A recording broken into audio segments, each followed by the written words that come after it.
they may be gone. Tom, you must be so busy all day cleaning and washing. The bathroom is takes me an hour and a half. Every day? Every day. But they're not forgotten. They said, come on, Milton, let's have a contest. Strip, let's see. So Jay Burton yelled from the back, Milton, just take out enough to beat him. The lost souls from the Howard Stern Show are coming back from the grave. They was checking people at the door and all that. What's that say? I'm a comedian. I tell jokes. I mean, I want a comedian being assassinated. Right. Remembering the Stern Show guests who said goodbye too soon. Joey Ramone, Dom DeLuise, Farrah Fawcett, Rodney Dangerfield, Tony Randall, Ike Turner, George Steinbrenner, David Carradine, Ed McMahon, Will Chamberlain, Frank Zappa, Timothy Leary, Greg Giraldo, Mo Diddley, everybody. Now, here's your host, straight from the depths of hell, Sam Kinison. Oh, you fucking jerks! Oh, Jesus! Jesus! Oh, hey, this is Sam Kinison. Hey, didn't you die like 20 years ago? Yeah, I did. But I'm broadcasting down here from hell to be able to host a special week of shows. I'm going to be bringing you the best of celebrities who've passed on. It's Howard Stern's From the Grave special. Hey, folks, I hope things are going well up there on the mainland. Man, I cannot believe that now you guys are on Sirius XM and you can say anything you want. Yeah, great. It couldn't happen when I was alive, you bastards! All we get is shit cable down here, and we have to watch Jay Leno in repeats all fucking day. But let's kick this bitch off with our first dead celebrity. Here we go. Let's do this! LSD, used wisely, can produce the greatest ecstasy that man's knows. You know you got to be doing something right when the President of the United States calls you the most dangerous man in America. And you know it's pretty hardcore when it's a white guy. That's exactly what Dick Nixon said about LSD crusader Timothy Leary. This is the guy who taught the country how to Turn on, tune in, drop out. He defined the psychedelic era and even sang Give Peace a Chance with John Lennon and Yoko Ono. The only guy on a John Lennon record that could make Yoko sound good. Here he is. From June 23rd, 1987, it's Timothy Leary with Howard Stern. Gary, what mic is the mystery guest going to be on? The guest mic. Can you hear him? Is that the one you're on now? That's the one I'm on right now. And there's only one guest coming in. One guest. Do you have a clue, or you're not going to give us a clue? We have a clue. What's the clue? What's the clue? Do you want the clue before he comes in? All right, bring him in. It's a him, obviously. Number one. Yeah. Okay, the first clue is he is not dead. He is not dead. It's dead. Paul McCartney. You think he is not dead? Could be Paul McCartney. I know it's not Fred Astaire. It could be Grandpa Lewis, but I'm not sure. Hyman. He is not. He is not dead. So obviously, Robin, if you're a Sherlock Holmes type, you would deduce that there were rumors that this guy was dead. He was dead, yes. At some point. Mystery guest is seated. Would you like me to start, or are you going to start, Wait Robin? a minute. Well, have the mystery guest say hello and disguise his voice if that's necessary. Say something, mystery guest. Well, I'm happy to be on this world-renowned show. A little early in the morning, but I'm wide awake. I wonder if he's disguising his voice. He's not dead. He's not dead. No, he's not describing. I know who it is. Voice. At this moment of the day, I'm just in between here, but... Can I start? Go. Okay. Go. All right. Are you a rock musician? I want to be, and I'm working on it, and soon I will be. Soon he will be. So is that a no? I'd say that's a no. That's a no. Well, all right. That blows that. I thought I knew who it was. All right, Robin, go ahead. Are you an actor? Listen, I've done a lot of acting in my time. That's not what he's known for. Not what he's known for. He has done acting. But he has done. Oh, you're breaking my heart. Wait a minute. Are you a political figure? Yes, as a matter of fact, I've done a lot of politics in my time. It's not Joe, but he's not known for politics. Known for politics. What was the answer when you asked if he was an actor, Robin? He has done some acting, but they said it was a no. That's not what he's known for. He's political, but he's not a politician. All right, let me talk to him now. All right. Okay. I got nothing to say. I'm totally confused. Have we seen you? That's a clue. If you're confused, you're getting warm. Okay, are you... I know who it is. Who? It's Timothy Leary. You're kidding! I got it. Oh, it's incredible! Hey, look at you. You look fine. You know what I was going to say? I was going to say it was G. Gordon Liddy. Yeah, it was sounding a little like G. Gordon Liddy. I swear to God, you guys are touring together, aren't you? We do it now and then, yep. Oh, man. So what is this? You're in town kicking off your nationwide tour. Yeah. Oh, that's right. I heard you doing stand-up comedy. Well, I wouldn't call it that. I tell stories, and hopefully people will find them funny. Yeah. Okay. I find them funny. So what the hell are you been... You're not doing acid anymore, are you? I'm going to use the Gary Hart answer. There's none of your business who or what I put in my body. Really? No kidding. Well, but at Caroline's, you got to be, in order to be telling stories, you got to tell the truth. Uh-oh, that's a new one. When did Is that a new rule? Yeah. Come on, who voted that one in? You gotta open up. It's like Richard Pryor, man. Well, from what I understand, he's still advising other people to use. I heard you came out with this computer game to expand your mind now. Yeah. Yeah, we're using electrons to boot up, activate, and turn on the mind. Really? Mm-hmm, yeah. Let me say something about acid. So far, it's pretty legal, too. Let me say something about acid here. Oh, you're gonna let me get into this. Oh, yeah. Now, I did this acid quite a bit. Not as much as you. Quite a bit? What do you mean by quite a bit? Well, quite a bit. Well, mescaline acid. More than how many trips would you say? I've done in my lifetime. Mm-hmm.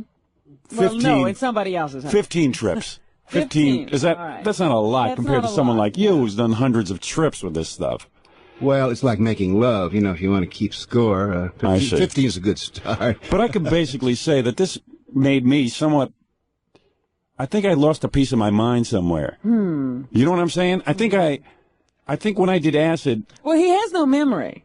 Yeah, and I remember having a memory before. The only thing I remember is I used to have a memory. It's got empty file cabinets there now, huh? No, but it really messed me up physically. I mean, I think it threw off all my health, and threw off my... Good, really? No, really. I think it's sort of like... It's like whenever you put a foreign substance into your body, it's not all that cool. I don't think you can blame that for everything that happened to you. Yeah, but I remember, like, the worst experience I ever had with acid.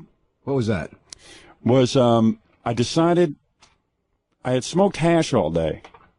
Well, this was your first mistake. Finally, I got you here. I can ask you about this. All right? I mean, you're the only guy who would really know about this. Is it like booze? Are you not supposed to mix scotch with wine and beer and all that? Yeah. Well, I believe in moderation and, precision and pilot your mind with skill. Oh, yeah. Obviously, you were just an amateur. Well, here's what happened. I was an amateur, and I didn't know what I was doing, so I ended up taking too much. I took 4 hits. Yes. And then literally I almost lost my mind one night. But I'm saying they never tell you how much to take. There was no marking on the package to say. Yeah, the guy who sold it to me just said, well, just do one of these. But one of these turned out to be a 4-way hit, Dr. Leary.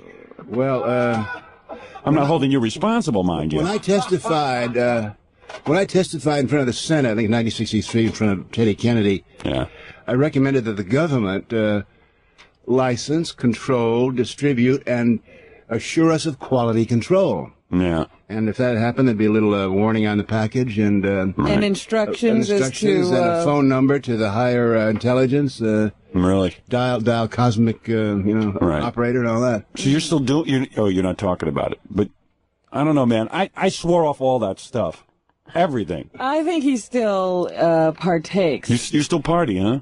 I can't believe that. I can't believe you still party. You love that stuff. When did you stop partying? Well, I stopped. Like, what are you doing right now? Well, this is no party. This is work. Oh, this is work. It appears to be a party, but believe me. Well, see, this is something to bring up. Lots of people think we're on drugs. Yeah. Because they can't believe we say the stuff we say. But it's drugs is what did this to me. It did, though. Because I know that night I sat in front of the Charles River in Boston. This is the time you didn't know when you were going to come back to Earth. I never thought I'd come back down. For 3 or 4 days. Everything on the walls were moving. Everything was moving. Everything. I mean, I'd never seen anything like this in my life. You lost your sight at one point? Yeah, well, because every time I'd look at the clock to see what time it was, the numbers would close up on me. This was the most incredible thing, and I'd never seen anything like this in my life before. I had a poster of a river on my wall, and the river started moving and sliding right down the wall. And then I'd look in the mirror, and I turned into the hair on my arms was growing and was turning purple. You've experienced this, right? Those are called normal special effects. Really? Yeah. But I didn't know what was going on. Well, what are you supposed to do with this? I mean, what purpose does it serve? Oh, it is awesome. But let me ask. I mean, it's better than a Spielberg movie. Mind expansion, but yeah. I don't understand what happens to you afterwards. Do you retain some of the effects? Well, what happens to you afterwards? For 3 days, you try to explain to your friends' parents who were up visiting the college that you're normal, because people were looking at me strange. In the middle of all this was a fire drill in my dormitory in college, and what college was this? Boston University. Oh yeah, BU. BU. All right, and there was a lot of that going on at BU. I've heard. Yeah, I wasn't the only one. So it was real weird. And then I swore off all drugs, except for one time after that, because I went to see 2001: A Space Odyssey, and I figured I'd do acid one more time. You didn't swear off all drugs. Well, okay, once in a while I slipped, but... Don't give me But those were special occasions. Those were special occasions, and quite frankly, I'm not a strong person. I know. Labor Day, Mother's Day. Yeah, all of those. Tuesday. 4th of July, right. Friday night. Yeah, but, Watch out for Saturday. But now I'm sort of anti-drug. Mm-hmm. Yeah, you just say no. Yeah. I'm totally with Nancy Reagan about this. Let's say no. None of us want kids. I've got a 13-year-old kid, and I've got 3 grandchildren. I don't want them as young people fooling around with drugs. So I'm totally behind Nancy Reagan when she says, just say no. Mm-hmm. But the Republicans are so nasty and impolite. You should say no, thank you. Yes, it's true. Right. Yes. There you go. It's about time someone said that. Have they lost all their manners? Yeah, that's it. Just say no, thank you. But this is pretty cool, man. I've always wanted to meet you. I got a lot of stuff to ask you, but... Now, what about this New Age and Whole Earth and Whole Age? Are you into any of that? Whole life? You're on the cover. Where's that picture? I heard about that. Yeah, right here. See, now I'm taking vitamins and stuff and getting healthy and working out. The holistic Howard. Yeah. Hey, that's a pretty ominous picture, though. Yeah, you don't believe And I saw your picture on the Post. Yeah, with Lynn Armont. Now, does that mean you're running for president? Or? Oh, this babe is so hot, man. I mean, never mind acid. Let me tell you something. This girl, there was a party in my pants going on yesterday when she was sitting right in the seat that you're in. And let me tell you something. This girl is something. Smoking. Huh? Smoking. Oh, my God. What a little party girl. Let me tell you something. If I had been Gary Hart, it would have been Lynn Armont I would have had. Because this is what I would have gone for. There is no this a presidential platform? Yes. Well, yeah. I'm now running. Hey, didn't you run for president or something? I ran for governor against Ronald Reagan in 1969. You did? Mm-hmm. And obviously it didn't turn out so good. He won. Well, he got so scared that literally they put me in the state prison without bail for a minor offense because they didn't want me running around the state. Really? It was nip and tuck there for a while. Can you imagine that? You were that close? Yeah. Wow. No kidding. Yeah. And you were a Harvard professor. It was before that. You see, we're talking about California. Like the astrological vote alone was sort of then the vegetarian vote, and then the far out vote, and I was running as a Democrat. So yeah, we had him worried there for a while. Yeah. Well, you guys forget Timothy Leary was like he was like the guru. Oh, absolutely. Of the '60s generation. Absolutely. You guys forget? It was 20 years ago this summer that the Beatles came out with that album, and it went around the world like a message, like a big wave, and everything. Did you hang with the Beatles? Sure, quite a bit. Did? Yeah, quite a bit. You did drugs with them? Acid? I guess I can say that now. Yeah, sure. So you turned them on to that stuff? I was in Montreal when John and Yoko were there. I think it was 1968 or 69. Yeah. John was not allowed in the country then because of some minor marijuana squabble over and Nixon was president here. Yeah. And we did Give Peace a Chance. There were 5 of us in this bedroom. Oh, you were in there? Yeah, my wife. And Tommy Smothers was And, yeah, the 5 of us did that. I never got any residuals from it, but it was for a good cause. You, Tommy Smothers, Yoko, John, and your wife. That's right, yeah, 5 of us, yeah. You still married? Yep. Same woman? No, not the same woman. No. Well, her face keeps changing. Yeah. It's like acid. The wife's face keeps changing. How many wives have you been through? 7 3/4. 7 wives? 3/4. That's typical Hollywood, Los Angeles, California. No, because I'm almost 70 years old. My marriage is average. You're how old? 10 years per marriage. So that's I'm You're 70? 70? I'm 67. No kidding. My goodness. Yeah, I've been around for 7 You decades. look pretty damn good. Wonderful. It's all that acid. I guess. I'm going to start taking drugs now. I'll tell you. No, don't do that. No commercials early morning. Yeah. I'll tell you, though, yesterday, that Lynn Armand, she made me want to tune in, turn on, and stip my brains out. I'm telling you right now.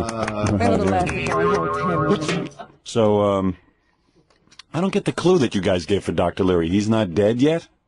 Oh, it's Timothy Leary's dead. That's right. The Moody Blues, but he's on the outside looking. Leary's dead. Ooh. The outside. What the hell was that about? Nobody knows. Millions of people pondered many an evening as to the deep meaning of that. The facts are, according to the Moody Blues, they got a little wild and stoned or whatever, tipsy one night and just was fooling around, and there's no meaning to it at all, except the meaning that you want to project onto it. It's one of those heavy ones. Tell me that didn't help you get babes when the Moody Blues, at the height of their popularity, come out with a song about you. I was not upset about that. Exactly. Oh, man. Talk about an ego trip. I'll tell you. Somebody told me to ask you about your first experience with crack. You had crack? Who? Dr. Leary had crack? Well, you didn't, did you? Oh, I thought you were asking me. My first experience with crack was, what do you mean? Well, I don't know what they're I forget. Somebody just told me to ask you that. I don't know what it meant. Yeah. Why, do you talk about that? Well, no, I've never talked about that. Well, why did they ask me to... Where is that, Gary? Gary, get in here, you idiot. You're putting us on the spot here. I'm telling you. Who's Gary? Gary's the guy who got you coffee. Oh, good for you. I like him. He's a funny guy. He's a schlub. Yeah, well, he asked me to ask you silly questions. Oh, yeah. He's a good warm-up person. Yeah. Let's get him in here. All right, let's get him in here on the spot, on the carpet. Is he the guy who sold you the crack? Is that why, We're in trouble here, man. What's Gary, going on here? What about this crack thing? No, I had just read somewhere in one of the bios that when he came to New York when this whole crack thing started. Yeah. And he went out to buy it to see what it was like, and he didn't think it was any big deal. That's what I read. Where'd you read that? This is one of those bios. Well, that was a bio of someone else, Gary. It was not Dr. Leary. That was the bio of Gary Hart. Or that's one of the PTL group. I see. Yeah, Jim Baker's bio. There you go. Jim Baker's first trip on crack. So you never tried the crack? Well, I don't. You don't talk about this stuff? I'm gonna talk about who or what I put in my body. Is okay? Really? Yeah. Why? Is someone after you? I mean, I don't know. Do you think so? No, I mean, they're not still hassling. The government isn't hassling you, are they? I don't know why he's not with, like those guys like, what's that guy, Bud from Father Knows Best? Yeah. And, the guys who are like... A couple of those other guys who are for responsible drug usage, like, there are no good role models for drug users. Oh, that is you. Yeah, my position on drugs is pro-choice. I'm totally against kids using drugs. I don't want kids using guns or anything like that. Right. Mm-hmm. And I'm definitely against addicts and people that don't know how to handle anything. People don't know how to handle drugs. Right. Screw-ups. They're causing all that. They're 1 out of 10, maybe 1 out of 20. They're the ones that cause all the trouble. I see. But for the 90% of the rest of us who are prudent and moderate and who like to move our minds around a little bit, it's an American right to be able to do this, and that's my position. I call it pro-choice. Pro-choice. Because the same group of people that want to control your brain with their laws against drugs are the same group that are trying to control a women's reproductive system. I'm trying to control that. I know you belong to that. Yeah, I'm into that. Are you for pro-choice? I'm into controlling women's reproductive organs. I know you are, but yes. Who gets the choice? You, huh? I get the choice. I I see. Well, He's pro his own choice. We finally... I'm pro my own choice. I see, yes, I know. If you can dig what I'm saying. I can dig you. Yes. Yes, we're talking 60s, baby. I can dig you. Clear that up. Get that up. Yeah. So here. when the Moody Blues wrote that song, how many babes did you score off of that? You must get a lot of Tukey. Well, you know, for a while there you were running. Where are your love beads? It's the... Yeah. Hey, you look damn good. I swear to God, now you look like a Harvard professor. I'm not He kidding. never did while he was there. Yeah, I mean, you really do. I mean, you got that whole look. You know, you look like Grant Tinker. Really? Yeah, you have that kind of look. That kind of distinguished gray-haired Well, look. I've always yes. considered myself to be actually a middle-of-the-road person. In the 40s, I went to war, and in the 50s, I was a... Again, it? Yeah, I was yeah, right. Yeah. And I was in the 60s, yeah, and then... and in the 80s, I'm in computers, and I'm trying to be just a normal, middle-of-the-road, average person. I'm very trendy, so I'm pleased when you say that I look like a professor, because it's the look of the, that's the look 80s, of the 80s. yeah. You're happening. That's so cute. Thank you. I always try to, you know what, I used to always watch you on TV and stuff, and I used to think, well, how does, like, Timothy Leary make money, though? I mean, if you were doing the drug thing, I was wondering, like, how do you make your fortune, though, off of that? I mean, there's no way you can do endorsement deals and stuff. No product endorsement. No, seriously. I mean, you were hanging out with the Beatles and stuff and just having a lot of free time. So how do you, like, how did you make a living all those years? Well, I've written 24 books. That did it. About a book a year. And I've always done a lot of lecturing. It's the... That's the thing it's to do. the basic philosophic tradition. If you got some ideas... Get out there on your pony or go hitchhiking around from Athens to Rome and walk into town and get the natives and they'll come around you and you'll tell those natives what's really happening out there. I got you. And they say, hey, that's far out. Yeah. Athens, Rome, New York, Washington, Haight-Ashbury. Listen to me. So I make just enough money to get out of town. I got you. And what about... You got it, huh? You sure now? But now... I'm trying to figure out, because I always want to know how people are making money and stuff. Well, you know, I'm wondering, you know, now when you and G. Gordon Liddy are out there together, what does he say? And what do you say? I think people are coming to the understanding that G. Gordon Liddy is one of the great comic characters of our time. Absolutely. He is the funniest man I've ever seen. He stands up there with this deadpan, and he's imitating some Marine, and he says, I've never taken an unauthorized drug in my life, and I've never had an unauthorized thought. Yeah. And wind me up and put me in the right direction, and I'll kill for Mother and for Uncle Sam. Yeah. It's all put on. He's just a funny, intelligent... Yeah, we met him. He was a cool guy. Yeah. Oh, yeah. Yeah, he was okay. He was okay. He was an okay dude. I was a little nervous with him, but... yeah, I don't ever think he did all that stuff. Yeah. He didn't put a cigarette out in his hand. And he didn't eat a rat either. All that. Yeah. Well, you know, all rat things are funny. People, young liberals will accuse him. Well, you must. What credibility do you have? A man that would eat a rat.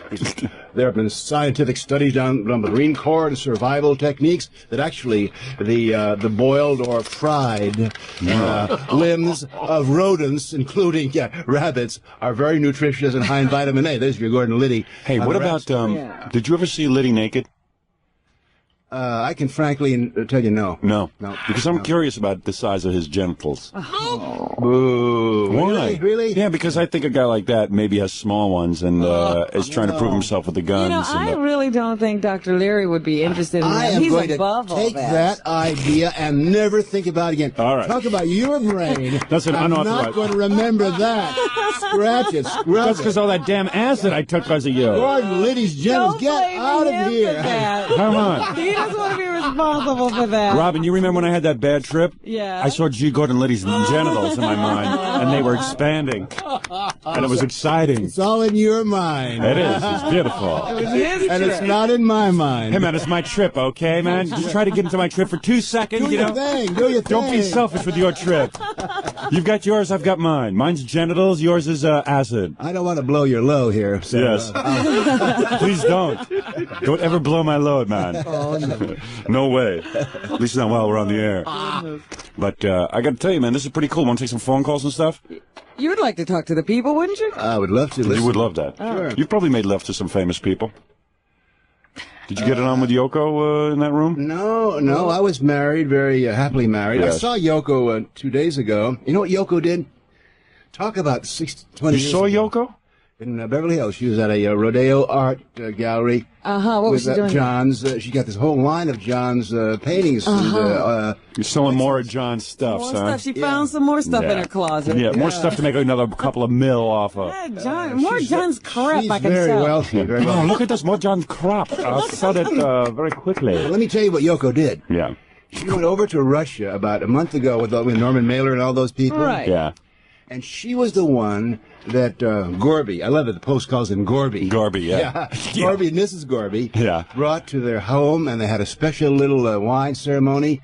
And Mrs. Gorbachev said, isn't it too bad that John isn't here? And she was quoting to Yoko from John's stuff, including Give Peace a Chance. Now, isn't Really? that that here's the Gorbachevs entertaining. Now, that's the ripple. See, 20 years later, it takes 20 years to get into Russia. To get into Russia. So It's that Iron Curtain. It's going to take 30 years, 10 years from now, mark my words, Yoko will be in China, and they will be saying, isn't it wonderful? It was 30 years ago today. And So think about that, Howard, huh? Yeah, I'll think about it. I just want to think about Yoko going through her closets and auctioning off her John's stuff so she can get more money. I'm more into that, I'll It's a tell you. garage sale. Yoko's garage sale. Yeah.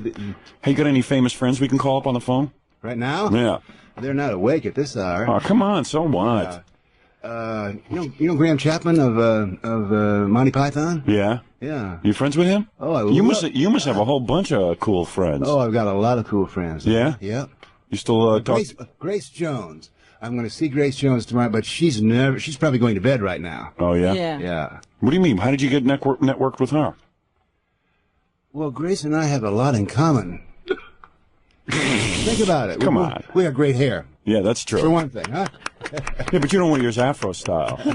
Well, how do you know? No, I don't know. No, but Grace, every time I come to New York, I like to hang out. Grace has got that restaurant. It's called La Vie en Rose down there in the village. I didn't know that was her. See, Robin, we should go hang out down It's there. a hot restaurant. It's a really... most New York restaurants are too kind of crowded for a Californian like me, but in Grace's restaurant, there's this enormous balcony stairway that when Grace comes down at midnight, you realize you're in the presence of real Hollywood stardom, and I like that. I'd like to know. You want to write a book about all the girls you got it on with? Because I'm sure only you would read that. No, I would read that.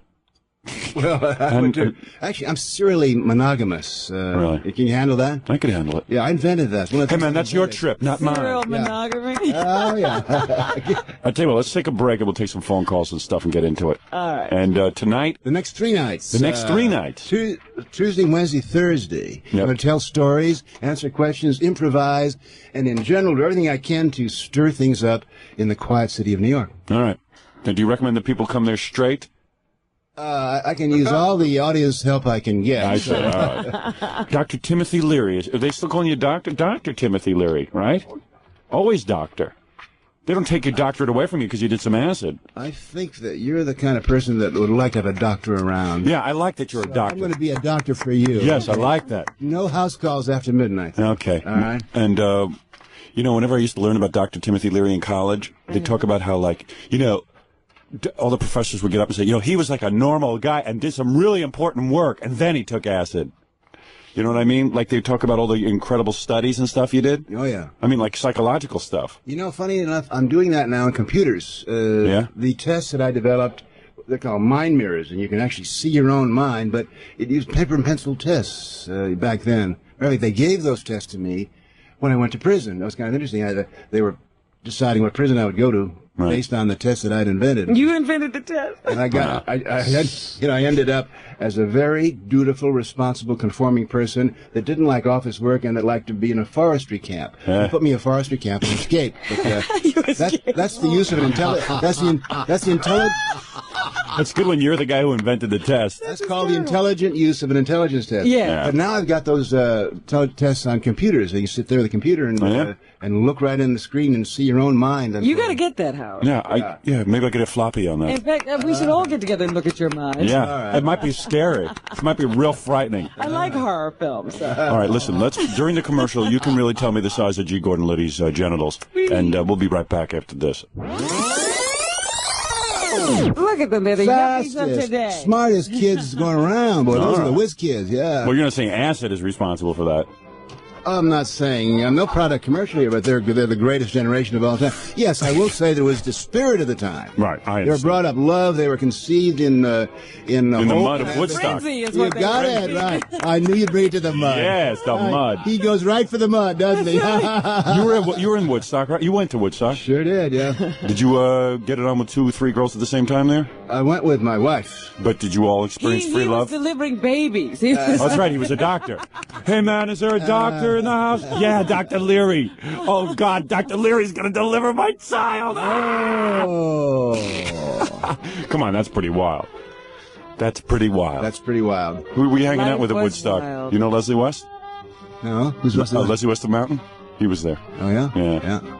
There were about 400,000 people there, so if I fail He to was remember... one of the performers, Yeah, we thought, maybe. Let me see, just ask you something. At Woodstock, you know when they said don't take the brown acid? Yeah. Were you the one who brought the brown acid? No, sir. No comment. No, thanks. No, thank you. You know, I must say. Just say no, thank you, right? No, thank you. Well, I got to know these things. Do you know that like lots of people think that everybody who came through the 60s took acid. That's right, Robin. And I have to say, I never took acid. Robin never took acid. Never took acid. The reason I never took acid was because when I was in 9th grade, a teacher scared me to death. Mm-hmm. She said that if you one trip and you could lose your mind forever, it was a gamble. But that is true. I couldn't afford that. It is true. You only had one mind around, yeah. But it is true because if you were like me and you didn't know what to do, you took too much and you really did go wacky. Yeah, but I mean, it was You did. I know you did. You do. Yes. But crazy. I really bought all that stuff, and I just said, well, I could never. I thought people were crazy for taking that stuff. by the way, there's no such thing as an acid flashback. Isn't there? No, I never had one. I haven't had one. No. You sure you didn't see Leslie West at Woodstock? You didn't see a big man look like a Zeppelin? I remember. I'll never forget that. Yeah. See, he thought that was an illusion. Oh, you thought that was an hallucination. No, that was Leslie. Really that big. He's really that big. Say hello to Leslie, huh? Yeah. Did you meet Hendrix? Yes, I knew Jimmy quite well. Yeah. Yeah, Remember, he played bass guitar on an album I made called You Can Be Anything Next Time Around. Oh, really? Yeah. Think about it. Yeah. You could be anything next time around. I wonder what he is today. I wonder where he is. Do you know where Jimmy is? He's up there with a trio with Janis Joplin and John Lennon, and it's really, Really? It's incredible. Yeah. But are you into any of that stuff, that Ramthaw stuff and all that? You mean the channeling? Yeah. You getting into that?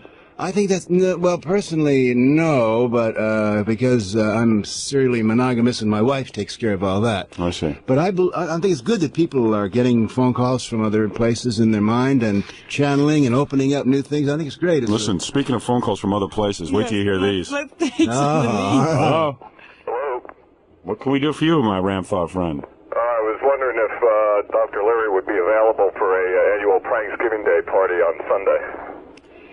What do you mean? I don't think Dr. Leary does parties.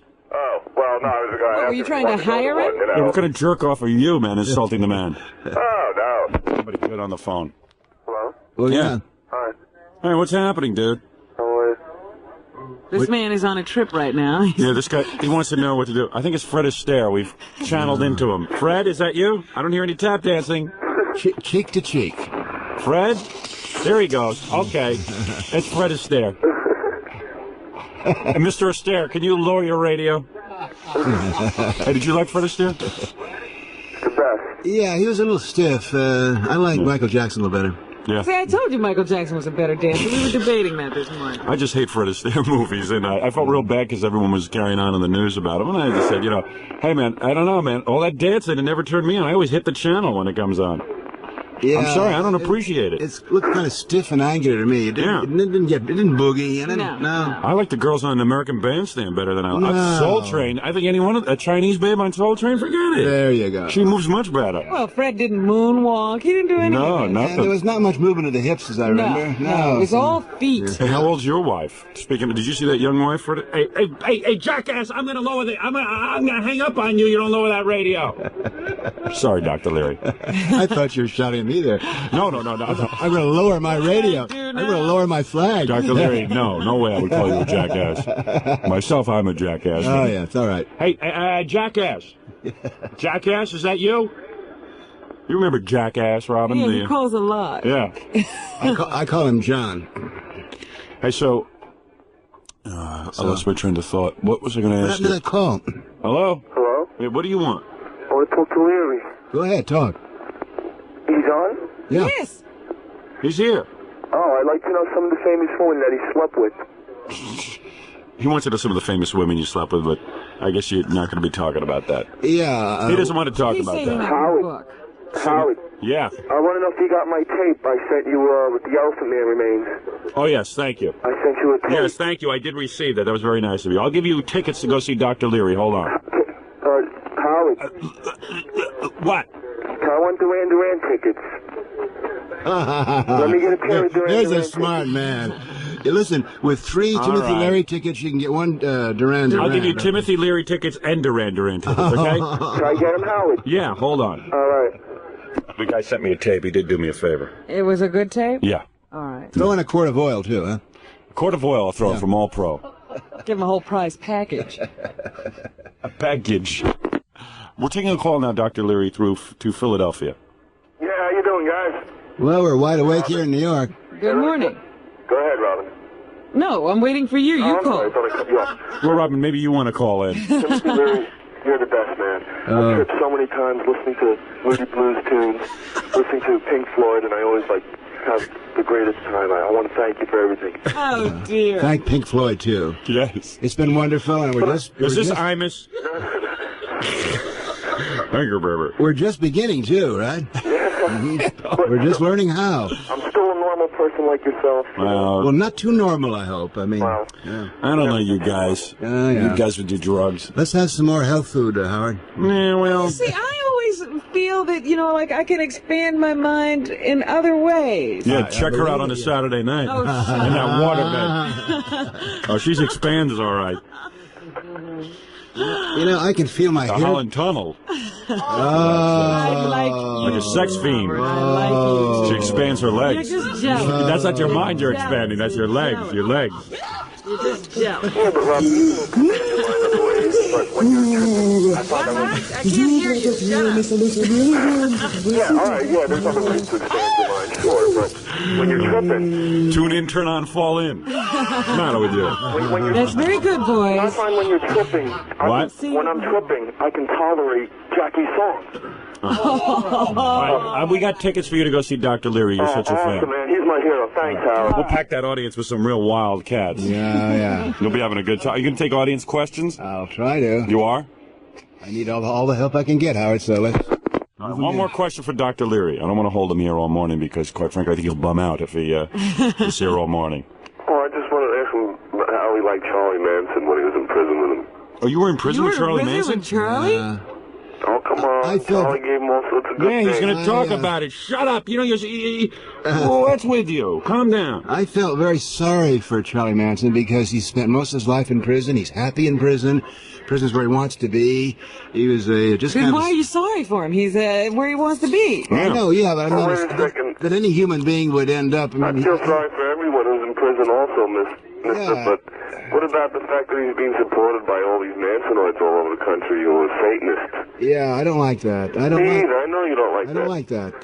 Some things we like and some things we don't like. I hear you all the time when people badmouth him. I have a lot of love for everyone. Yeah, I don't like this black magic stuff and the Satanism stuff. There's a lot of things in this world I don't like, and most of it going on in Washington, D.C., but I feel pity for anyone that can't move and change, and I don't think Charlie's been able to, and I don't know. That's You don't think he was? I don't think he has changed very much, has he? I don't know. No, well, I don't know. Yeah. Yeah, I don't He's know. not a big power trip, but we know that. You guys are too much respect his peace and wife. love with the 60s. I'm sick of that crap. I'm ready to take them and execute them. But, hey, Oh, that's me. please. That's just me. Do you know about the Hare Krishna devotee who threw stuff on his face and lit him on fire? That was Fred Norris. I shaved his head and sent him into that prison.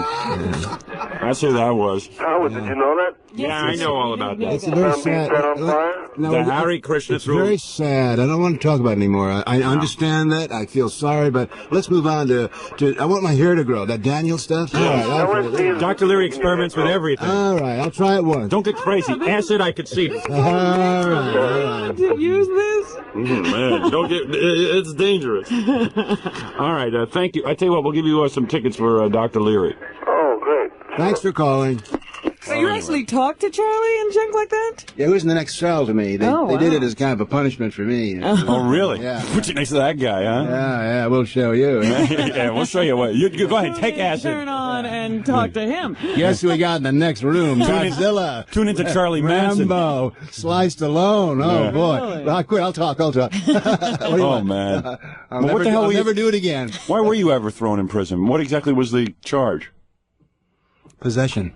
Possession? Yeah. Oh, that's right. They came in your house and they busted you and everything? Possession, yes. Yeah, he was possessed. Yeah. I'll tell you, Dr. Leary. You tell me. Did you ever miss Harvard? No. Never. No, never. No. Yeah, a bunch of skunks up there. Well, Dr. Leary. They do their thing. And they're he trapped does in their his little thing. prison, like Yeah. Charlie Manson. They're trapped in. Right. Anyone's trapped in Boston too long, really. You know. Yeah. But I want to say that I admire you, and it's a real pleasure to be here. Yeah? I feel I'm a better person for it. You know, I thought you were all right until now. Too much time with Charlie Manson, obviously. But anyway, we want to thank Dr. Leary for Robin, coming in. wonderful. It's a great Thank pleasure. you. I'm It's a great... been a pleasure meeting Okay, you. fine. Oh, wow. Look at this, man. This is like being on acid. Check this out. Whoa. You like this? Whoa. I see he likes it. I knew it. So he's shaking. Yeah. Oh. This is excellent. And do you need sitar music and incense? Do you do incense and sitar music when you do acid? I kicked that habit, yes. Good. It was hard. I went to Incense Anonymous. Incense Anonymous. No, seriously, you don't do any more of that incense and sitar. Is that out? Well, for the moment, yeah, I like to move and change, and I like actually U2. You too. You too? And Grace Jones, yeah. Really? Yeah. All I know is, man, one time when I did acid, and again, I'm not recommending it to anyone, somebody put on a Grateful Dead record to try to keep me from bumming out, and man, that's what made me bum out. That's like a funeral dirge. That can do it. That really can. That can do it. And then someone put on Sgt. Pepper's to make me feel better, and that Lucy and the Sky with Diamonds. People think you have to play acid music when you're on acid. That made me bum out because it made me feel like a drug addict because that's what they use in all the drug movies. Howard, just say no, thank you. No, thank you. I take full responsibility. You do? Yeah. You swear? I swear. Dr. Timothy Leary, ladies. What about peyote buttons? You ever do those? Yes, I did. As a matter of fact, yeah, I did. They're health food. They're vitamin enriched. They are. Yeah. Then Howard, you can take it. All right, I'll be right back. I'm going to go do some peyote buttons right after this. And I want to thank Dr. Leary. Yeah.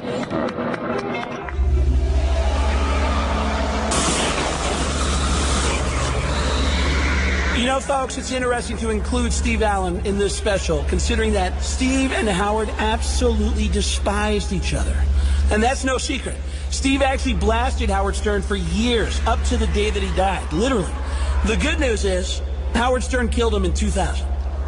What's that? Oh, that's not true? That's the story that Steve told me. It was a heart attack?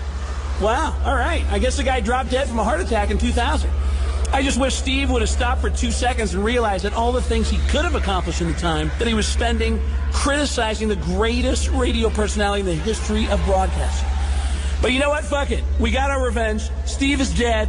The hair still lives. Here they are in happier times. At WNBC in 1983, it's Howard Stern and Steve Allen. Oh, yeah, we got a hot show today. Oh, yeah. I'm not hyping you either. Usually I hype you. I try to get you genuinely excited about the program so you'll stay tuned. But this is going to be a hot show. Turns out we got a good program today, and hey, I am the Beatles of comedy, you know that, but I've got to be honest with you. I've got a guest here today that certainly outstrips me. Definitely. Really. If he doesn't put his clothes on soon, I'm going to be disgusted. But I'll be honest with you. Today we got a mystery guest. We're going to start off the program with a mystery guest. He's, Well, just may I say this before we do anything else? Mystery guest, please disguise your voice. Yeah, absolutely. Okay, because we don't want them to guess you too quickly. Yeah. I want to drag this out to at least 4:30. Yeah. Yeah, because our mystery guest says he can stay till 4:30. Is that right, mystery guest? Yes, one of those. Good disguise. He's a big star, and he's our mystery guest, and go ahead. You can't have it. Okay, is he on a TV show that's on TV at all? Is he on a TV show that's on a TV show at all? No, is he on a TV show that's... He's on a TV show that's on radio. Yeah, I'm on... My show's on part of the country right now. He's got a show that's on part of the country. Which part of the country would that be? Well, spotted here and there. Here and there. In other words, a syndicated type program. Right. No, wrong. All right, so I guess that's a yes answer. Okay, is it, how long has it been on for? None of your business. None of your business. That is not a yes or no That's question. right, that's not a yes or no question. Obviously, our mystery guest is quite upset with your question. Hold on, all right? Okay. We'll get back to you. All right, that's one down. Let's see who's on the phone. Hi. No. Yeah, all right. Hey, listen, play along and don't ruin this segment by acting dopey. I won't. Don't worry about it. Our mystery guest, of course, is a master of comedy, would you say? That's right. Yeah. I mean, I'm a cheap hack, and I know it. I'm a third-rate hack, and everyone says it, and I've been reviewed that way. But this guy actually gets good reviews, and actually is funny. Oh, it's true, isn't it? Yeah, I guess. Yeah, okay. Now, who do you think our mystery guest is? Oh, I think sounds like Uncle Floyd, isn't it? Uncle Floyd. Are you Uncle Floyd? No. No, he's not Uncle Floyd. Sorry. Not Uncle Floyd. We've been trying to get Uncle Floyd. Uncle Floyd won't do this show. Sound like this? He sounds a little like that, actually. Really? Yeah. Poor fellow. Go ahead. Is it Chevy Chase? Chevy Chase. Are No. you Chevy? No, not Chevy Chase. You said a master of comedy. We said a master of comedy. You obviously Man have. of 1,000 voices. Yes. You know who the mystery guest is? We've made this kind of hard, actually. But that's good. We'll drag out the segment. You people will be wondering. Great. You people will not tune away. I've got you now. You're dying to know who it is. I have no idea. You have no idea. At least you're honest. Do you care, really? Do you care who it is? Yeah, I do. I'd really like to know. All right, so ask a question. Ask a question, then. Let's see. By the way, this part of the show is fashioned after the old What's My Line? Yes. In case anybody hasn't guessed. Thank you. Go ahead. You got a question? I guess not. The intelligentsia of New York calls in this program. It's not my fault you don't give any good clues. Hey, you're ruining the show. You don't even have a question.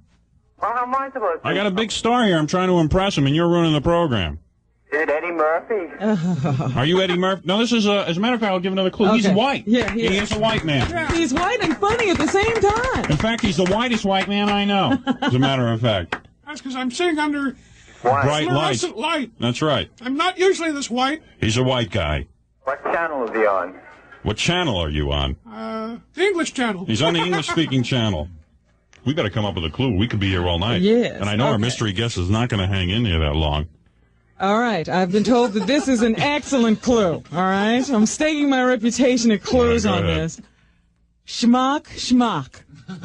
Oh, very nice. Schmuck, schmuck.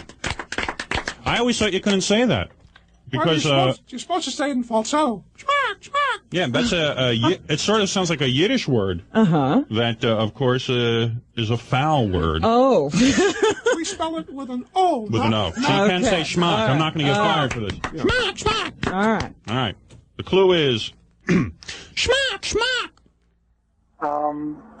When he said man of 1,000 voices, I thought maybe it'd be Rich Little or something. Well, you thought. No. Rich Little isn't allowed on the show. It's not allowed on the program. That's All right, wrong. thanks a lot. Okay. That guy's coming up with all the wrong answers, way off.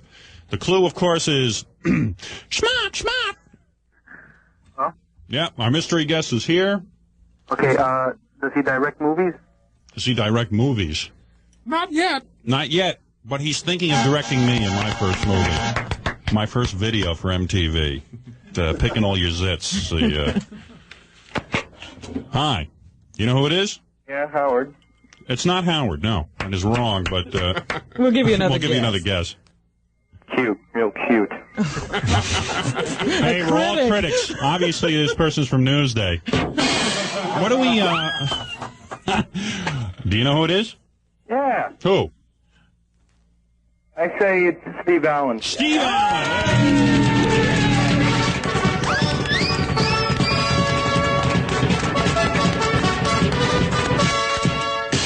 Must be in English. All right.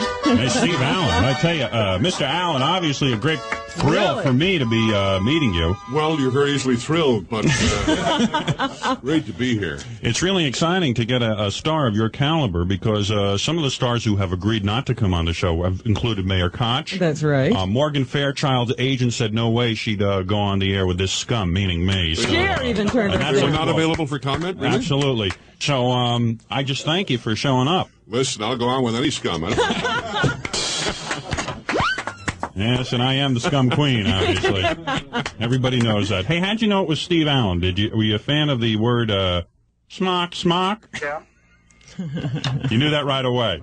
Yeah. It was what we call a dead giveaway. Exactly. When you think of Steve Allen, you go smock. All right.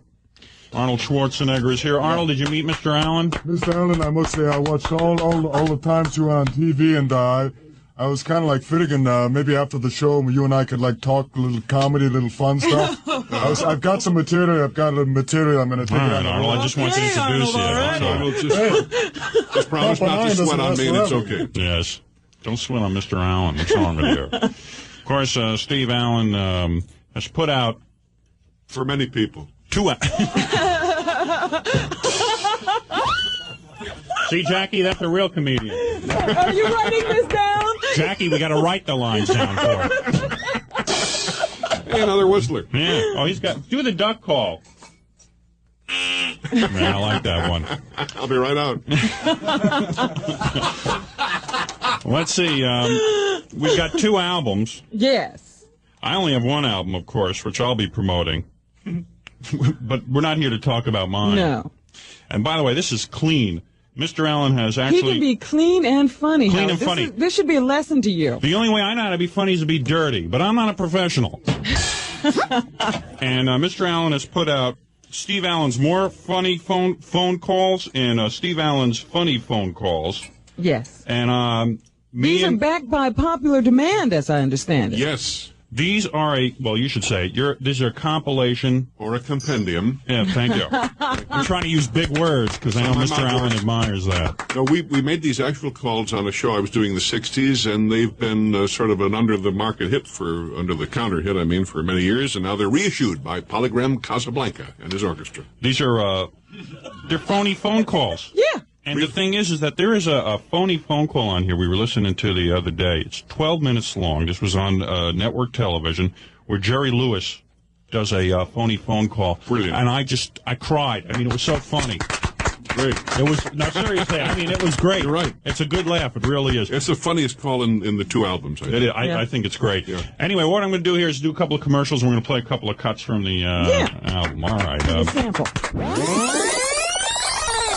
Mr. Allen just commenting that the commercials sound better than the music we play, which sometimes I agree. Actually, though, we got some good music coming up, Mr. Allen. If I could have your comments on some of the tunes. Well, if you could get your music sheet out. Yeah. All the music is on a sheet. Yes. Here's what we got coming up. We got Michael Jackson's Beat It. I love Michael Jackson. Oh, really? You do? Yeah. It's a great time, great rhythm. Don't care what the song is, as long as it goes, don't bum, bum, yeah. He's sort of like young people's Sammy Davis with the chicka, chicka, chicka, Yeah. And we're having a hair analysis done on Michael Jackson, though. We're not sure what he's putting in his hair. We got Elton John. He's okay. Yeah, like Elton. He's got guts. He admitted he was a bisexual. Yes, I like did. that. I think that's personally, I don't have to buy sex, but I think it's a nice thing. Anyway, let's get back to the album. We're going to play a cut. That's why you're here, let's face it. It's the only reason you've consented to be here. To mouth off here in the corner. Steve Allen is promoting these 2 albums. All right. Roll the clip. Motor Club, may I help you? Motor Club, yes, I had a little accident, and I'd like some savers. When the offices are closed, what is it that you want? A towing service? Well, I'll tell you what the problem is, and you tell me what I need here. My car just went off a cliff in Malibu Canyon. And nobody's hurt. But that's kind of bad on cars. You ought to watch that. Well, I'll tell you, I did watch it. It was beautiful. Well,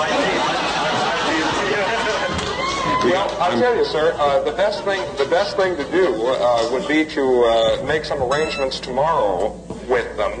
There wouldn't be anything that we could do tonight, I don't believe. I doubt that the unit out there would want to try and pull a car up out of the canyon at night. I don't think they could. Oh, yeah? Now, is there any reason why it has to be pulled out tonight? Well, I got to get home somehow. I'm sorry about. I'm calling from a saloon out near Malibu, and these people are laughing here. It's not so funny, you folks here. I'm sorry. Yeah, that's all right, sir. Well, I'm a little hysterical, you understand, because of the. Just calm down, sir. Just what? I said just calm down for a second. All right. Oh, this is a radio show. I see. What is that noise? What is that beep I hear? You guys record all these calls for the car people or something? No. This is obviously a recorded conversation for a radio show. Oh, really? Yeah, and you're supposed to keep me talking for a length of time, undoubtedly. Sir, you are under arrest. There it goes. No, you're a very good sport. Actually, this is the Steve Allen Show. Oh, I see. Oh, you do? Well, I'm glad to hear that. You're very kind and cooperative. What's your name so we can send you a little prize? Well, my name is Clemens, C-L-E-M-O-N-S. Clemens. I've always enjoyed your stories, sir. No, not me. That was E-N-S with the stories. This is O-N-S. You're right, R-I-G-H-T. But anyway, I'll have one of our people call you as soon as I hang up, and thanks very much for talking to us. You're welcome. Okay, good night. Good night. Yeah. Fantastic. WNBC, we're here with Steve Allen, our mystery guest today. So, actually, I'm going to tell you something. That's a funny cut, but there's even funnier stuff on there. Absolutely. There really is. Oh, yeah. It's just great. The old days of television, you get on and goof on people like that. Just call them up and put them on the air and not even We're tell them. trying to bring those days back, yeah. Yeah. It's too bad we can't do that. We could do some great things. Yesterday we did sort of a phony phone call on the air. Who'd you call? We called the operator and asked her to look up Jesus' phone number because we heard he lived in Bayside. And really? Yeah, and she went along for it. Yeah, it was great. We even told her she was on the air, and she still looked it up. So things have not changed. The wildest call that was ever made on the show hasn't been released in album form yet because it runs 40 minutes, and we haven't yet figured out how to cut it down. Peter Sellers was on the show one night. And I won't go to the whole long story now because it's too long, but we had him call Scotland Yard, and it was brilliant. Great stuff. Brilliant, yeah. These two albums are great. Listen, you people do what I say, right? Let's be honest. If I tell you to buy an album, you buy it. So, buy Mr. Allen's album. That's right. Yeah, well, anyway, pleasure to have you on. I know you're going over to Channel 7 to do an interview. Yes, I'll go anywhere. But thank you very much, Howard. Thanks for coming on the show. Say hi to Kaidi and Ernie, I guess. I love them to death. You know, I saw a weird thing last night. I actually saw a local newscast without an Oriental woman on it, but I don't know. Hard to believe. Hard to believe. Steve Allen, everybody. WNBC. Howard 100. Howard 101. Gone, but not forgotten. Howard Stern's From the Grave, hosted by Sam Kinison. From hell. Hey, folks, it's Sam Kinison. Welcome back to From the Grave. Frank Zappa. Oh, shit. Do you love this guy? Frank Zappa was one of my guitar heroes. And even better, this guy hated having kids so much that he made sure to punish them by giving them the dumbest fucking names on the planet. Frank Zappa. He was a composer, he was a pioneer, he was a freak. What better way to pay tribute to a master than with a good shred here on my guitar? Check this out. Let me plug this fucker in.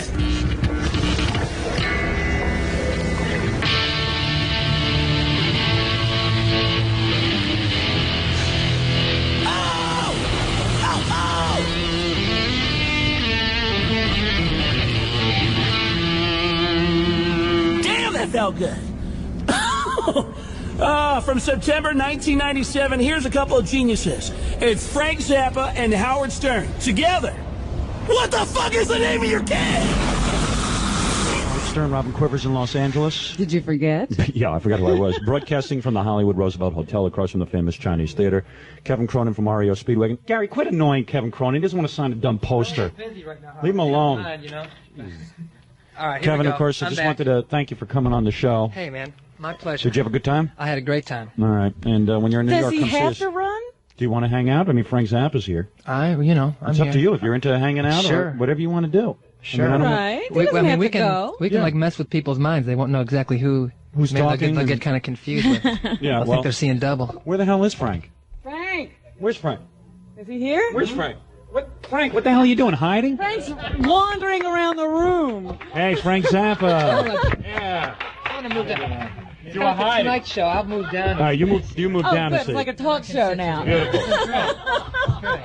Hey, Frank, you got to sit in front of a microphone, or else you get in trouble.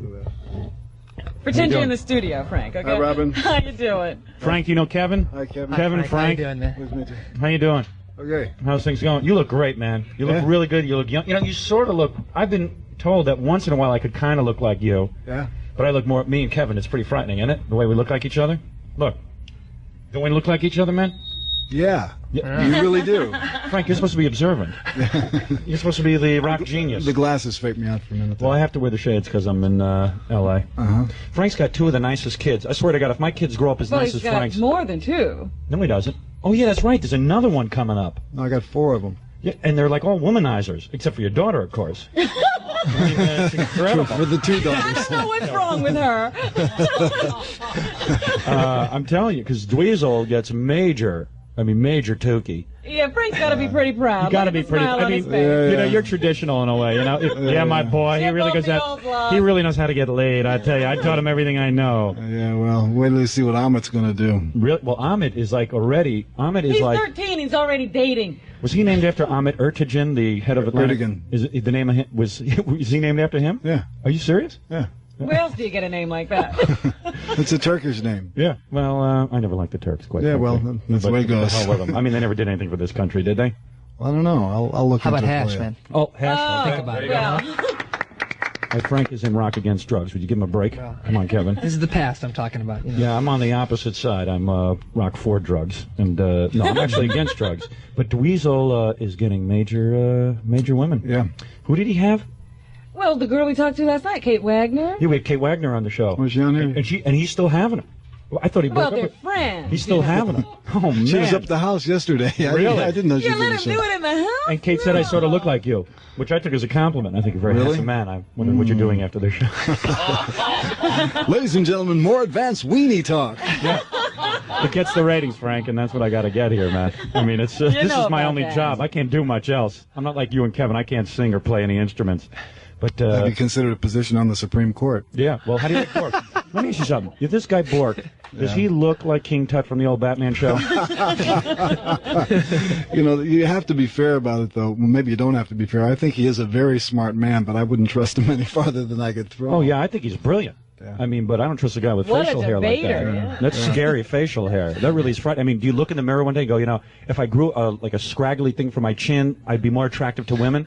I mean, does a guy like Bork, a big fat jerk, look in the mirror one day and go, I'm going to shave This'll all get the him. hair on my Yeah. face. Especially the little fringe yeah, you go, here. is there a way to make myself look better? I know what I'm going to do. Instead of being bald, I'm going to make the part on the side of my head near my ear. And I'm going to, I mean, when you're a big fat slob and your eyes are bulging out of your head, does it really matter what your appearance is going to be? I mean, do you sit there and look in the mirror and go, I know, for the Senate confirmation hearing, I'm going to shave all of my face except for like scraggly things off my chin and let it grow real long, like a Rip Van Winkle kind of thing. I mean, is that what he says to himself? He kind of reminds me of the guy from the Cats and Jammer Kids. Yeah, it's sort of that captain guy. interesting Schweinhund look. It's a comforting look. That's a very attractive Supreme Court we're working on here. Between Sandra Day O'Connor and Bork and the other ones. And then a black guy who looks totally white.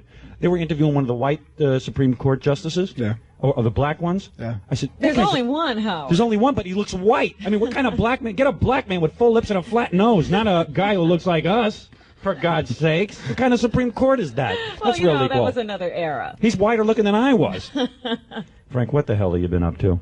You are such a genius. You are, of course, the consummate professional. Everybody looks up to you. He's very bored. Your recording techniques are second to none. All right, enough of that crap. Hey, What thank you, what the thank hell you. have you been up to?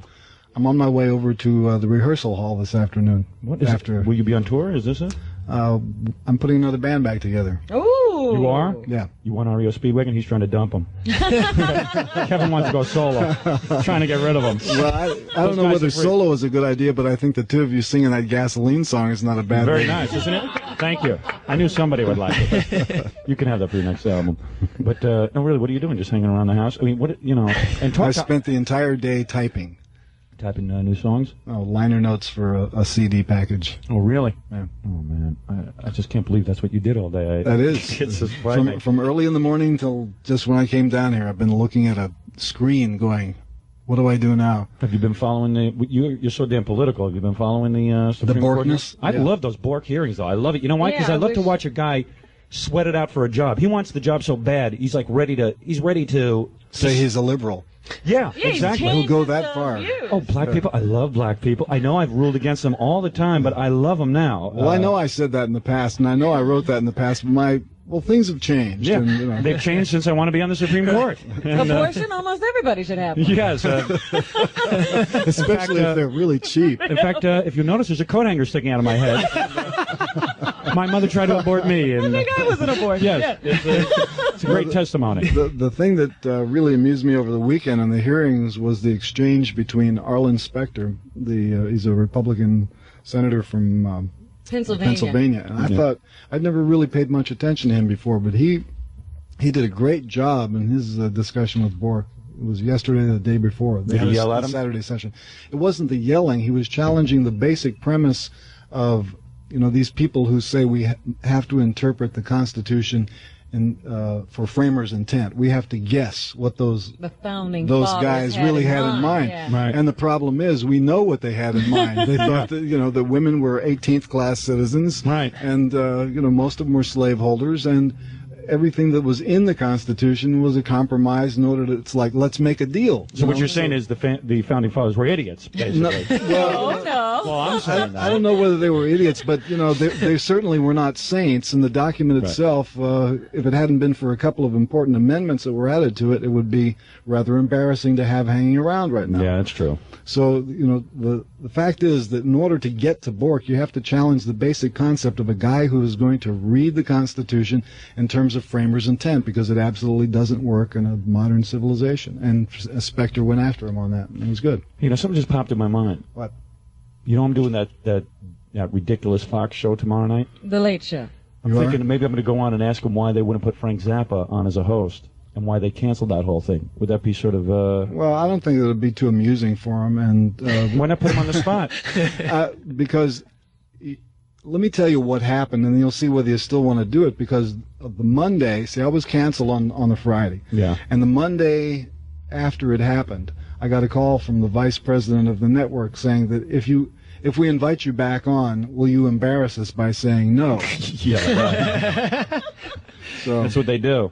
Yeah. Well, they told me after they canceled my television show that if I kept my mouth shut, they might ask me on to host once in a while. But if I go on and act like a jerk and make bad comments about the Fox network, they'll never ask me on. So I went on and acted like a jerk and made bad comments about them, but they've asked me on anyway, so it doesn't make much of a difference. That's because that's the only way they can get ratings, is by having people go on there and nuke their network. Exactly. So, it's perfect. So nuke it more, and the ratings will go up, and they'll call you back some more. Kevin Cronin from REO Speedwagon is here. Frank Zappa, of course, the illustrious, the Frank Zappa. You got to clap for yourself here, Frank. To make it sound fuller. Sounds pretty lame when one guy's clapping for you. So too zen for this radio program. That's it. You have a live commercial? Frank loves live commercials. Frank, you never do any endorsements. Why is that? Why don't you ever...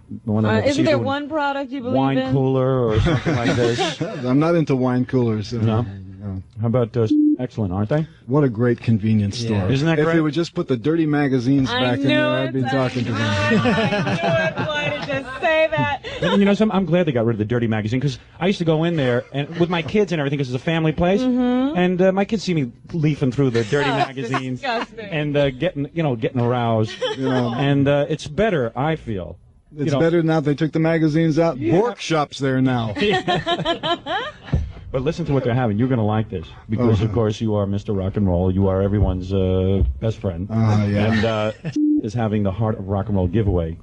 They're cutting it out. They're giving it away. They're giving it away in New York, New Jersey, and Connecticut. What you do is you pour yourself a peel the label, and you win a wild rock prize. Gene Simmons's tongue for a week. That's right. You get to sit on that for a week. Now there's a wild prize. There it is. Now, top prize is a trip for you and 9 of your friends, Frank. And God knows you have friends. I read a book about you. You've got lots of friends, a lot of female friends. Yeah, right. You've really gotten around. You've had some of the best in rock and roll. You've had many women. Hey, You know Kevin, what I mean? your wife. Pardon me. Doesn't your wife let you fool around? Frank? I won't discuss that on the air. Kevin's wife lets him fool around. No, wait. about it. We talked about this. She suggested it this afternoon, and I'm thinking about it. I'm not sure. Why the hell can't I get a relationship like this? I get jealous You of... know what she wants him to say, though. I mean, Frank's punk son is running around getting every damn girl in show business. I could be doing the same thing. Right. Well, Only yeah, one okay, person I guess you can have it. could. No, but Kevin's wife wants him to say, no, honey. No. Your See, wife wants you to say no. She's testing you. I don't know. Supposed to go, no, This is a test. This is, and you're going to fall in the little crack. I know it. Oh, yes, he'll fall in a little crack. I hope so. I'm telling you. You go to girls. Kevin Cronin could be your wild rock prize. Frank, of course, doesn't fool around behind his wife's back. Or at least he doesn't talk about it. No, he doesn't talk. He's a very low-key kind of guy. Trip is worth $10,000. To Frank, that's no big deal. Kevin, they've got millions. Yeah. But the trip is worth $10,000. Other prizes include a 25-set album collection, concert tickets to local New York concerts. Wouldn't you trade it all for a couple of really good, dirty magazines? Yes, I would. So, Frank, don't leave yet. Can't wait. We'll be back right after these words from the Hollywood Roosevelt Hotel across from the famous Chinese theater where Frank Zappa later will be getting his star on Hollywood Boulevard. It's going to be a beautiful ceremony. He's gone totally Hollywood. We're back on the air. It's Howard Stern, Robin Quivers with, of course, the very beautiful and lovely Frank Zappa. Beautiful and lovely. Yeah. He is. I don't know who he was talking about for a minute. I said, who could he name now? Let's just ask what's in this glass. If he's talking about that. Hot water and lemon. You know, why am I looking at Frank Zappa and thinking of Dee Snider?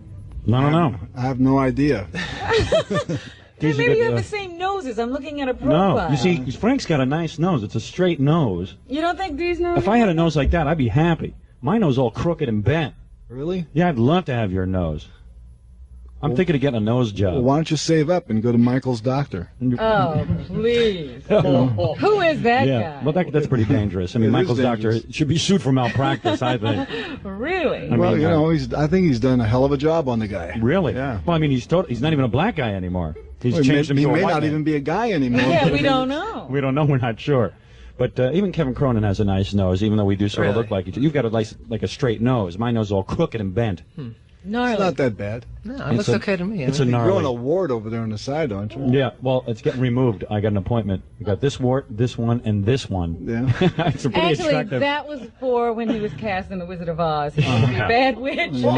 Hey, Frank, ixnay on the Ortway, okay? You don't have to bring that up. Hey, you're growing a wart on the side of your nose. What are you, a kiss frog? Sorry. That could be removed, you know, man. Well, you know, the president gets his off. I could have the remains sent to your house, okay? So just relax.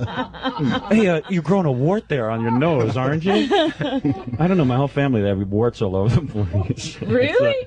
Yeah, I got to go get them removed. I just been when you get warts removed on your face. Do they grow back? No, there's a scab for like 2 weeks. It looks pretty disgusting. That's cute. Yeah, it looks like you're dying of some disease. So I've been avoiding that whole thing. Well, get one of those big red round plastic things like they wear at, you know. A nose guard. Yeah, it's pretty hard with a face like this. I'm telling you. Yeah. But You ain't doing too bad. I saw how many people turned out in the park when you were having your little rally there. I thought that was really good. Yeah, you know, it kills me how it's sort of ironic. I never got women a whole lot my entire life. Yeah. And then I got, sort of famous, if you want to call this famous. Yeah. Not like your guys kind of fame, just A little piece of fame. Yeah, I'm just a radio loser, you know what I mean? But to some regular people, that's a big deal. It is a big deal. Yeah. You're a communicator. Yeah, Don't make it more communicate. than it is, Frank. But he is bringing a message to the East Coast that people really need to hear. What is that It's message? unfortunate that the message is too advanced for the West Coast. At this That's the period of problem. But the, Yes. the warts on my nose, does that look like the Siamese twins being separated or something? No, but if you hadn't turned more this way, I wouldn't have even seen it. Really? You know, All right, so I'll look look, this way. just go like that. But anyway, here it's ironic that I waited my whole life for women. Yeah. And then I got married thinking I'd never be anything because I really have no noticeable skills. You guys probably in the back of your mind said, okay, I know I've got talent. It's just a matter of, I never believed in myself and I never believed I'd have talent. Now that I have achieved some success, although I love my wife and kids, don't get me wrong, it just would be nice to take advantage once in a while of my position where women are constantly throwing themselves at me. Throwing themselves at you? Ask Robin. Oh, yeah. Is he lying? They really do. No, they do. Yeah. Warts and all? Oh, Yeah. What- yeah, they don't care anymore. You bastard. You really are, man. They can see past that. Yeah. Well, you know, then you have a philosophical decision to make. That's all. And Frank, what about you? You want to play a song on the guitar? Come on, man. Why don't you ever do that kind of thing? What are you, above that? No, I'm just not good enough anymore. You know, I haven't played it since December 23rd, 1984. I'm trying to learn how to play the guitar again. Are you serious? It's true. Dweezil's playing a very good guitar. He definitely is. Yeah. He is. He's playing great. Yeah, he's playing great. He's for real. Yeah, and not only that, he's good looking. He's getting laid every 10 minutes, and on top of that, he's talented. What did you do at the moment you conceived him? Yeah, you know, what you did ought you to do? tell people what you did. Yeah, because I'll tell you, your son annoys the hell out of me. If you want You know, other people would like to try this. You know how they're trying to choose the sex? Well, you mean the right position? Yeah. You know, he's a cocky 16-year-old bastard is what he is. I can't stand him. I mean, the Molly Ringwald he's he's even had. bright and personable. What, does he bring like Molly over to the house and you go, Well, Molly has been over to the house, but I don't go, Yeah, right. What are you? You're a man. Of course you do. You probably look her over. She's not my type. Really? She's not? No. What about that Kate Wagner? Tell me you wouldn't Not want my some type. of that. Actually, Really? I think Dweezil's taste in women is interesting but unique. I think he's right on track. Really? Yeah, I would definitely. He couldn't bring him home to Howard's house. You could bring him over to my house. That's right. I hope my son someday brings home some women to me. I'm working on having a son, so bring home some women to me. I would really enjoy that. That would be really nice. Son, do you think I could sort of get in on your action once in a Could you, while? like double date with the same girl? Yeah, could I sort of like jump into this whole scene? Something. On the radio? Yeah, on the radio. But and what about Amit? I saw him in Us Magazine dating somebody. Look, the room where I'm working right now is upstairs. It's on the same floor with Amit's room. Yeah. Amit went to the movies last night. I don't know who he went out with. Yeah. And over a 3-hour period, the phone in his room with his little answering machine went off 50 times. Really? And, you know, this... Is he in school still, Amit? Yeah. Are you making him stay in school until... Because I'm sure he probably wants to bail out about now. He'll be able to get out when he's 15. That's the legal... If you take the test when you're 15 in California... You want your kids to leave school? You probably encourage them to. I want him to leave school. Yeah. You know, he was like the neatest dad. I know, man. I wish nothing to rebel against. Could you adopt me, man? My father doesn't do any cool crap. He made me go to college, Boston University, man, okay? I mean, If there was another school after that, you'd have my had to dad go. made me drive around in a Dodge Polara. That's the car he bought me, okay? I'm sure you wouldn't do that to your kids. No, let me say this. Amit's phone was ringing 50 times? 50 times. That was Robin just calling in. Hello, Amit. I know your dad, and I'd like to see you tomorrow night while I'm here in Los Angeles. You're very happening. He wasn't home. He wasn't home, though. But, no, seriously, my father would do stuff like make me drive a Dodge Polara in college. And the only person I was getting was my wife. She was impressed with a Dodge Polara, but you probably buy your kids BMWs and stuff. Well, not exactly. Really? Dweezil bought his own. No, Dweezil's got money. Does Amit play guitar and all that? No, he's he's a little interested in drums. Oh, really? Yeah. Do you advise them on safe sex? Yeah. Oh, you do? Yeah. You advise condoms? So you disagree with the Pope, in other words? I disagree with the Pope on a lot of stuff. Actually, now, you're Catholic, right, Frank? No, I was at one time. I escaped when I was 18. You were born Catholic. Well, how do you get out? See, Frank, It's tough. You never really get out. I'll tell you. Kevin, you're Catholic? Yeah, I was You too. can get out. It's tough though. No, but wait a second. You see, I thought the Pope was gonna come over here and like lighten up and kind of with all the everything Now, why should the Pope lighten up? Seriously, I because resent American Catholics. I mean, what the hell is going on here? I hate to harp on this. I feel bad for the poor damn Pope. He comes in here. All he wants to do is wear his robe. Did you see his new robes? No. He's got a fringe on the bottom of his robe. Dale Evans. He does look. Dale He Evans does would die He's for it. a snappy dress. Like a twist skirt, sort of? It's sort of like a bolero outfit. It's beautiful. Here it is. But here's a picture. Robin has it. Take a look at this. All right, let's see. Right there. I feel bad for the Pope in a way. I really do. Oh, yeah. You think he's upset that he has to wear a beanie like Jews? That's why he's so strict. Yeah, I think so. Yeah. You can be sure of that. But that's pretty snappy. Is that nice or what? Yeah. Frank, I'd like to see you wearing that on your next tour. You or That's Kevin, real I don't know nice. which That's one. real nice. Is that nice? I do like that. But wait a second. Okay. Catholics don't want to eat fish on Fridays. That's right. No, that's outrageous. Some of them do because they Jesus, like fish. But Jesus says eat fish on Friday. Well, why can't Catholics eat fish on Friday? Why should they have to change things in there? Why should they make religion easy for themselves? Religion is supposed to be difficult. And morbid. No, well, really. I mean, the Pope says, look, no abortion. It's in the religion. Everybody wants to change it. Listen to this. I don't know if you heard this. Nuns now want to get married. Yeah. All right. What kind of religion is that? They don't have a chance. There's No, I mean, what? I've never met a nun that I ever that had you any- wanted to marry. Nobody's even forcing. think about marrying. Nobody is forcing anybody to be a nun. Nobody goes out and says you have to be a nun. These people chose to be a nun. No, you've never been raised in a Catholic family. Oh, please, it's a piece of cake. It's a big deal. You can't It's wear a piece of patent leather fish, shoes. is what it is. No, they dedicate one child to the priesthood and one child to the nunnery. Yes, exactly. Well, I don't know, man. I think you guys are way out of line, and you're all going to burn in hell with Satan. Okay, and that's the end of that. Not a bad idea. Hey, what's going on with Rock Against? Not Rock Against. What is it? What's her name? That jerk. Tipper? Tipper. Girl. The Tip Lady. Well, the last time I debated Tipper was on the Nightline show about 6 weeks ago. Oh, really? Yeah, and she's changing her thrust. It is now all about videos. A rock video. Yeah, the video, home video. I think she didn't try to hone in on radio yet, did she? Not yet. She has mentioned Radio. something about radio. So she's given up on sticking records and stuff, or what?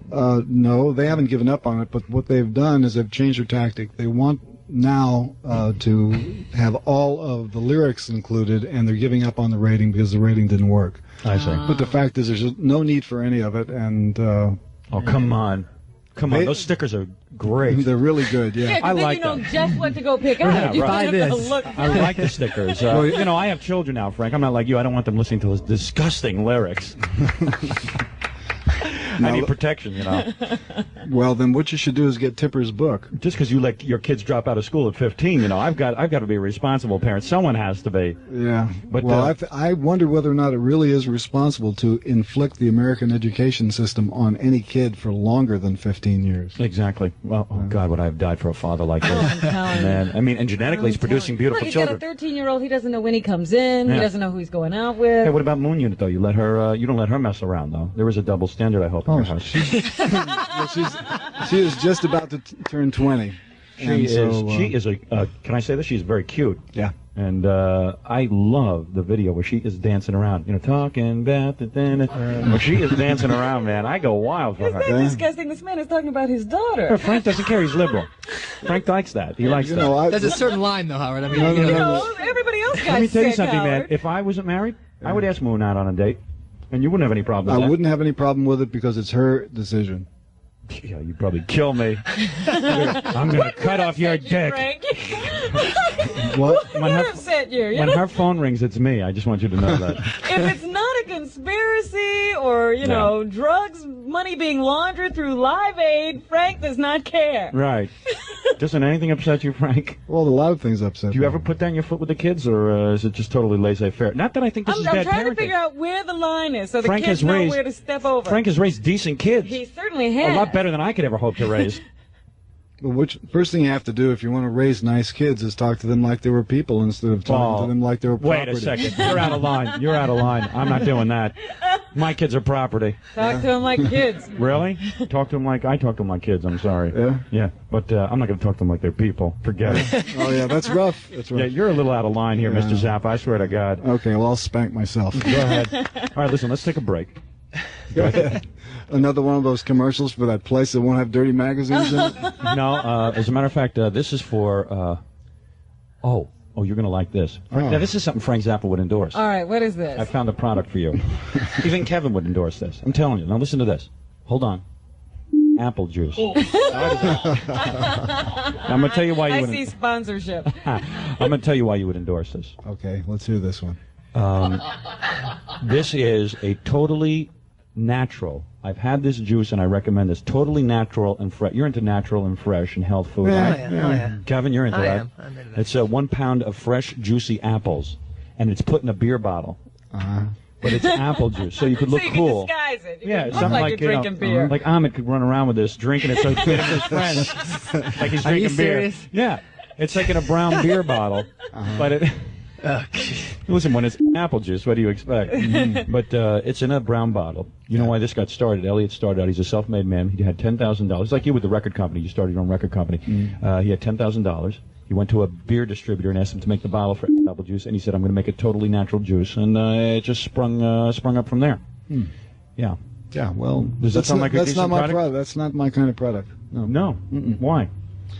Well, there's nothing exciting about it for me. No, but I'm saying it's a good, wholesome product that you could get behind. Yeah, there's nothing wrong with it. Well, I don't find it harmful in any way, but All you know, right. it might be Frank, interesting to see what it Frank, tasted could you like go rather along- than talking about the bottle. Can you go along with this a little? You know, an apple a you day mean that keeps going the along doctor with away? I've got it. This is a consumer economy, Frank. Okay, all right, I got it. Hey, We're going to keep this stuff on the air. Hey, I know. Hey, Ankfrey, the commercial K pays the Ills Bay on the ADO Ray. Okay. Communism K, okay? Okay. All right. You know what I'm talking about. Sure.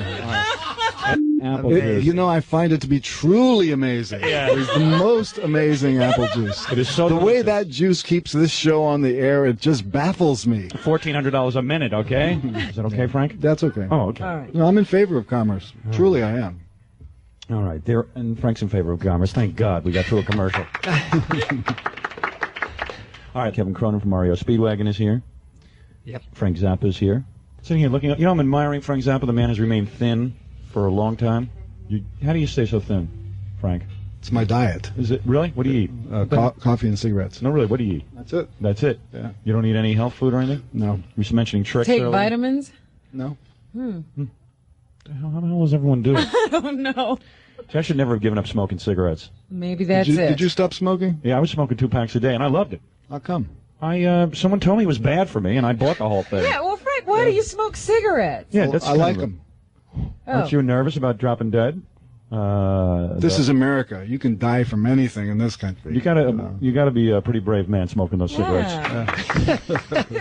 I think Frank thinks it's all a bunch of crap and thinks it's a plot well, I by was the U.S. waiting for some government. theory about how, somebody was behind this. Is that whole cancer thing a plot by the U.S. government? Probably not. Yeah. 'Cause Frank I'm had surprised he hasn't said anything about AIDS, and how that was started by, How some was AIDS government started, testing. Frank? Came out of a laboratory. Get out of here. Who Now- agrees? Oh, there's an agreement. Get out of here. I mean, how many people I'll listen put to up the with show? that from Frank, but not from you, moron. I'll tell you.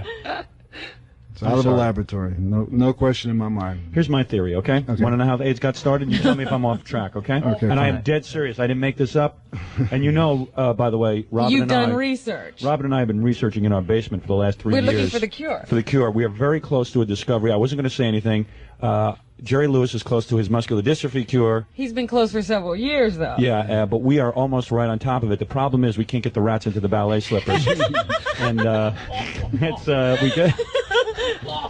Have you ever tried to have sex with a rat? I have been at it for like a year now. Well, we And- need some rats with AIDS. Yeah, so I'm trying to inject them with my lethal sperm. But those damn things don't hold still, those rats. You must take some special equipment to be able to do that. It's very lethal. But I'll tell you, well, I do have special equipment. But anyway, Robin is in charge of decorating the cages for the rats, by the way. It's very beautiful. Here's my theory on AIDS. Okay. If I may. Yeah. What happened is monkeys in Africa had AIDS, as you all know. Now, where they got it from, nobody knows. Nobody knows. Regular Americans went over and, excuse me, let me back up. You're skipping a few For steps. years, the homosexual community had been taking hemoglobin shots because they're... Gamma globulin. Gamma... Whose theory is this, Robin? I'm just reminding you of your own Frank, are theory. you buying this so far? I'm not You with even me? renting it yet. Now listen to this. I'm serious. I'm I read waiting. this. I'm waiting for the punchline. I read this. No, there's no punchline in this. This is dead serious. Yeah. The gay community, because you say, well, why did the gays get AIDS? Why not some other, section of? Well, actually, God is punishing them, but it's a whole different thing. But that's what the Pope says anyway. Let me just say what happened here. Okay. The hemoglobin shots. Gamma globulin. Globulin shots. It's a blood product. The gays needed blood because they were afraid of getting hepatitis. You following this? Yeah. Where are they going to get blood from? They can't get it from Americans. No one's going to put up for that. They went to Africa and got blood from Africans. Meanwhile, Africans were having sex with monkeys, and there was AIDS there. Okay, so enter the AIDS virus into the gays in their new blood shots to keep away hepatitis.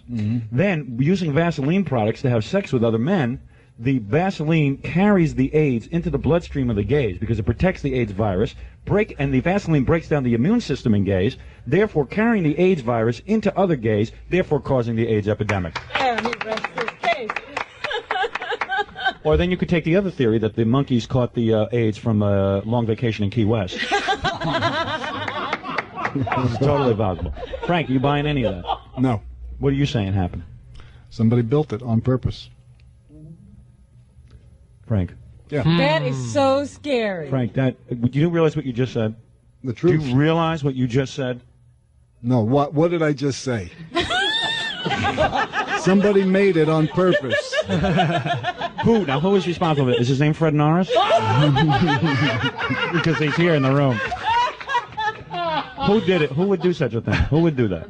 Who would do it? Well, Who would do that? that I couldn't tell you, but it seems to me that something that suddenly appears out of nowhere and kills 700 people in the month of November in the United States is not a natural occurrence.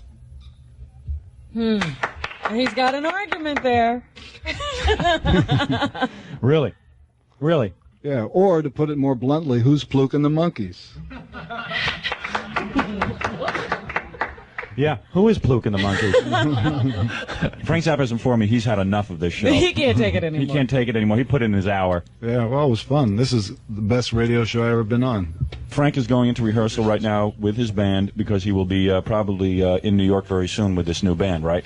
I'm hoping that will work out, yes. Will you come visit us? Sure. All right, Frank Zappa. Wait a minute, will you guys come down and visit me? Yes, Frank Zappa. I will. Yeah.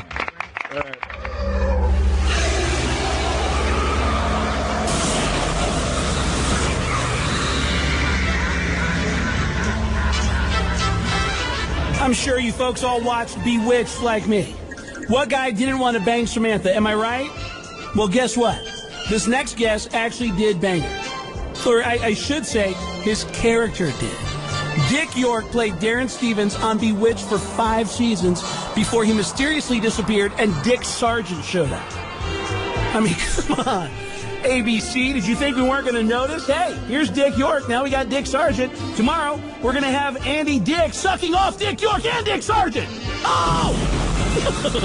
But here he is. It's a guy that used to tap into witch pussy. His cock was a broomstick. It's the original Darren with Out of the Closet Stern from June 26, 1985. It's time for Out of the Closet Stern and Mr. Blackswell to be let out of the closet. They're going to interview the very great Dick York. Okay. Who was the first Dick. Yeah, the on original Bewitched. Darren Stevens. On Bewitched. Yeah. Let him out of the closet. Out of the closet, Stern,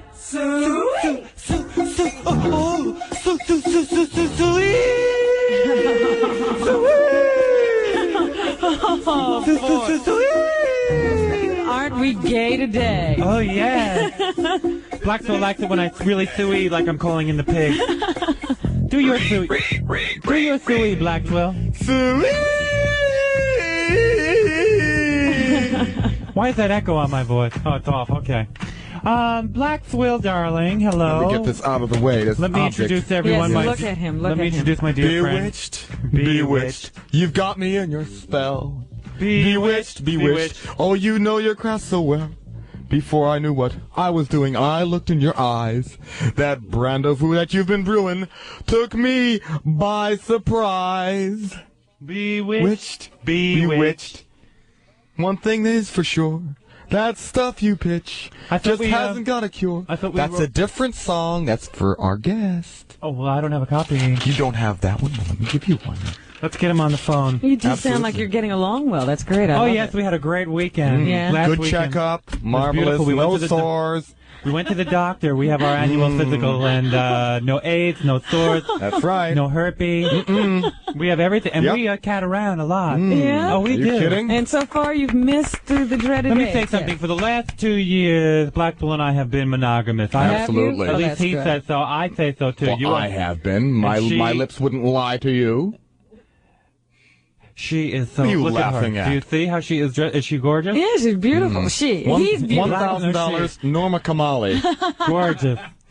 Blackswell is so gorgeous, and I have been faithful. I am his, he is mine. We took our vows. Yes. Together. This is your life mate. Forever. You are my He's life my mate. helpmate. Let me say something to Blackswell now. I love to do this on Okay. you. You are my life mate. I love you.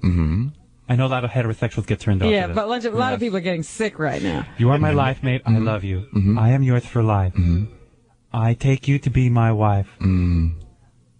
And now Aren't you may gonna kiss say the anything? bride. Aren't you going to say anything? There's a bologna sandwich waiting for you at home. Oh. I think you ought to kiss right now, you know. All right.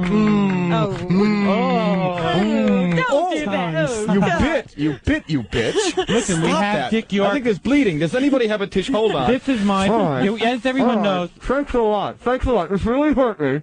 Oh, I just gave you a love bite. This is terrible. Oh, dear. We have Dick York on the phone. Yes. As you know, everyone knows that the Bewitched people, they put two dicks on that show. Yes. There was Well, Dick York yeah. and Dick Sargent. Right. This was my favorite Dick. Oh, yeah. Dick York, is that you? Oh, that's me. Hi. Darren! Ooh. Darren, out of the closet, Stern and Mr. Blackwell and Robin Charmed. here. How are you? I'm fine. What's going on there? So good to hear you. It's good to hear you. My God. Now, let me just say something, and I mean this from the bottom of my heart. Uh-oh. No, I really do, Dick York. Before we get into what you're doing now, who you're with, or whatever, Who you're seeing? who you're seeing, who are you seeing? Who are you sleeping with? My you- wife, you she's looking at me right now. Oh, you have a wife? Yes, Damn. Is she your first wife? she's my only wife. Oh, you weren't married before? No, never. Oh, wonderful. Very, very admirable. Blackwell and I went for our checkup. That's why we're staying monogamous, That's too. it. You don't have any sores, do you? Let me say that's something. an impertinent question. I'm Let sorry. me say something, Dick York. What happened on the Bewitched show was this Mr. York, of course, left Bewitched. Yes. Why did you leave Bewitched? Well, you know, here I am, a happily married man, and here's this witch constantly making passes at me. I'm Right. trying to get her out of my dressing room all the time. Finally, I just threw it in the sponge and I said, I can't handle it anymore.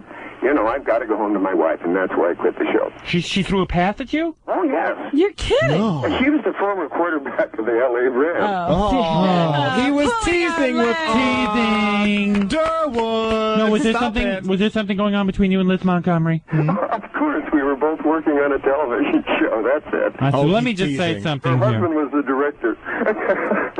Don't cry now. Listen to me, Dick York. What happened was another Dick was brought in. Yes. Yes. Everyone, and the Dicks look similar. Yes. Yeah. But didn't we, though? We had Yeah. a tall. Yes. Were you tall? Were you with the taller of the two dicks? Who was the taller Dick? I think he was the taller Dick. Yeah. Is that right? I see. Well, let me just say both No, Dicks. I could put an appendage there, but it'd throw us off the air. Oh, is I that see. right? But you see, I'm a connoisseur of this, and to me, both dicks look similar, and I think that Absolutely. they tried to slip in one dick for the other. Yeah. Disgusting. Disgusting. Which They I tried think to is swap wrong. dicks on us. Yeah. Now, what's the deal there? Did they actually think they could get away with swapping dicks? I think they did.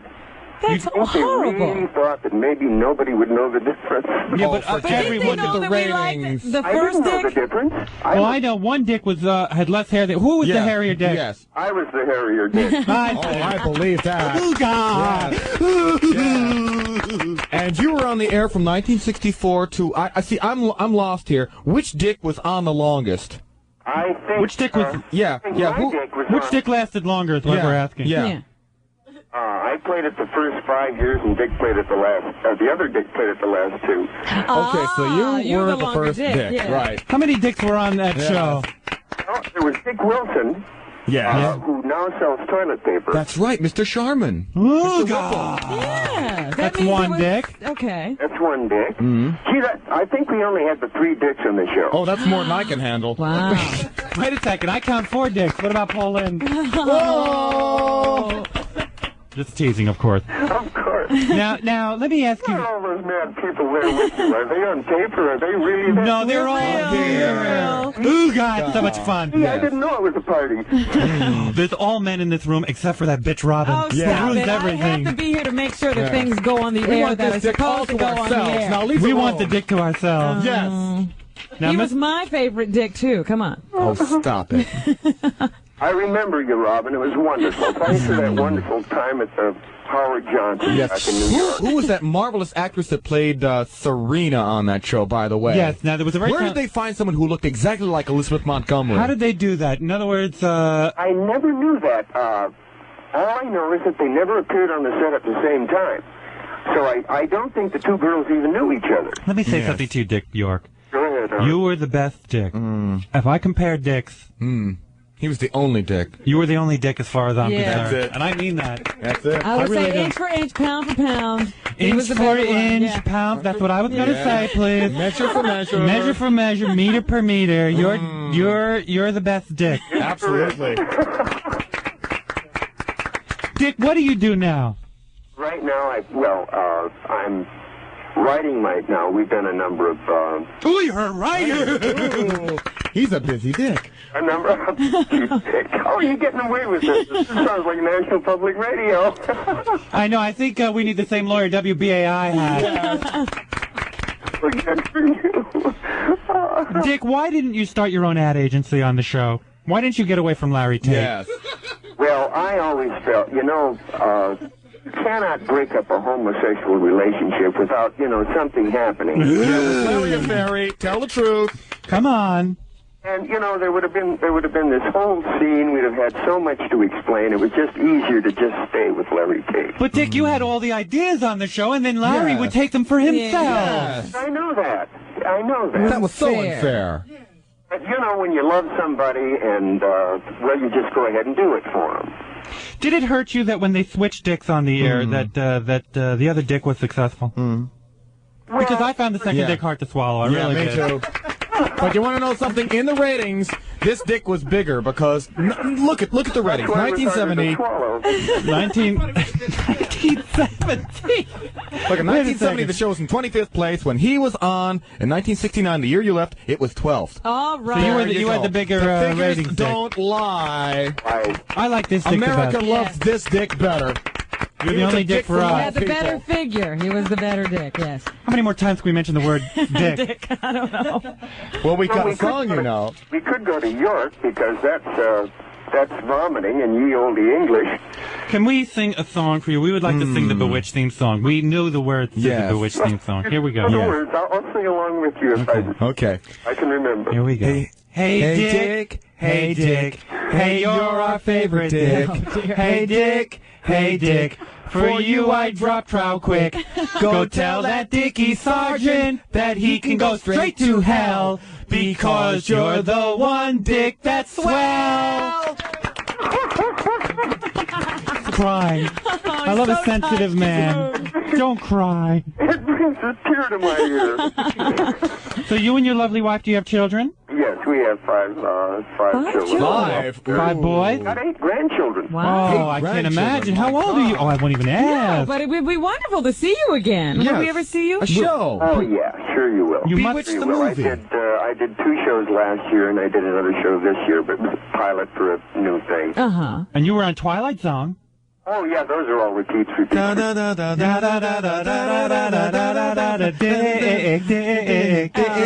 Their theme song, Crazy Dicks. Is that you, Robin? Yes, that's me. Quiet down, you. Oh, You're spoiling your fantasy.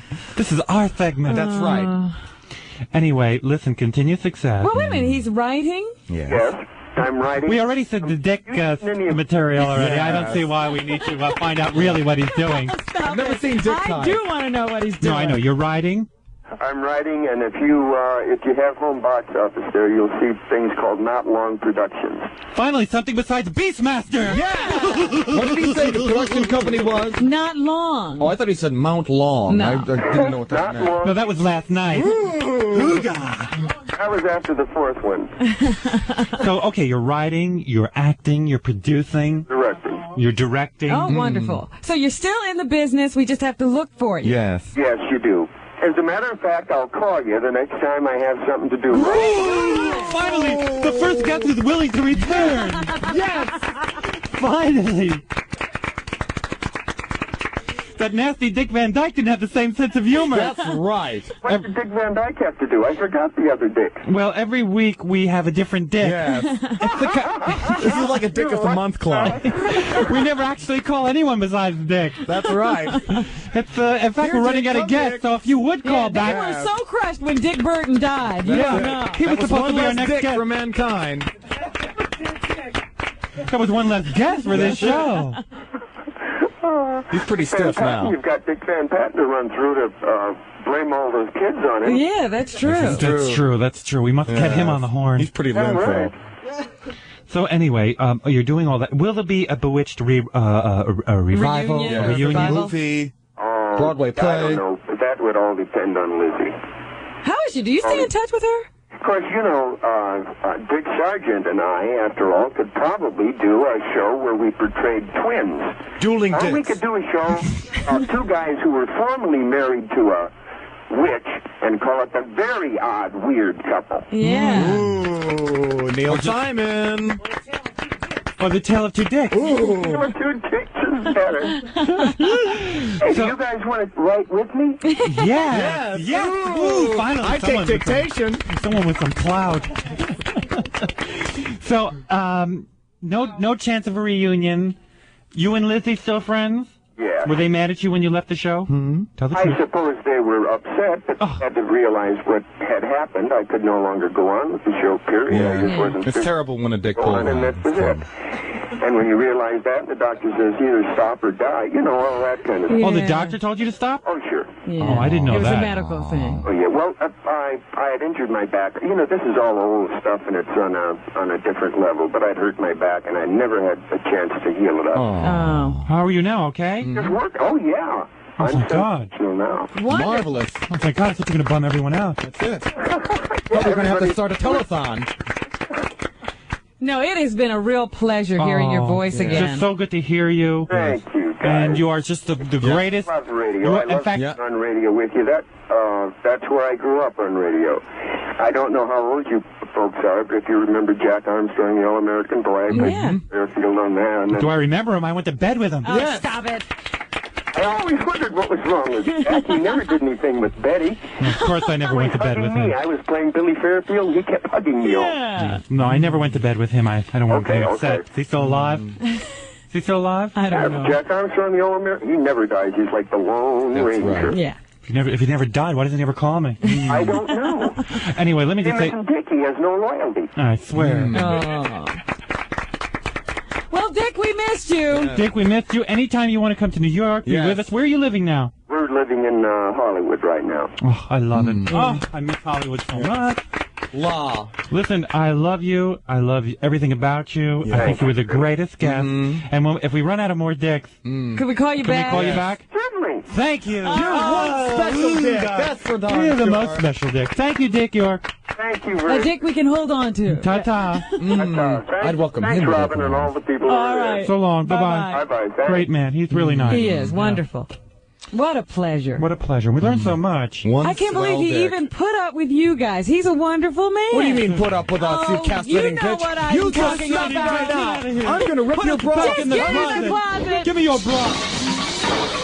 Howard 100 and Howard 101. Long lost souls from the Howard Stern Show. Howard Stern's From the Grave, hosted by Sam Kinison. Straight from hell.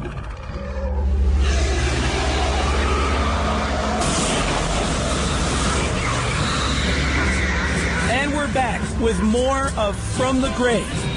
I'm your host, Sam Kinison. And now it's time for Bo Diddley. Who's Bo Diddley, you might ask? Well, here's a little side note for you. Whenever I finger a chick, I call it giving her a Bo Diddley. From that instantly recognizable beat to his own rectangle-shaped guitar, Bo Diddley was a pioneer of blues and rock and roll. Who do you love? Before You Accuse Me. And fucking I'm a Man! This guy wrote some great songs. And here's the craziest part. It's the only black guy to be ripped off by a white dude! A white guy actually came along and stole his shit and re-recorded it as if it was their own. Unbelievable. But from September 20th, 1991, here's the originator. It's Bo Diddley. Before the White Devil! Oh!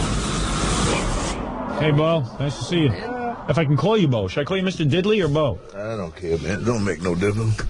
Really? Call me Diddley Daddy. Nice to meet you. Yeah, how you doing? So, you friends with Keith Richards and Chuck Berry and Little Richard? Yeah. You're friends with all those guys? Yeah, I know all of them, man. Or do they just hang out with you for the movies and then all of a sudden they dump you when the movie's over? No, it ain't that way. We kind of like jug buddies. Jug buddies? Yeah, that means we are real good, tight buddies, friends. Oh, like a-hole buddies? No. I don't know what that is. No, I don't know what that is. I'm with you, baby. Yes. What is it, an a-hole See, buddy? No. We ain't going that far. You don't even want. No, you don't want to know what that is. See, I'll tell you something. See, I don't want that kind of buddy. Right. Hey, man, nobody's more man than me. I'll tell you that, Bo. Don't worry about that with me. Hey. I got a wife and 2 kids, and let me tell you something. I know how to give it to a woman. What does that prove? You know exactly what that proves. Don't be looking at me strange. You've never had a homosexual experience, have you, Bo? Say what? Bo, homosexual experience? Say, man, look here. Wait a minute. I ain't the one. Right.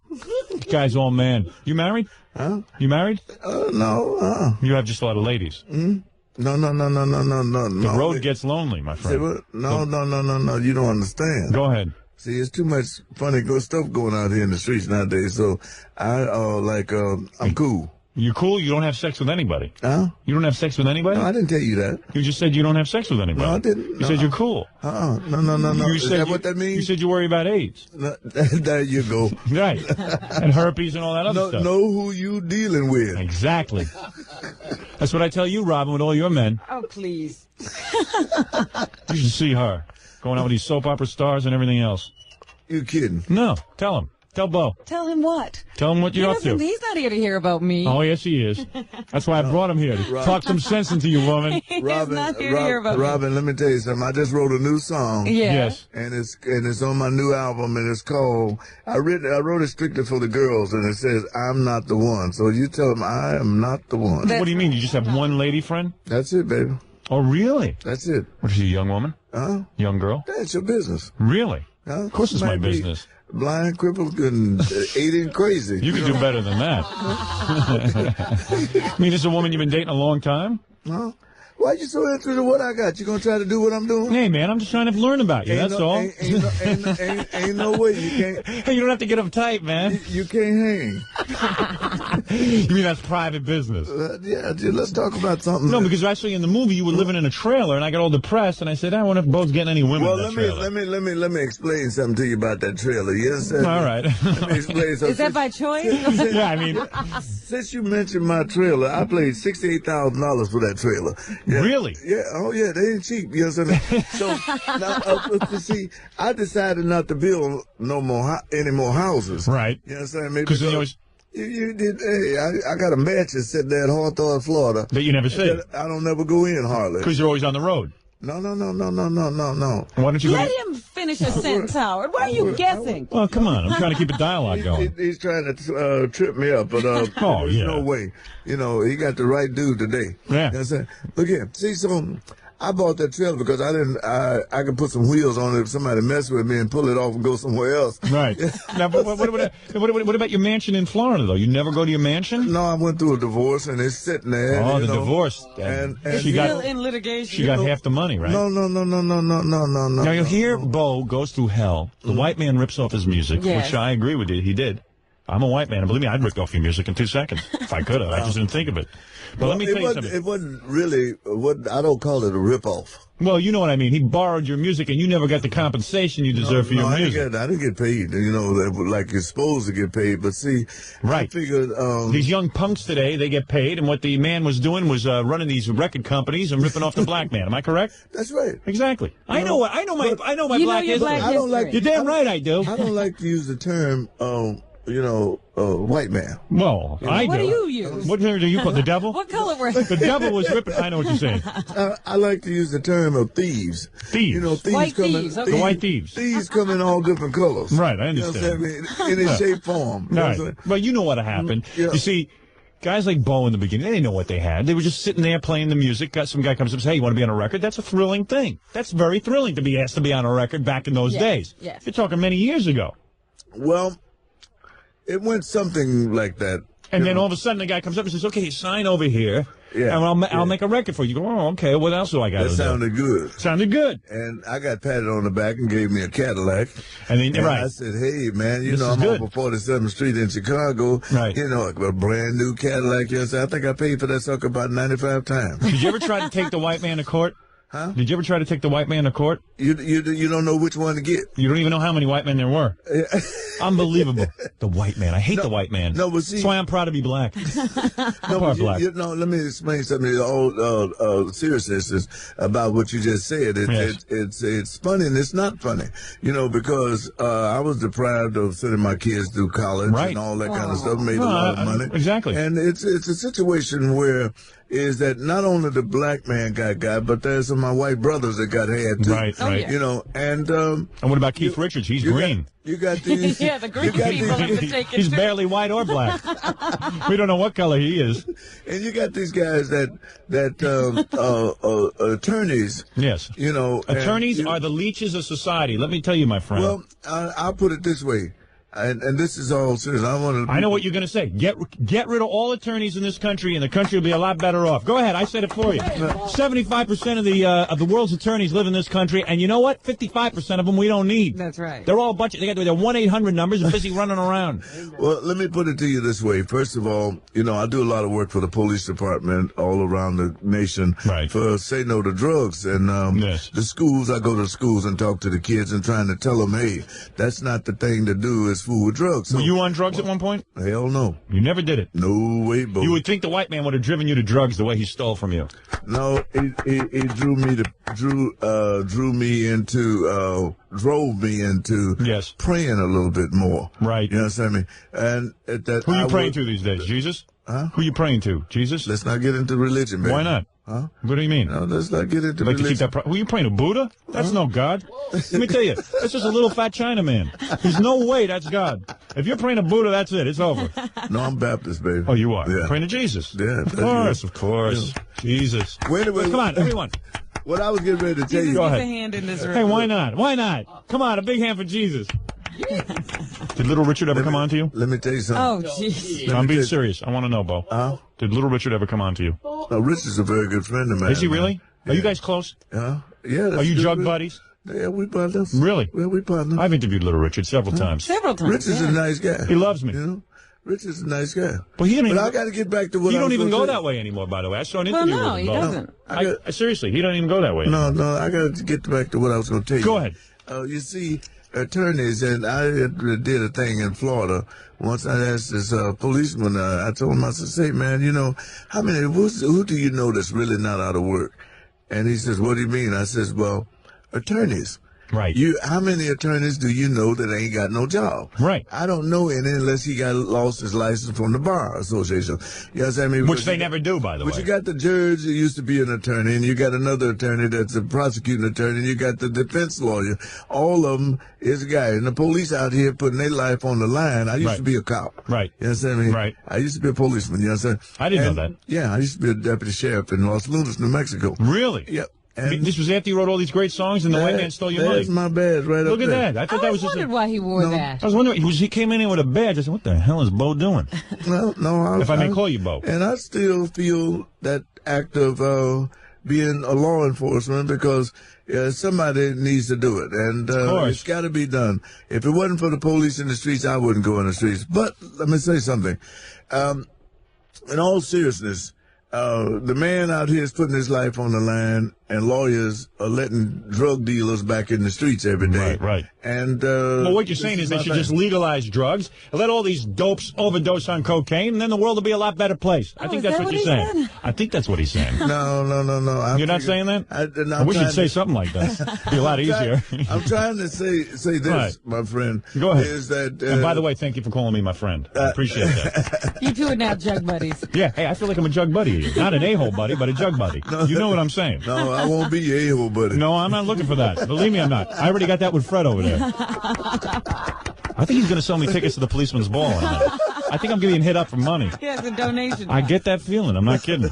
Now, Bo, you're saying that, in other words, well, what are you saying exactly, Bo? What I'm trying to say is that what we need to do is, I'm pretty sure that you in for what I'm fixing to say, is that because if they went through everything that came into this country, like they go through my guitar case when I go into Canada, wouldn't be no drugs, and our kids wouldn't be all screwed up in the streets. You know what I mean? Right.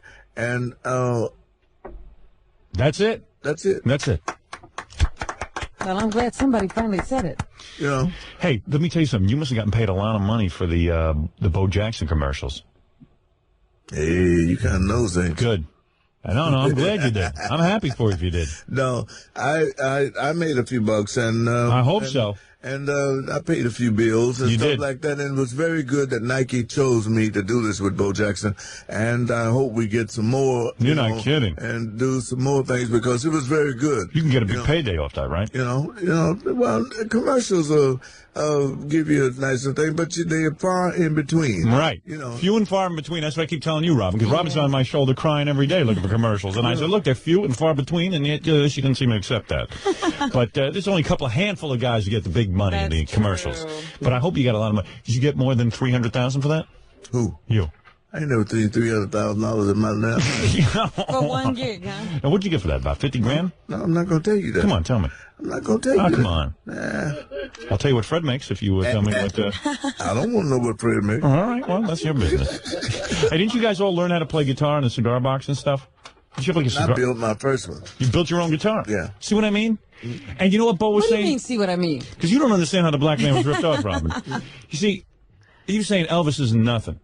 And you're right, Elvis was nothing. No, Elvis was nothing? Elvis was nothing. Wait a minute. You wrote those songs. Let's rephrase that now. Now, come on, don't back down. No, I ain't backing down. I'm just going to put it in the right perspective. Go ahead, say it. You see, Elvis didn't do nothing. Oh, right. See, that's different. Elvis wasn't nothing and didn't do nothing. And see, when I mean that, I don't mean that from the beginning, nothing. They tried to hang the beginning that Elvis created rock and roll. No way. Not so. And he didn't create anything. I agree that the cat was awesome. You know, his performance was really great, and he made a dent in rock and roll, and he was really good. But from the beginning, see, I know things that the public don't know. Like? You understand what I mean? Like that he wasn't playing the guitar. He had a dude in his band that was behind a curtain doing all of this. Oh, yes. Yes. Oh, and you know why you know that's true? Tell her, because he was shaking his legs. And the guitar was swinging around his back. Now, how the heck you play? I've been trying it. It don't work. Hey, I'll tell you what else, Bo. The Beatles are pussies. Oh, stop. What do you think of that? Huh? Oh, you. And Prince is a dwarfy twerp. I'm just getting carried away with all this. You know me, man. I get nuts. Because it drives me crazy. I am being serious with you. It drives me crazy what happened to the guys first starting out who developed rock and roll and never got the opportunity. No, we never. No, I'm being serious. We opened the door. I always said that I opened the door and everybody ran through it. Right, yeah. Bo was left holding the lock and the key. Yeah. And let me tell you something. Bo was in here telling me how he met Janis Joplin. He said to her a week before she died. That's right. Tell Robin. I said to Janis, I saw her, and I was in the Fillmore West. Right. And she came in the back door. I was playing there, and she ran up to me, and she says, Bo. And I looked at her. I didn't even recognize her. And I says, who? She says, don't you know me? Janis. I said, oh, wow. That's how much she had changed. This girl used to be kind of hefty built. And she was down to, oh, my God, about 129 pounds. From drugs. Yeah, and well, whatever. And you told her not to do the drugs. I told her, like, what's happening to you? What are you doing to yourself? Right. And she told me that she had to find herself. She had to find out who she was. Right. Back in those days, there was a lot of people running around. That was the rebellion thing with the hippie thing then. Yeah, they were trying to find themselves. You were doing that, weren't you? I you did were that. Looking for yourself. Bo told me, oh, F yourself. I got better things to do. Yeah. But seriously, and even Jimi Hendrix, right? Jimi Hendrix, I you also tried to get him talked to Jimi and talked to him, and he didn't make any comments. I just told him, man, you better quit what you're doing, you know, or you ain't going to be around us long. And what did he say? About a couple of months, he told me he knew what he was doing. He could handle it. You know, and he's gone. Right. You know, and which is a shame. This should be... Aren't they going to reopen? Enough of a lesson. But aren't they going to reopen Jimi Hendrix's death and try to? Yeah, they're talking about reopening his investigation on why he died, how he died, or something other. Now, are you for that? This is absurd. This is crazy. Who they gonna prosecute? You know, if it's to be any prosecution and stuff. I think let the man rest, like they need to let Elvis rest in peace and quit running Well, do they around. think somebody murdered Jimmy? I don't know. Do you think someone murdered Jimmy? I don't know. I have the slightest idea. Well, you're a sheriff. I mean, you should know that kind of stuff. Well, I wasn't in that vicinity at the time all this went down, but it looks a little bit funny. Just like you take my man Dale Shannon.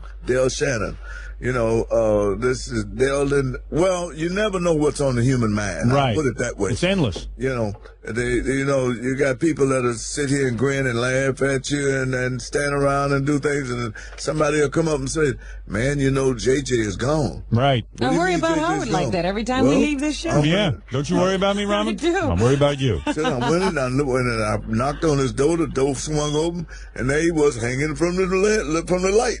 You know, who's that you saw hanging? I'm just saying, that's the way people think. Oh, you know? I see what you're saying. Hey, Buddy Holly ripped you off, not fade away. Ripped you off. No. But you were glad when that plane went down. I'm being serious. No. No? You're not a bitter man.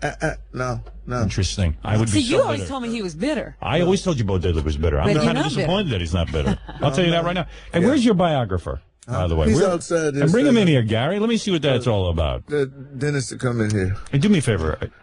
Well, that's not Dennis. That's Fred. Yeah, I'll play "Wake Up America" on there. I'd like people to because they've never heard this album. All right, you know, and thank you for having me on the show here. Absolutely. Hey, look at this. You got a biographer. Yeah. Your job is full-time following Bo around? What do you do? This is a white man. What? He thinks I follow you around. No. He's not white. This is not a white man? No. This is the whitest white man I ever saw. I'm not. You're not going to rip off Bo, are you? Devil. I hope all the white man is a devil, as far as I'm concerned. No. Hey, anyway, what do? You follow Bo around, and what do? You write down what he says? Bo and I have been meeting, over the years. Are you writing a book on Bo? I'm writing a book on Bo. I'm writing his life story. And who are you writing that for? Well, we're have a couple of irons in the fire, for publishers. And you two don't sleep together, do you? Nothing like that. All right, I just want to know.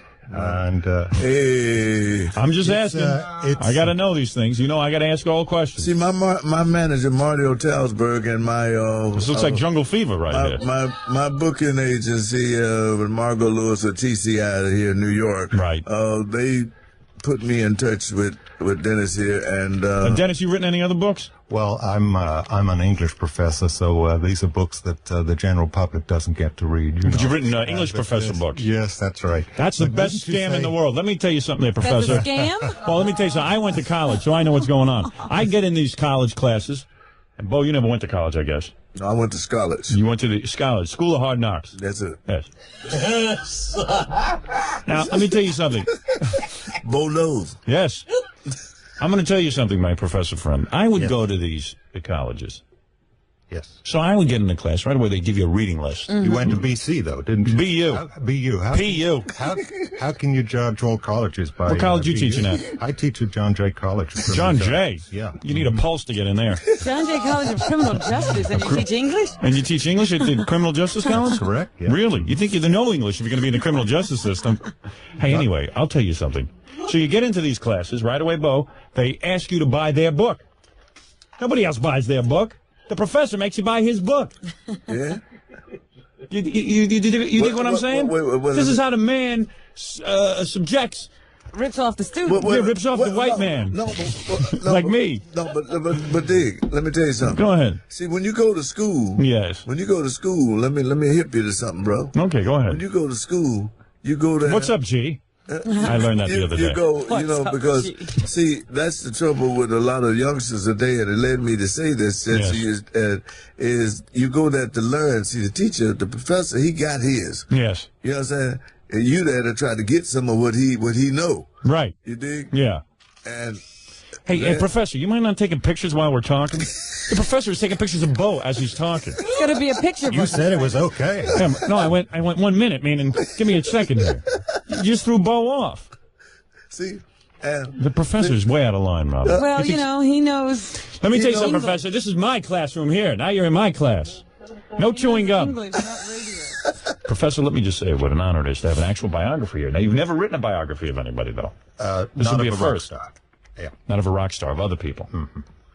I just want to make sure this book is good. You got to get some sex in that book. The book is out of sight. Is it? Does it have sex? Yes, sir. The book is out of sight. Professor, does it have sex? Wait a minute. See, you mean a blow? One of the things. Hey, watch what you say. I know you was directing your question at him, but to the professor. I must say this. I'm a professor also. A professor of hard knocks. No, I'm a professor of music. Right. Well, that's true. Music, what you call no, I wouldn't call myself a professor. Well, you're a professor. I call myself a scientist of music. Well, okay. Because I experiment with all different kind of sounds and stuff. I understand. Yes, now.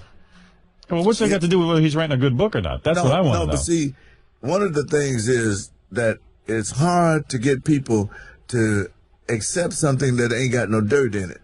You can't find no dirt. That's right. You can't find no dirt on. You mean to tell me you never made love to any famous women like Geraldo? You never made love to Bette Midler? Huh? You never made love to famous women like Geraldo? I dream like a songgun, man. You do? Yeah. Well, let me tell you something. It is true you are a scientist of rock and roll. That is absolutely true. You are Alexander Graham Bow to me. What? I'll tell you that. Alexander Graham Bow. Scientist. But let me tell you something. She's sick. Alexander Graham Bow. Hey, let me tell you something, Bo. What's that hospital? If you want to sell a book, Creedmoor. Creedmoor. I've been there. Bellevue, that's the one. Yeah, oh, come on. You know I'm talking the truth. What I am saying to you is that if you have had life experiences where you have made love to famous women and where you have had sexual experiences with various women, there's nothing wrong with you writing about this. No, and that's what I want to know. Have you had sexual liaisons?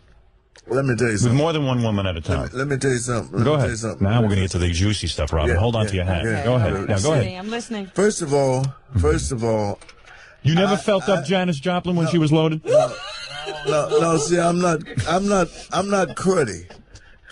You're not what? Cruddy. What does that mean? Dirty. Cruddy. Yeah. Oh, cruddy. Dirty. You know what I'm saying? I mean, I'm the type of dude that I don't think it's any of your business about what I do. You know. But that would be historical fact if you felt up Janis Joplin when she was loaded on drugs. So I'm not gonna tell you. Because you might try to go do what I did. Right. You know what I mean? If I hip you to what I know. Right. You know, and I ain't running. I'm not feeling up Janis Joplin. You can be sure of that. I ain't running no school. So really, okay. So Professor, you will not push Bo to talk about sex or any of these things. I never have. No. No, but see, it's nothing to say. You know, and see, I'll tell you, I'm a weirdo. Oh, you are? No, you're not. Yeah, I'm a weirdo. You're no stranger than I am. Huh? Oh, what do you mean, sexually? Yeah, What, you're into what, spanking girls and stuff? I'm into that. I got the same stuff you do, my friend. That's nothing weird about so weird. Hey, you know, talking about wild guys with sex, what about Chuck Berry? What's going on with him? Hey, I'm not the one. Really? I'm not the one. What happened with that case, Robin? I'm not the one. As far as I can remember, I think the case was thrown out, and then the woman decided to go civilly. She was civilly so it was thrown out. Suit or something. Because he was accused of taking pictures of a woman in the bathroom. Yeah. Now, what guy wants pictures of that? I'm not the one. No. You know, maybe you ought to work on the Chuck Berry book there. I'll tell you that. That'd be pretty wild. You see, getting back to the seriousness of what I was talking about is it's kind of hard. Americans have the act of, like all these old funny newspapers, you know, that are around. Yeah. Now, I'm right now looking for somebody that said that I was, scandalizing people's names and gossip columns and all that kind of stuff. Why are we so interested in what each other does? Oh, come on. You know we are. We are, because we are. What is it? What does Imagine in your book if if people run around and try to listen at people's doors and peeping in their windows and things, yes, I mean, what are you trying to learn? My friend, we are all horny and shallow. What are you trying to learn? I want to learn where everyone put their genitals. That's what I want to know. I want to know what everyone's up to. What else is there? I got to keep track of these things. You know we love gossip. We like that kind of stuff. Right, Professor? You got to push Bo in this direction. No, but ain't nothing to push. See, because Who's this woman Bo's with now, Professor? Where? The woman that he's his lady friend. His lady friend. Who is it? He'll tell you. Who is she? He'll tell you if he wants. Where did you meet this woman? She's a very nice lady. Where did you meet her? One of these groupies at your concerts? No. She would smack your face if you said that. Really? I'd have to chain her to keep her off of you. Really? Where'd you meet this woman? How long you been with her? About 7 years. 7 years? Yeah. How many marriages you been through, Bo? Hey. A couple. You're not going to get married again? Hey. You don't both here. You're making some money, and then every time you get married, you have to give up 50% of your money, right? Do I look at me real good? Do I look like a damn fool? No, you do not look like a fool at all. So what happened? How do you avoid giving up your money? Huh? How do you? Well, prenuptial agreement. No. Your lady signed a prenuptial agreement. No. See, I figure any woman that's married to a man and she helped him to make a nest egg, she's entitled to some of it. But if she didn't help him to do nothing, she's not entitled. She ain't entitled to nothing. Yeah, but how do you avoid that in the courts? Huh? You know, the courts are. Well, that's what I said about the lawyers before. Right. You know, when we were first started talking, I told you about lawyers. You know? Right. They got a job and they all work together. Yeah. See, and the reason why most guys get into trouble, I didn't want to get into this, but the reason why you get into trouble with different things like alimony and all this kind of stuff, when you and your wife should work out things between you. Why do you need a lawyer and a judge? You know that you made the baby, take care of it. Right. You understand what I mean? As a man. But now when some other dude got to tell you what you got to do and all that, I think that's absurd. You now your wife goes along with that? I mean, these women... No, I'm just saying. That, well, you know when it gets absurd is when you think you owe $10 and she thinks you should be paying $20. You know what I'm saying? But the guy that does not give up anything and owes something, then he should be held. That's the way I feel. Well, I'll tell you one thing. Sounds like Bo invented the prenuptial agreement. I think so. No, it's right. You know, you getting all this down? I don't see the professor taking one note. Oh, he's got it. Oh, I don't see him writing it down. He's a professor. Why do you think he got to be a professor? Hey, look at Ike Turner. He's a walking disaster, right? Isn't he?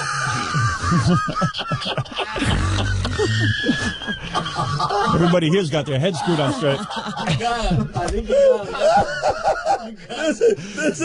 What? Oh, what happened, Bo?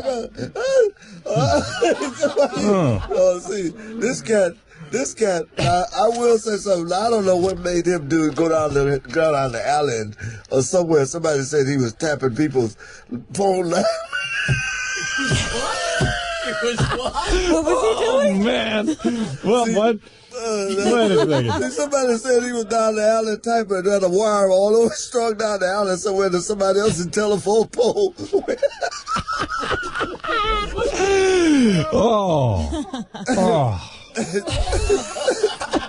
And the wire, he was going led right back to his house. He was wiretapping his own phone?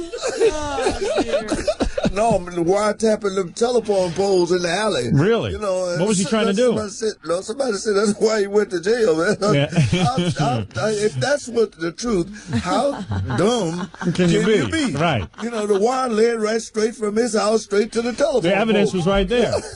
Oh, if that's what happened to him, that's crazy. Hey, Bo, let me give you the Gibson guitar. I got to tell him. What's that? What? Let me give you the Gibson guitar. You play dun, dun, dun, dun, dun. I'll sing the Bo Diddley song. No. Come on. No. What do you mean no? What are you talking about? No. What are you talking about? No? Jam with Howard. Jam. Jamming. I'll sing. No, you do it like this. No, not like that. Give him the guitar, Fred. What the hell's he doing? That's Bo Diddley. I can't play no guitar, man. What are you talking about? I can't play. What do you mean you can't play? Huh? You're one of the best guitar players ever. What? Come on. I don't. So what is this? What is that? It's a Gibson guitar. See, he doesn't even act like he's ever seen a guitar. What do you mean? You never saw a guitar before? Hey, hit that. See what you think of that. What is this? What is this? Give me that bump, bump, bump, bump. This sounds like I can't play this. It's tune wrong. It is? Yeah, it's tune wrong. It is? Yeah. No, I was going to jam with you. You can play standard tune. No, I can't either. Bump, bump, bump, bump, bump, bump. Bo Diddley, he got screwed. Bump, bump, bump, bump, bump, bump. White men stole his rhythm and blues. Bump, bump, bump, bump, bump, bump. Rolling Stone stole the Bo Diddley beat. Bump, bump, bump, bump, bump, bump. While Bo can't buy shoes for his big feet. Bump, bump, bump. Come on, give it to me. There you go. You got it. Come on. I feel stupid. All right, then forget it. Put it down. Well, what do you mean? You love playing the guitar. He plays with a different tuning than a standard tune. Oh, is that what it is? You got a different tuning? Oh, I play better than that. All right.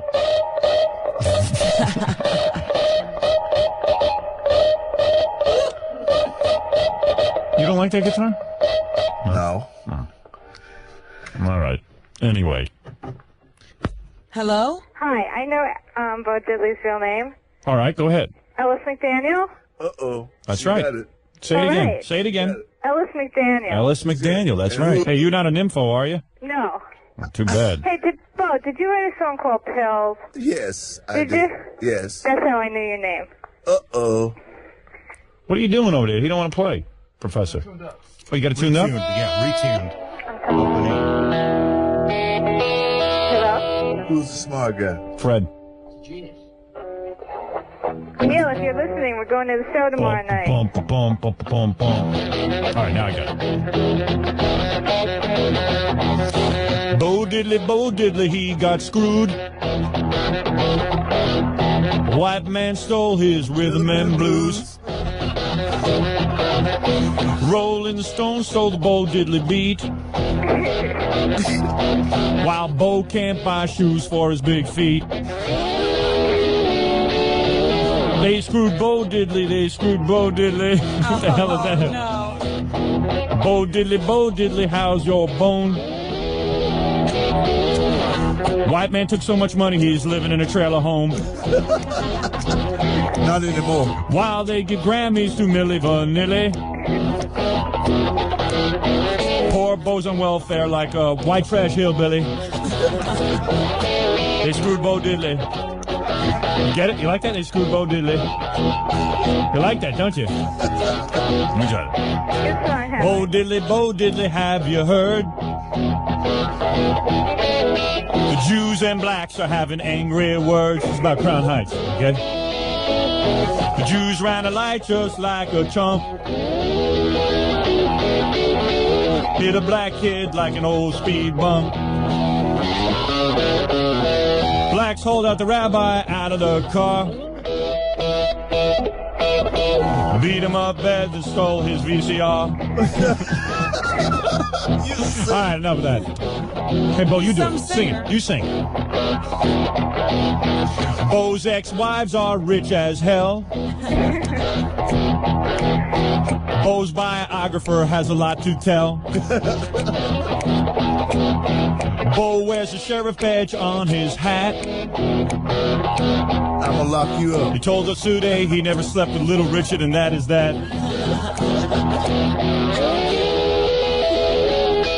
That sounds good.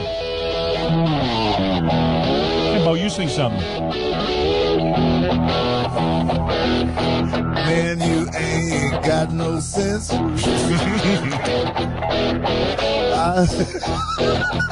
Hey, don't make it dirty now, Bo. I think he's still thinking about that Ike Turner. Bo Diddley, he's as happy as can be. At least he ain't like Ike Turner, who's lonely.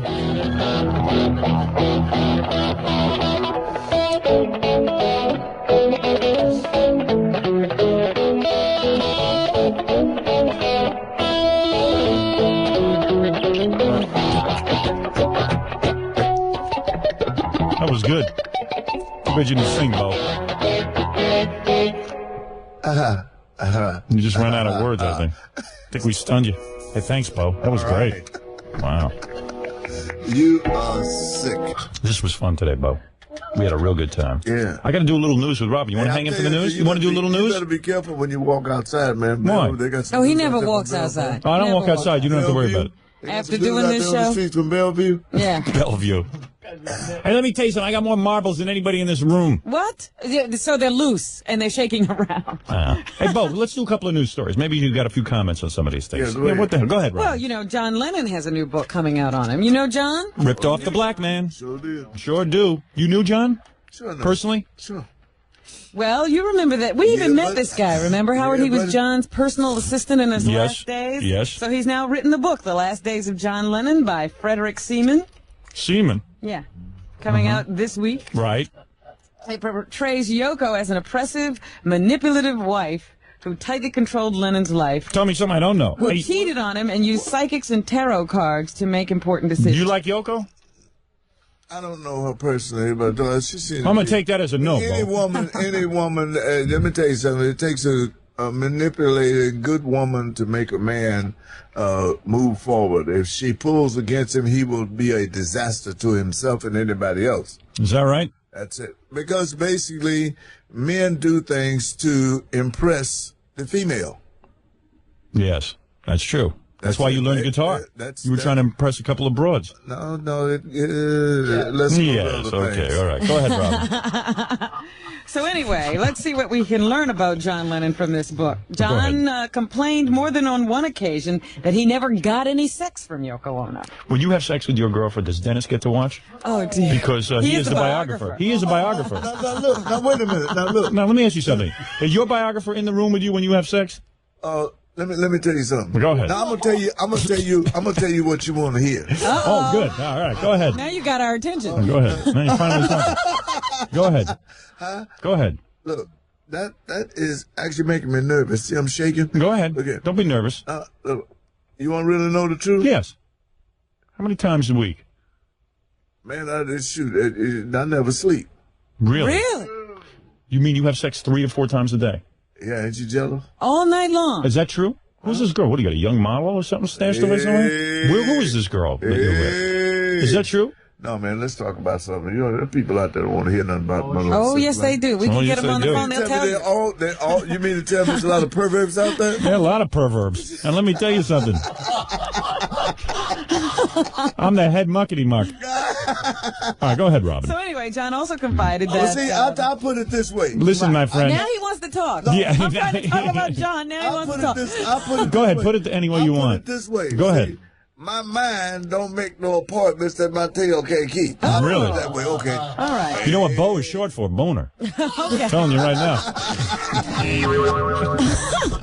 John also confided that the tragic death of his mother, killed in a traffic accident when he was a child, made him feel betrayed by all womankind. That's ridiculous. He used to fantasize about torturing women to death. Oh, get out of here. He had a lot of violent fantasies, but managed to keep them under control, according to Seaman. I don't believe any of that. He also once explained to Seaman, I was always obsessed with sex. I'd run after girls and feel them up, put them up against the wall, that sort of thing. Who didn't do that? He told me that when he appeared on stage with the Beatles, he would often demand that a female fan be held in the wings so that he could have a knee trembler. Which means quickie. Liverpool slang for a quickie, yeah. That doesn't surprise me. Before or after performances, or occasionally even between songs. See, this is the kind of stuff you got to put in the Bo Diddley book if you guys want to sell some copies. No. Yeah, oh, yes. Don't tell me no. It's nothing like that in the after effects of Bo Diddley or before Bo Diddley. There's no garbage like that. You won't read nothing about me. Anybody tell you funny about me, they made it up. Really?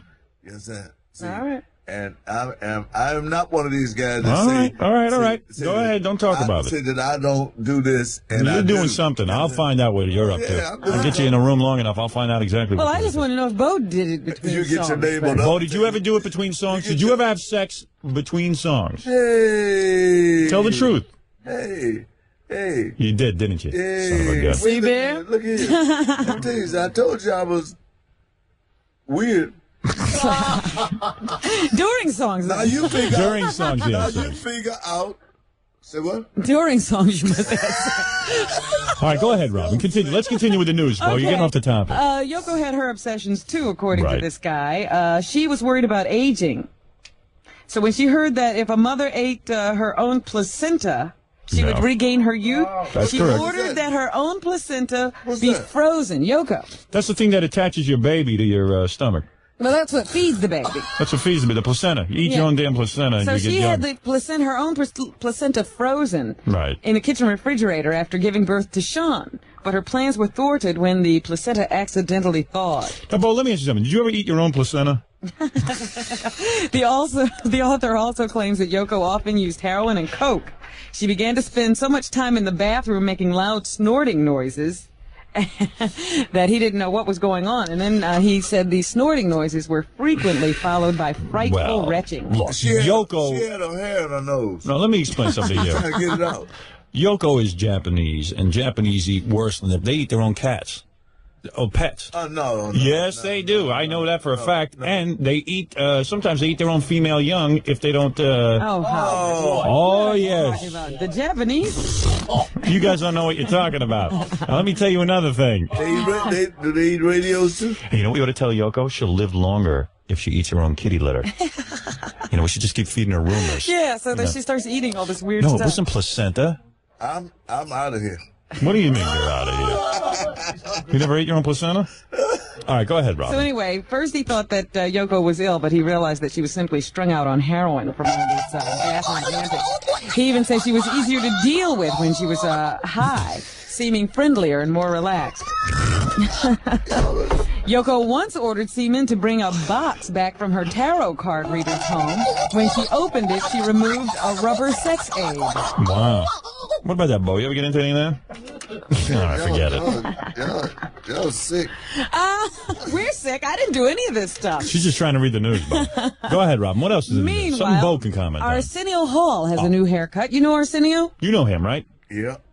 That loser. Did you see his new haircut on the MTV Awards? No. He ripped off the white man. No, he's no good, right? No, what'd he do?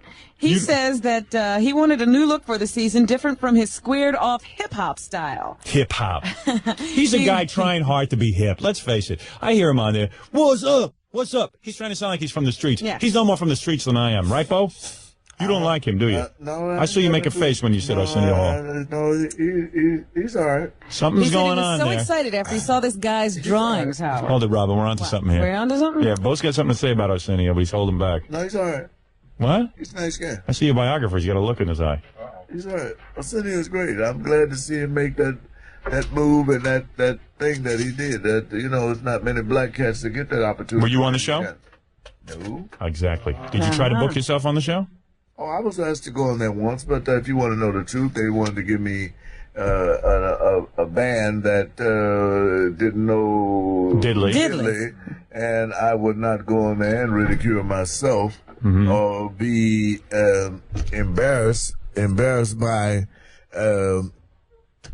being with a band that didn't know what the heck was happening.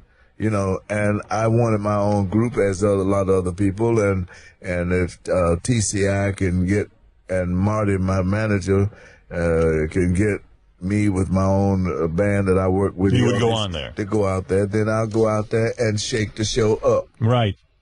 Well. Burn a hole in the stage and let somebody else come out there with a fire truck and try to put it out.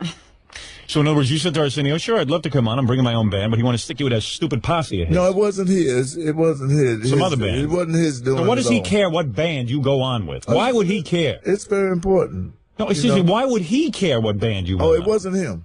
Then who was it? Me. Oh. No, I know you cared what band. They wanted to give you a different band. Yeah, and I didn't want it. Right, so why wouldn't they give you the band you wanted? Well, it's... why would Arsenio not give you the band that you want? Like I said before, he didn't have anything to do with it. What do you... That's a lie. What do you mean he didn't have anything to do with it? Because I was the one that refused to use the show band that's on the show. Right. And I wanted the people that knew what I was doing so that we could do a proper job. So why wouldn't he allow that?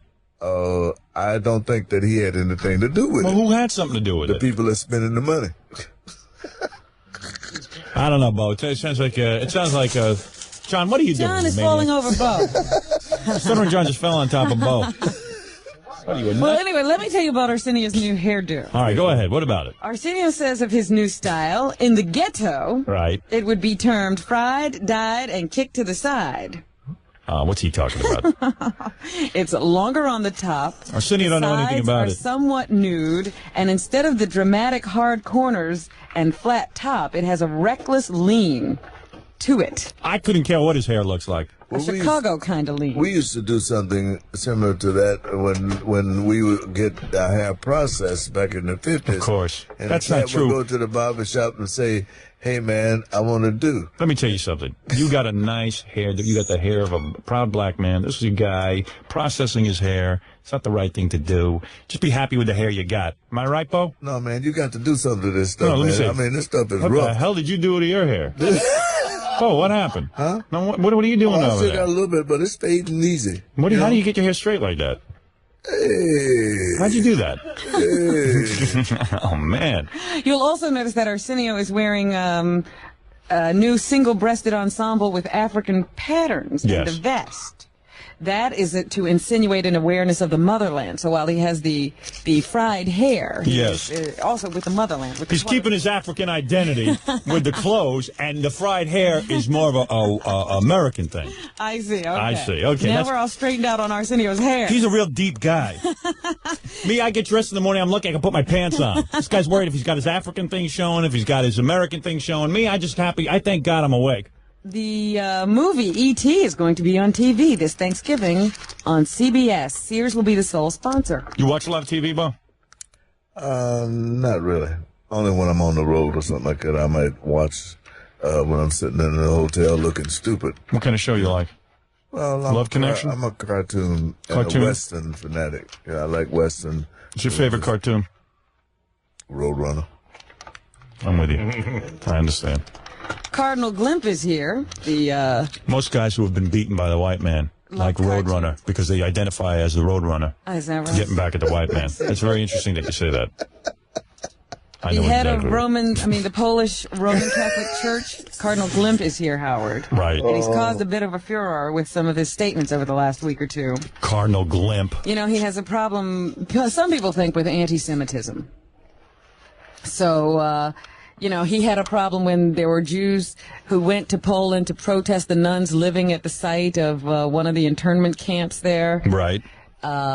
He started calling them all kinds of names and things and got into some trouble. And lately... I couldn't care where he goes. He just said that the Jews were responsible for keeping the Poles drunk. They would be innkeepers who would keep the Poles drunk. Oh, I see. That's what the Jews That's were. what he said recently. Yeah. That's in the middle of apologizing. Well, what about you? You like the Jews or you don't like them? The Jewish people, I have nothing against any race of people. All right, there you go. People are people. And only time I get a problem with somebody is they do something to me. Right. And I don't care. They look like King Kong. I don't care. Right, you'll take them on. But other than that, you're fine. People, that's one of the downfalls of this country. Is everybody is uptight with every different nationality. I agree. There you go. And we're all Americans and we're all human beings. We all bleed the same blood. That's right. And if we cut this crap out, this would be a better land to live in. Together, Howard, I hope you're taking this to heart. Hey, who doesn't agree with that? Together we stand, divided we fall. Exactly. And we leaning like a son of a gun, man, brother. That's right. Fred is saluting Bo. Look at that for the first time. You've never gotten a salute out of Fred. Look at that. Oh, goodness. All right. There it is. Is that it, Robin? That's it. Well, Bo, hey, this was fun, huh? Getting to know one another? Yeah. We love you, Bo. We really do, man. You're great. Bo Diddley, everybody. Howard 100. Howard 101. Gone, but not forgotten. Howard Stern's From the Grave. Hosted by Sam Kinison. From hell.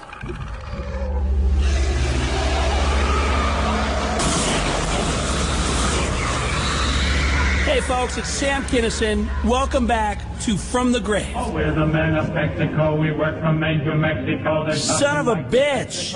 Fucking Milton Berle. What a career this guy had. Uncle Milty, Mr. Television. They say that Americans went out and bought TVs just to watch him on Texaco Star Theater. That's how popular he was. He did hours and hours of television, wrote millions of jokes. He co-founded the Friars Club. But thanks to Howard, I think we may remember him best for one thing. His giant cock! God bless you, Milty! Oh, my God. I can see that huge cock up in heaven from all the way down here in hell. My God. It's kind of a funny story. When he died and got to the gates of heaven, they actually said, "Wasn't the dick enough, you jerk?" His dick was the Texaco Star Theater. They named his dick the Big Dipper. But he was a good sport about it all, as he showed on the Howard Stern Show. Here he is in August of 1988. Check out this huge cock. Look who's here. Wow. Huh? Is this great or what? You said Mr. Television. You should have said Mr. Boat. That's what you should have said. Mr. Cab. What happened? Why are you so late? Oh, Irving Stein. Yes. Howard Klein. You know, that show you did with me last time is legendary. Everybody comments on it. We played it again on Best Of. People love it. Put your headphones on so you hear Robin, Mr. Burl. Oh, where's Robin? Right over there. When the red Robin starts speaking. Hello, Robin. Hello. How's that? How good? are you this morning? Now you can hear her. I feel very clever. Yes. But you look great. I feel very good. I had a birthday, a couple of weeks ago. How old? If I may ask. None of your business. No, come on. How old? How old do you think? Robin, how old do you think I look? How old do you look or your real age? My real age. I'd say you're 80. You only 80. look, 80. Right on the nose. you only look 60. Thank you very much. Yeah, you look like a 60-year-old man. What? You look like a 60-year-old man.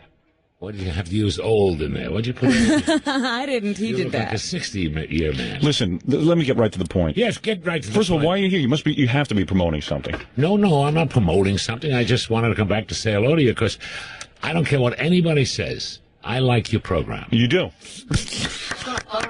What a compliment. Let me just say something about Uncle Milton Berle, if I may call you that. Call me anything. Mr. Berle is so... Milton. Mendel, anything. Mendel. Mendel Berle. Mendel Berle, if I may. What do you want to know?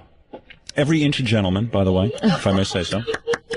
Let me get right to the point. I know what you're referring to, but we will not talk about No, that. hold it a second. I want to talk to you about Is it true? The last time you were on, everyone said, Howard, you didn't ask him about his weenie. Oh, stop talking. Gee, that's terrible.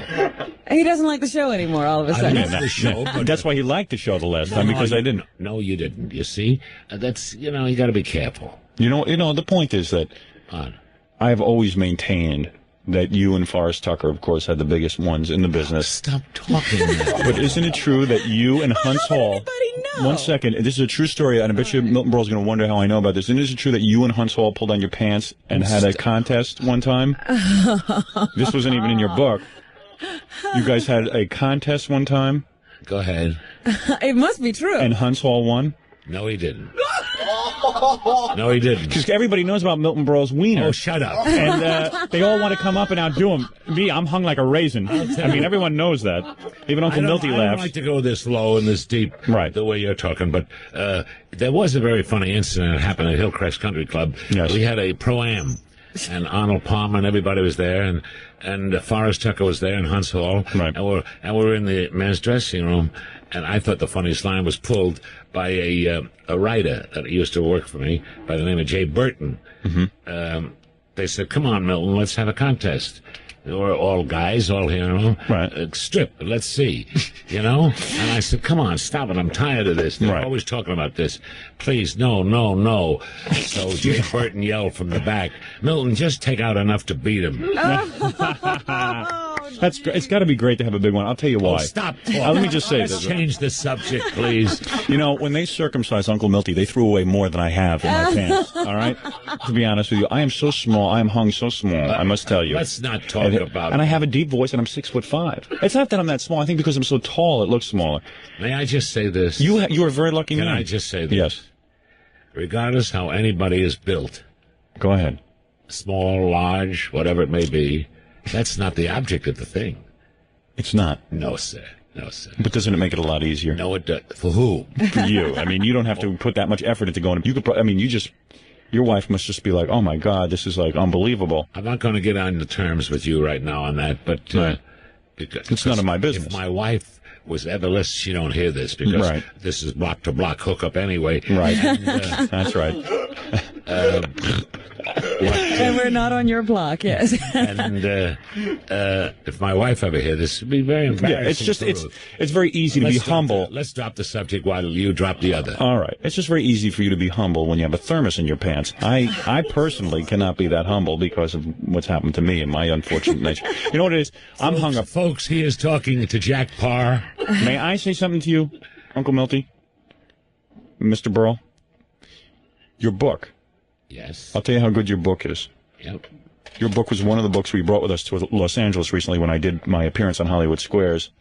And you mean B.S. I Love You? B.S. I Love You. Yeah. Available in all stores right now. Right now, yeah. It was so good. Yeah. That I was waiting for Jackie Martling. Mr. Martling over there went into the room. He says, I have to go to the bathroom. I'll be right back. I'm just going to take Uncle Milty's book in to read it. To read maybe, I thought, a chapter, maybe a couple of pages. I was going to use some of the pages. No.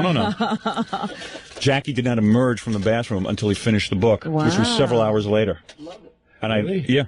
That's a true story. Well, all the stuff in the book, Howie, is all true. Right. That's the round table for the 60 years of the Friars, and the remarks that were made, and it's all clean and very funny, and they're very funny things said by real quotes, quotable quotes. You should have seen Henny Youngman on, what the hell show was it? I forget. But anyway, he was talking about how he's upset about the women coming into the Friars. He can't handle it. Why is he upset about women? You mean? Well, it's when he's a big draw for women. Well, when he's trying to eat his soup and his head accidentally falls into it, and he falls asleep in his soup, he doesn't want women seeing him. While we're on that subject, yeah, he almost drowned the other day at the Friars. Oh, stop it! Yeah. While we're on that subject, see, look how well Uncle Milton ages. Look how well he ages. Yes. Not like Henny. He's taking care of himself. Henny walks around with a guy who has to introduce him to everyone because Henny doesn't remember who they are. Oh, yes, he did. No, I did say something in introducing Youngman once, and Henny laughed at it. I said, I'd like to introduce Henny Youngman, who turned senility into an art form. But I'm kidding, Henny. But he doesn't. But I'm on the level. Yeah. No, you're talking about, he was complaining about women being in the Friars. Myself being the president of the Friars in California for the last 17 years. And also, prior to that, I was president for 19 years here in New York. What is the presidential day like? I mean, do you have to... Well, it's a pretty rough job out in California. Oh, yes. Yeah, they always want to speak to the upperling rather than the underling. Even though we have different... committees. In other words, you're not just a figurehead. I mean, you really run the Friars Club. Well, I don't run it. We have a great staff out there. So, in other words, you are a figurehead. Well, let's make up our minds. Yeah, here. come on. Well, one thing I'm going to say about the Friars, I personally would join the Friars. Can I say something? Can I finish? Yeah. Do you mind? Go ahead. I'm sorry. My suit's getting out of style. All right. Okay. A year and a half ago out in the Friars in California, a young lady approached. We have ladies there for lunch anyway, every day. They don't have it here in New York. And that's the rules and regulations and the bylaws in New York. But there was a young lady who walked over to my table, and she said, hello, Mr. Burl or Uncle Milty. She said, I would love to be a member of the Friars. Well, I knew what was brewing and what was in the papers about women joining men's clubs. And I knew there was going to be a mandatory rule finally for any club that's over 400 members. So I said, well, we have about 900 members. I said, I knew that she had this in mind for women's rights, ERA and all that. Right. And I said, yes, we'd be very happy to make you a member.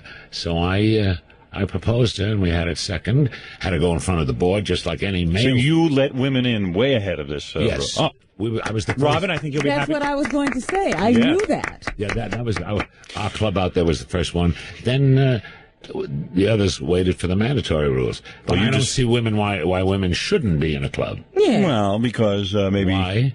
Because Howard Cosell can't control his drooling, and maybe he just doesn't want women seeing. I don't think that's the reason. No. Don't applaud for yourself. Really? You noticed that too? Well, let me say something in Henny's defense. He is controlling his drooling, and that's all there is to it. Listen, never mind what I have to say. Because first of all, you've only given us a half hour today, as you know, because I am going over to tape something at Channel 9. Oh, actually, it's live, isn't it? It is live. I'm doing live television. Yeah, but you got to be live doing it. Yes, I do. Okay. So, but the point is, since my questions seem to concentrate only on penis size, let's go to the audience. Let's go to the audience. See what they want to talk the about last today? time you were on, the audience didn't get a chance to speak with you. Well, I'd like to speak to your audience. All right, so that's what we'll do. I'll pick up the phones. You have people calling in, huh? We have people calling in. But let me say something. I was reading that when is it? Tuesday, August 9th, I believe it is. No? Yes, it is. You will be on the boardwalk in Atlantic City. That's right. For a week with something new. Something new. Yeah. We've never done this. I've never done this before, except, in nightclubs, except on my television shows and working with people in their own specials. Mm-hmm. But Danny Thomas, Sid Caesar, and myself made a picture this past year for CBS, a movie of the week called Side by Side. It was a very big success. So, do you want to hear about this? I want to hear about it. I'm listening. And while we're on the set, waiting between shots, we were conversing, clowning around, and I said, hey, I got an idea. And I think it was Danny Thomas said beginner's luck or some lousy line like that. And what is it? I said, why don't the three of us get together, put together a show together and do it in Vegas or do it in Atlantic City? Right. So now Sid Caesar, Danny Thomas, and yours truly, me, we're together now, the three of us, and we'll be down in Atlantic City August the 9th. Deep in your heart, you know you're funnier than Sid Caesar. No, right? sir. No, sir. You know that. No, sir. Show of Shows was not funny. I don't want you to. Sorry. You're wrong. No. You're completely wrong. Wasn't that funny? It was too. You're funnier than him. Not Don't you feel good? Hold it. What? Don't overlap me. Let me talk. All right. Am I getting paid for this? No. All right. Because you never pay anything. Go ahead. I understand. You're wrong about the Show of Shows. It wasn't a big show and a big hit because you didn't like it. I think at your age, when that show was on, it was a little too sophisticated and too cleverly written. Right. You like on-the-nose jokes. You like one-liners. Maybe you like my style better than Sid Caesar's. You're much funnier. Yep, no, much funnier. You're much funnier, man. Wrong. In my realm, I'm funny, and in his realm and his style, he's hysterical. He's one of the greatest. Everybody knows Uncle Milty is funnier than Sid Caesar. You're changing the subject. Let me finish the straight line while I'm on a roll. All right. I want to give you a good answer. Okay. Sid Caesar is one of the greatest pantomimists we have, and one of the greatest. Yeah, but he never talks when he does that stuff. Neither does Marcel Marceau. All right, yeah. Schmuck. What are you talking about? I'm kidding. Sorry. And Danny Thomas, we're three different personalities. Now you got to. And what does Danny? what does Danny do? I never could figure out what Danny Thomas does. You never saw him. Yeah, what does he? Did you ever see him in a nightclub? No. I have never seen him. Don't say that. I can't imagine what he does. I know he tremendous. sings, right? No, Danny Thomas is the greatest, I believe, storyteller in the whole world. Really? Any kind of a dialect, Italian, Jewish dialect. Will he get up and tell stories? He only has some screaming. Oh, he does. But he has a style. His style is not speedy and fast like mine. And that's what I was about to say. There's three contrasts, three distinctive styles. You're much funnier than Danny Thomas. See, you're not listening. No, I am listening. No, There's three distinctive styles. Well, then don't say I'm funny. Each one is funny in their own style and their own expertise. And Danny Thomas is terrific. And Sid Caesar's terrific. Whatever you want to say about me is fine. But so you're going to all get together. Oh, and it wasn't easy putting the show together because there's three different styles, and they got. You're all going to get up and jam, or are you going to just? No, we work with each other and clown with each other, and we do straight for Sid, for his professor, which is hysterical. Right. He does a great pantomime, and Danny Thomas does some great comedy stories. It's 10,000 laughs for the whole show. So you're all on stage together? Yes, ma'am. We do not do single stand-ups. It's not stand-up. So it's a different kind of show. I think the audiences are going to love it. You love performing. I know of nothing else. Boy, if I was your age, man, with your money, man, I would just retire. I wouldn't even want to perform. There's no such thing. I can't stand it. I want to get out of this business. Yeah, I wish I could retire tomorrow. You keep doing this show, you'll be out of this business. Listen, there are phone calls, though, for you, Uncle Milty. I was going to say, why does Uncle Milty come here? We just aggravate. I know. He leaves aggravated. No, you don't aggravate me. And I said to Uncle Milty, the last time you were on, there was tremendous reaction. I'm stunned that you're on the air. Yeah. All right, let's go see who's on our phones and see what their questions are. Hello? Howard. Yes, hi. Marvin. You're on the air with Uncle Milty. What's your question? I love you guys. Thank you. Listen, Uncle Milty, can I Marvin. call you Uncle Milty? Yes, Marvin, you can. Thank you. I don't know. Where you calling from, Marvin? New Jersey. Where? Exit 9. Oh, I used to 9. live there on Exit 9. You know, by the I think Exit 8 is much nicer. Listen, I don't know how to put this, but Uncle Milty, when you get aroused, have you ever fainted from all the blood rushing into your... Very funny. Very funny. Wow. You see, people are interested in the size of your genitals. I mean, people are genuinely fascinated, Uncle Milty. Don't deny this aspect of show business. I myself am very small, you see, and so I always wondered about this. Well, we've got to move you got along. a problem, Uncle baby. Milty has no answer for that. You guys are great. I love you. Let me see if there's another question, and hopefully Other subjects, see please. the audience is dwelling on it. Well, we didn't bring that up. That was them this time. That wasn't my fault, Uncle Milty. Hello? And try to show some respect. Hello? You're on the air. Try to have some respect. Call him Mr. Burl. No, don't call me Mr. Burl. Call Uncle Milty, what's up? Not Uncle Millie. Uncle Milty. You see, this audience is very You're getting stupid. entirely too Listen, I familiar. got two questions. Yes. Yes. One for you, Mr. Burl, and one for you, Howard. All right. All right? Who first? First, who do you want me to go first? Go, Mr. Burl. Mr. Burl, is it true that you're hung so well that you have a 5 skin? You're hung so well you have a 5 skin. What is it? Everybody is... You see, everyone's a comedian, Mr. Burl. Oh, boy. Let me hang up on you. Ask Howard his question. No. He insulted you. I'm sorry. Yeah. Hello? Yes. Do you have a question for Uncle Milty? Yes. Hello, Howard. And try to make it a normal question. Yes, it is a normal question. Not an enormous question. Right. Not an enormous question? Okay, first, Uncle Milty, I'd like to say that I'm not a fan of yours. I've never found you funny. What? What? And that I hate when you put on those dresses. What? Oh, Why, you gay yourself? What is it? Goodbye. What Goodbye. in the world is your problem? Everybody loves Uncle Milty. But I have a question. Well, I don't for some reason, but I do have a question from... I'm not going to talk to him, Uncle Milty. Oh, so keep it to yourself, sir. Hi, you're on the air. Hey, Uncle Milty. Just ask your question. Yeah, I'm a great fan. I'm dying to ask you this, Uncle Milty. Right. The thing is, you always wear those baggy pants, so it's really hard to tell. Do you hang to the left or to the right as you wrap it around your waist? Oh, boy, I tell you, this is unbelievable. I can't believe it. Uncle Milty, I just found out this is Danny Thomas on the phone kidding around with us. Oh, not Danny. Oh, yes. Yes, it is. Listen, I want one normal question here. Well, yeah, let's go to somebody else's for one. years. All right, I'll go to a different question. Do you have a question? Yes, sir, for Mr. Burl. Is it a good one? I was wondering if his nephew was in Rat. Yep, absolutely. Of course his nephew's in Rat. Do you ever wear knee socks so you can Now, tuck wait your a minute. penis in? One question at a time. I'm sorry. Yes. It's an honor for me to speak to you. Thank you. You asked me if my nephew is in the Band Rat. in the rock metal group Rock metal. A metal rock.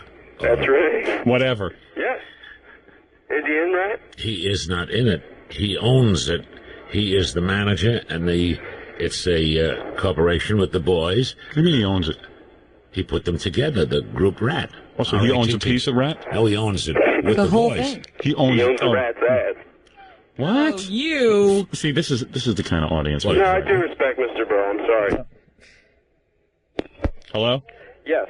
I have a legitimate question for Uncle Milty. Good. Thank you. Okay.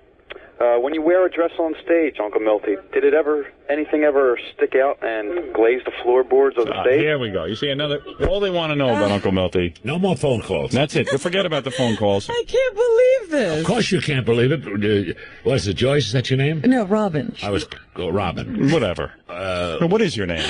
I'll be Joyce. Joyce. I like that name better.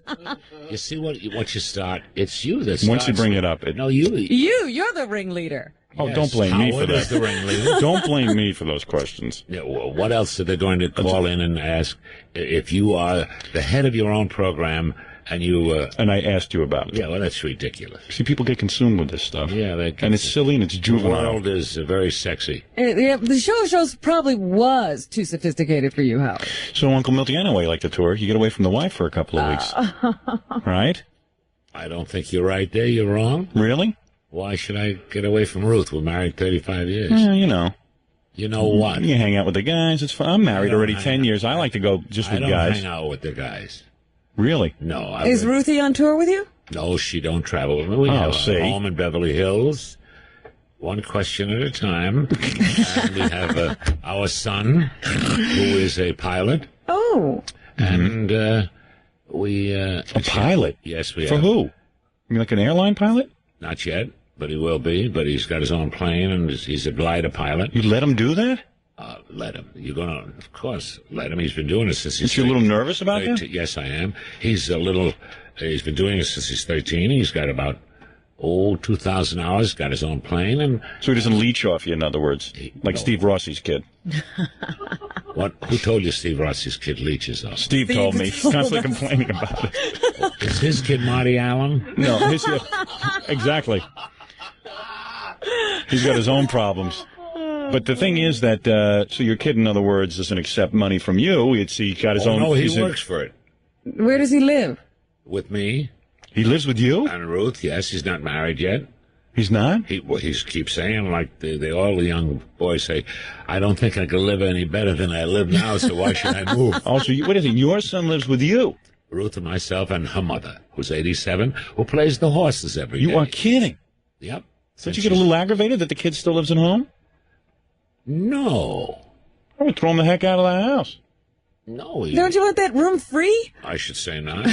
Did he inherit your physical traits? If you know what I'm saying? I wouldn't know. Mm-hmm. Never looked? We never in a shower together. And I don't care. It's his life. Let me tell you something. I'm sure your son has a very nice car. Number one, I'm sure I drove a Mercury Montego in high school. My father was never the right, never gave me the right car. He hasn't got a beautiful car. What does he drive? A Civic. Uncle Milty, what the Honda. What kind of father are you? You got major dollars. Oh, he don't depend on me. Really? Oh no, sir. He's a designer of gliders, and he's also a designer. He's a mechanic on planes, and he earns $52 an hour being a mechanic. Is that right? So how about that? Pretty good? Yeah, but I wouldn't mind living in your house. Probably got a nice pool. Yeah, no rent, and you got a great house. Probably got a cabana on the grounds. I bet you it's nice. You're invited out there. It'll be Thank a you. slight charge. Uncle Milty. Oh, thank you. Stop applauding for I'm sorry. yourself. I'm sorry, Uncle Milty. Of course, it would be an honor to be your son, actually. My father never really amounted to much. Oh, dear. He is retired now. He's never been in the business. What business? Never been in show business. What business was your father in? I'll interview you. He was in the recording business, had recording studios. Never gave me a job, never gave me a big allowance. Must have known what he was doing. Boston University, he gave me, I'm embarrassed to tell you this, Robin. What? My father gave me an allowance of $300 a month, which included my rent. What was your rent? When I dated, the best wine I could buy for a woman was, of course, Leap from Mulch, Blue Nun. Could barely get them drunk enough so they'd slightly think I was good looking. Wait a minute. What was your rent, Howard? My rent was $175 a month. That left me. I barely could buy cigarettes. I was the only kid at Boston University who didn't do drugs because I couldn't afford them. Okay? This was the only. I'm telling you, Uncle Milty. Good about it. I'm telling you, Uncle Milty, it's been miserable. It's been hell. I was raised in a black neighborhood, one of 3 white families. Right. And my father had enough money to. Where, in Boston? No, in New York. Oh, your folks moved to New York. Where did you live? Roosevelt, Long Island. I'm embarrassed to say to you, Uncle Milty. Why? Because everyone's embarrassed about Roosevelt, Long Island. They should just remove all the homes from there and level it. Well, I was born here in New York. I also died here many times, but I was born. I was born in Harlem on 118th Street. See there, Lenox and Fifth. Yeah, but there were white people living there when you were there. Well, what about it? Oh, I suffered bad, Uncle Milty. Well, what happened? Tell me. Oh, I got beat up. Why? Because a white guy shot Martin Luther King. Like I was there pulling the trigger. Well, I mean, I'm a good guy. Oh, yeah, you're terrific. You're a saint. Let me say something. I'm very excited about St. Bernard. You were born in Harlem. No wonder you have a python in your pants. It's like, you inherited that. What is it, Gary? It must be environment. You have a phone call. From who? Your mother. I knew My mother. Well, you don't want to speak to my mother, do you, Yes, Uncle I Milty? do. I want to tell her about you. What do you want? What do you want? Yeah, what do you want? I'm in the middle with Uncle Milty here. I'm ashamed of you, Howard. That's Say one complaining all the time. What's wrong with you? What am I complaining about? You know Dad and I love Uncle Milty, and here you are complaining about us to him. That's true. Name one thing I didn't say was true. Dad never gave me a decent car. Did you tell him how you never left my side? How you never went away? Grandma, you're imagining things. Howard, that's the truth. I never speak anything but the truth. Look, Ma, do me a favor. Ask Uncle Milty that penis question you wanted to ask him and get it over with and stop dragging it out. Terrible. Those questions. My mother's been a big fan of yours. That's My mother's right. name is Ray. Ray? Yes. Hi. This is Milton. Hi. How are you, Ray? All right. How are you? Is it R-A-E? R-A-Y. R-A-Y. Right. It's funny. That's another thing that embarrassed me about my mother, Uncle Milty. Her name. Ray. It's a man's name. No, it isn't. Oh, yes, it is. My wife's middle name is Ruth May.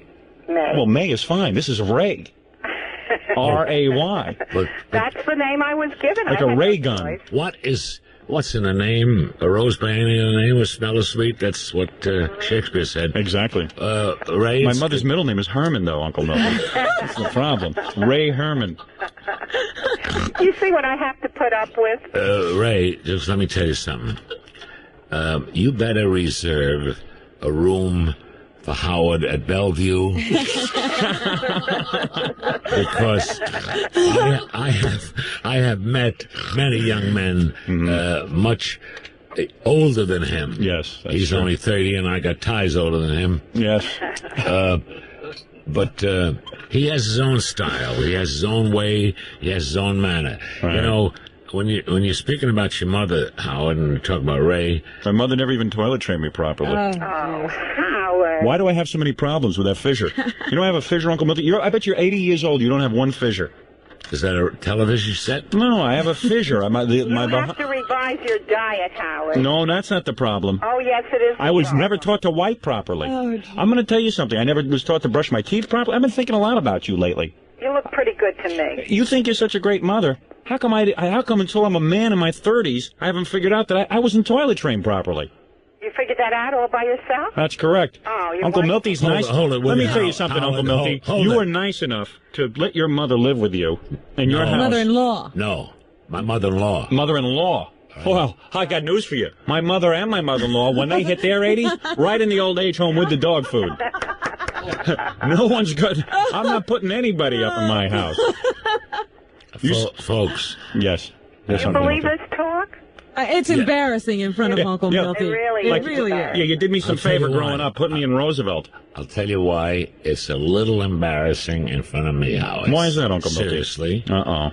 Because you're talking to your mother. All right. Now, when it comes to the word mother... I know you loved your mother. Well, you love your mother, too. Well, of course I do. You're putting her on, but let me just tell you something.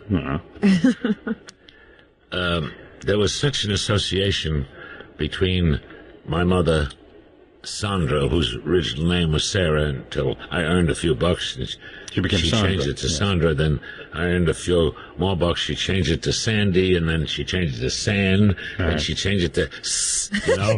Yeah. But the more money you made, yes. You don't realize how great they are until they're gone. Yes, sir. Remember that. Remember that. Remember that, Howard. Oh, where are you going, Ma? Stay home.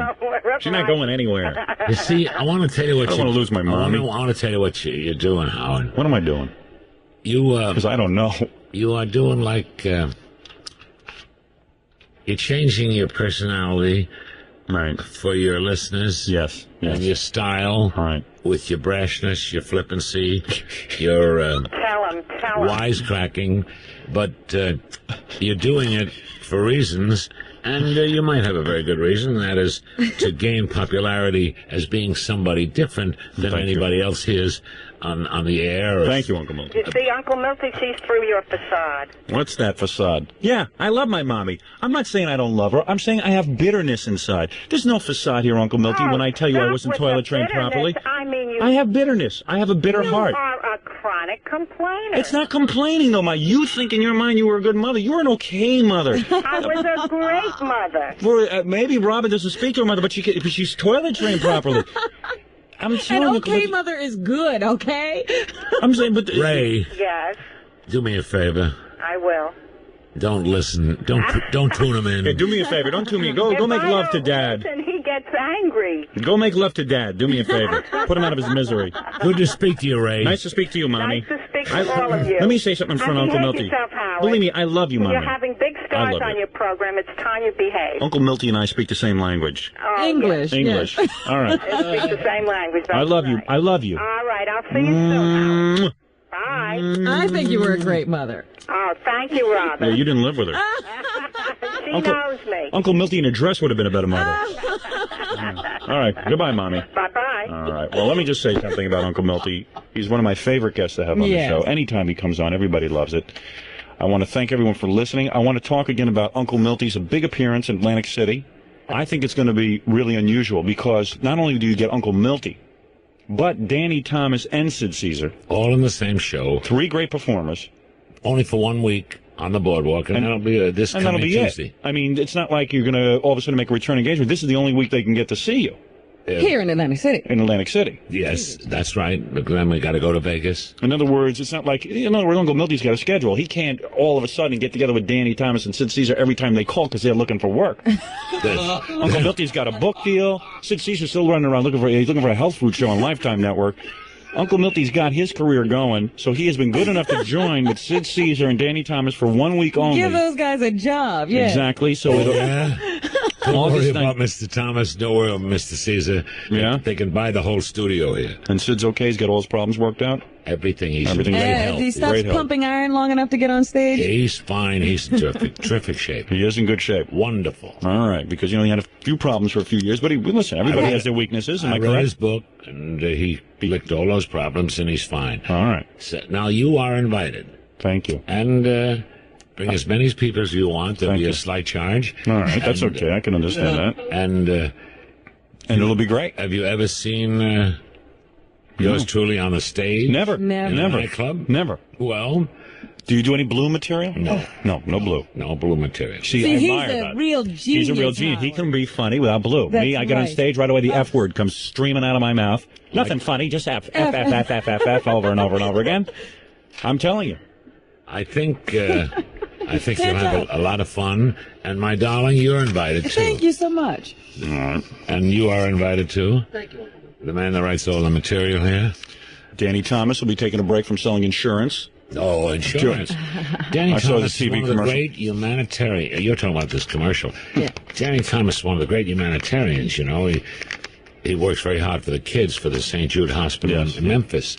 And Sid Caesar has done so many benefits and everything.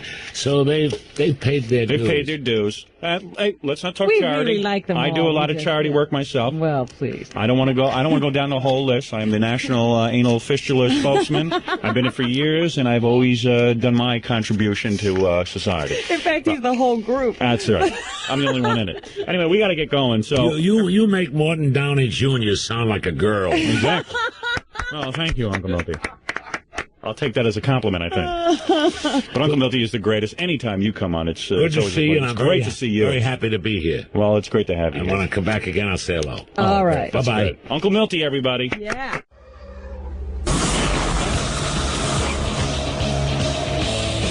Our next segment is all about Gary Garver, a guy who almost became a part of this special as a look back at all the dead people when he actually had the balls to pounce on O.J. Simpson on a golf course and call him a murderer to his face. And look out! Gary has done a ton of red carpet interviews for the Howard Stern Show over the years, and here's a compilation of some of the ones that he did with celebrities who are no longer with us. Well, with you. Take a listen. I got to play you some stuff here. Gary Garver went out and did an interview with Brittany Murphy, which is nothing short of bizarre. Sometimes Gary Garver will hit someone over the head with a question, and chase them away. I mean, he's the greatest, but Brittany Murphy, I guess, was at some tribute to Liza Minnelli. Oh, geez. That's funny. That's a disaster already.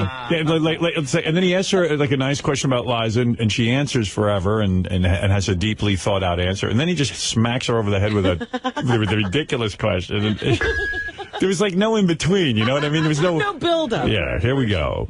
How you doing? Thank you. How are you? Good, how are you? Good, thank you. How has Liza inspired you? She's inspired me in so many different ways, but a few of which very particularly, she's shown how to keep her strength and vulnerability throughout the years. She owns a stage like no one's business and is genuinely kind. The way she captures an audience, she's just as kind at capturing human beings in person. And it doesn't mean because you can own a stage, you can't be an extraordinarily wonderful person. It's frightening to meet one's own idols. And when I met her, I was so over. I know. What is she talking What about? Yeah. Wait. Just more than pleased by the human being that she is. Hey, why do people think you're crazy? I'm sorry? Why do people think you're crazy? I didn't know that people did. Wow. Did you have sex with Howard Stern? Have a wonderful, wonderful night. Thanks. Thank you. Why do people think she's crazy? Replay that first answer. I think that was a question that came right out of her answer. Yeah, it just was a knee-jerk reaction. Yeah, I was listening to that answer, and I said to Gary, in all sincerity, I said, is she on coke? I was like, what is that answer? I don't understand it. But, that did sound like coke rambling. Yeah. Wow. I just think that's the way she is. I don't think she is on coke. What do you think of that? And that's even more frightening. But he also ran into Ricardo Montalban, who played Khan in The Wrath of Khan. And Ricardo Montalban's in a wheelchair now. I know. The Khan. Well, How old do you think he is? He's got to be 80, right? No. Oh, yeah. No, he's 79. Oh. You should be able to tell the difference. He looks good. Every year counts. Looks good for 79. Really? He does. Gary Garver is so sensitive. He's off the wall. Yeah, he knew when I said the word heaters, he really freaked out. Yeah. Decay. And so here's, for fans of Star Trek and Ricardo Montalban, Fantasy Island, here you go. Guy's in a wheelchair, man, so should have a little respect. Mr. Montalban, can I ask you a couple questions? Can I ask you a couple questions? Yes. Which version of Star Trek do you think was the best? Oh, well, I have to be very prejudicial and think that ours was the best. A lot of dudes laughing at themselves. That's the only one he's seen. Excuse me, Ricardo. Be careful, he's tricky. He asked off-the-wall questions. You are the gentleman who asked the shall we say, off-the-wall questions. Yes. The Wrath of Khan, this Star Trek 2. Can you speak Klingon? Can I speak what? Klingon? No, I cannot speak Klingon, but I tell you, this character is very, very dear to my heart because he gave me the opportunity to be able to portray passion, which for 6 years during Fantasy Island I was not able to portray passion, and this was to me almost like taking a shower, and so it's this character is very dear to me. For a crippled gentleman, you are awfully verbose. How do you explain why Khan spoke with a Mexican accent and the rest of his crew did not? No, I don't think I have a Mexican accent. I think I have how would I say, almost European or international language. I don't. That's a good question. How is it that Khan, was a Mexican? You know what I mean? What Mexican? I'm not Mexican. I'm not Mexican. International. My accent is international. What's the matter with you? International accent. What the hell is that? Gets all freaked out. Mexican? No. Because everybody his whole career has been like, he's a Mexican. What are we going to do with him? He's like, no. I'm an international. Yes. Speak like that, like a Mexican in American movies. The way we don't talk like that. I think I have a speech that is not Mexican at all. Do you think that we could destroy the Arabs in the Middle East with a spaceship like the Enterprise? Well, if we had one like that, yes, but I don't think we can because that's that situation. I beg to differ. I think the Enterprise could destroy the Arabs and solve the problem. Captain Sulu at the controls. Yes, and Captain Sulu, not Captain Kirk.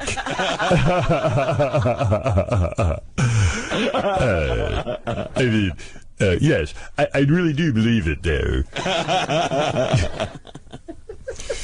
In Wrath of Khan, we put worms in people's ears. We could do that to the Arabs, don't you think, Ricardo? See? It's extremely complex, and I don't think even the Enterprise could resolve it. And did you ever experience William Shatner's massive ego? You don't think the Enterprise could solve the problem in the Middle Didn't East? Captain Kirk solve every problem that seemed insurmountable? If you remember, there was a problem with the whales back in 1976 that we solved. I think it was a little more complex, Ricardo, than the current Arab crises. Did you ever experience William Shatner's massive ego? No, I never did. I did the original Space Seed when it was a television series, and I hit it off with him very well. And then in this one, I never worked with him because it was in a different ship. I had to do all my dialogue, his dialogue being given to me by the script girl. So it was very difficult to imagine how he would read the lines and what I was talking to. I was talking to an empty wall and given the lines by a script girl. One more question. Do you think that's right that Ted Williams is being frozen like a TV dinner? Excuse me, say it again. Do you think it's right that Ted Williams is being frozen like a TV dinner? It's off-topic. I really can't answer that question. Thank you, Mr. Montauban. I cannot answer that question in my international accent. Anyway, I like Ricardo Montauban. He said he was acting to a brick wall. I'm like, no, that was William Shatner. Yeah, that was his toupee. I was given the lines by a script girl. You, Ricardo, party in my suite at 9 p.m. You, Ricardo, George Takei. George Takei. All right, here we go. Buddy Epson. Ooh. Buddy Epson used to be wee doggies. Well, we found out it was well, not we. Where dog? It was frightening to listen to Buddy Epson's voice because he's 93 years old and it don't sound like anything like, Uncle Jed. And we thought Uncle Jed was old. This is really old. Yeah, because Uncle Jed, he must have been, when he did Beverly Hillbillies, he must have been in his 60s, I was going to guess. say he must have been 30. He must have been 30, but he looked like he was 60. Good job. And now he's 90. How many years ago was the Beverly Hillbillies? Because I was a Wasn't kid. it in the 60s? 62. So about 40 years He might ago. have been 20 when he was doing Wizard of Oz. Wait, so whoa. We got about 20 answers going here at once. 62. All right. In 1962 was Beverly Hillbillies. Right. Okay. 1962 Beverly Hillbillies. So I'm going to do quick math, all right? Here we go. 72, 82, Let's all 92, take a nap. 2002, subtract 1. All right, so that's 39 years ago. Very good, Howard, and it only took you a half hour. Yeah, well, I've seen you do math. You can't criticize me. 39 years ago. So let's say, I would guess he was about 50 years old when he did that. Something like that. Yeah. He looked like he was 70. Yeah. Right, then. Yeah. Like Walter Matthau was like that. Oh, when he was 30, he always played an old guy. But if he was 93, he had So to be he's 50, 60 like something. 54. Yeah. Yeah, 50s. 54 maybe. Yeah. Anyway, and when he did Barnaby Jones, he must have been 70. Because that was like 20 years. Man, that guy's something. Anyway, Buddy. He's amazing. How about that Buddy Epson boy? He's still going, huh? You got to give him a shirt. He's ready for another series. Yeah, he's a youngster. Are you kidding? Yeah, the guy's in great shape. I don't see why. So anyway, it doesn't even sound like Buddy Epson We anymore. have to tell you it's Buddy Epson, or you wouldn't know who it was. But the funniest thing is a 93-year-old guy getting pissed off at Gary Garver. You wait for the end; it's funny. Ask a couple questions. Well, what is the nature of the question? Oh, just, it's for Infinity Broadcasting. I just like to say, what would you say to someone starting out in the business? Going out of business? No, what would you say to someone starting out in the business? Don't take any wooden nickels. Of course, starting out in the business. You're very brave starting out in the business today, but good luck. Do you get any money from the Hillbillies reruns? Listen, I didn't know this was going to be a, what do you call it? An audit. What? I didn't know it was going to be an audit, so I don't get into the financial areas there.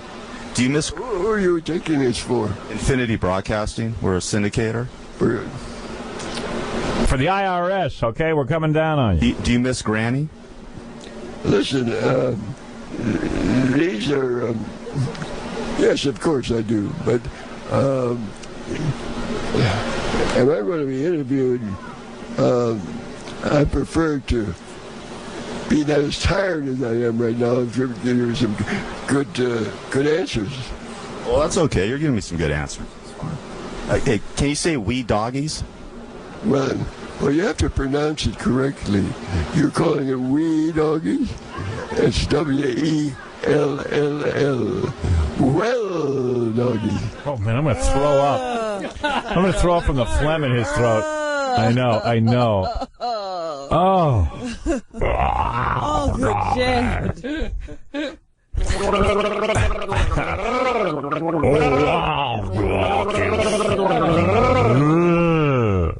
All right, let's get when he gets pissed. Well, doggy. Okay. I can't follow that. That's the top of my performance. Well, doggies. Well, doggies. Huh? Yeah. Did you hate that stupid monkey that Ellie Mae used to hang with? He's getting too involved. And Ellie Mae is a beautiful girl, and she is doing her best to make the world a better place for everybody. So I'll always admire her for that. Did Ellie Mae ever give you wood? Did she what? Give you wood?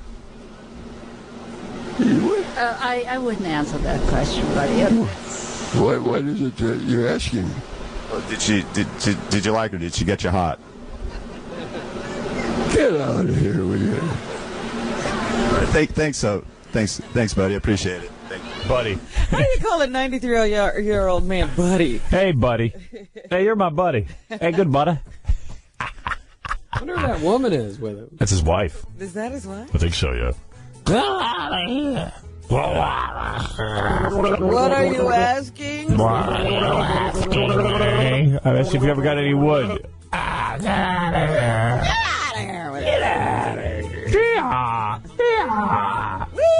Wait a minute. I say, well, guys, that's the level of my performance. He keeps trying to get out of that interview like, okay, that's it. W-E-L-L-L.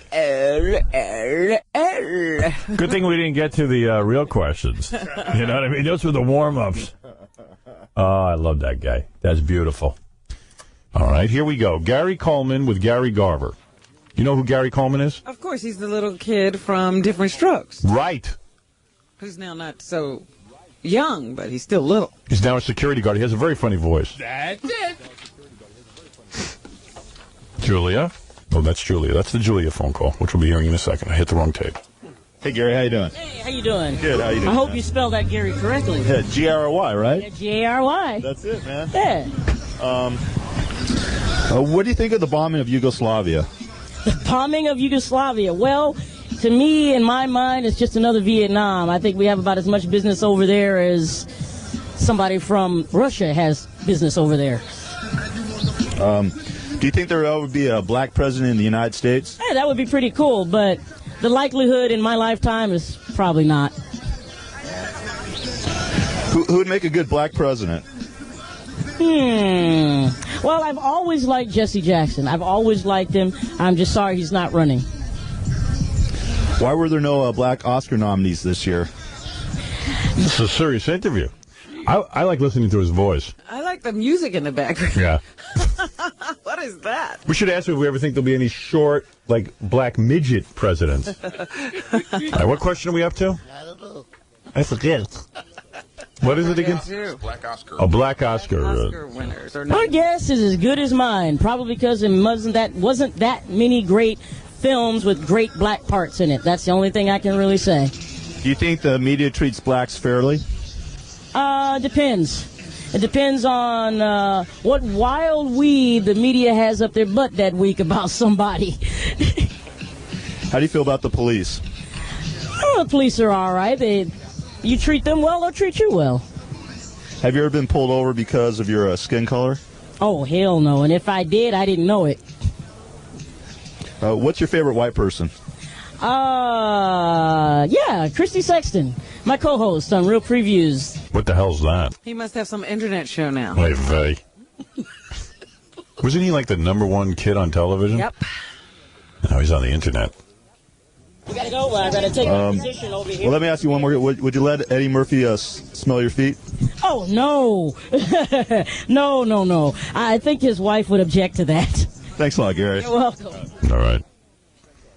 So he wouldn't let Eddie Murphy smell his feet. Sure he would. Just don't tell his wife. Sure he would. I think he would if Eddie said, "Hey man, I just need to smell your feet." Put you in a movie. Yeah. Just this once. You know who Rick James is? Yes. Who is he? He's a singer. Right. Super freak. Super freak. And wasn't he locked up in jail? Yes, he was. All right. He was super freaky. Hey, Rick, how you doing? Right here, Rick. How's it going? With CBS? Yeah, how you doing? Good. I think the media portrays blacks in a negative way. I think the media does a lot of different things. They've been doing that to us for years and years, so that's nothing new.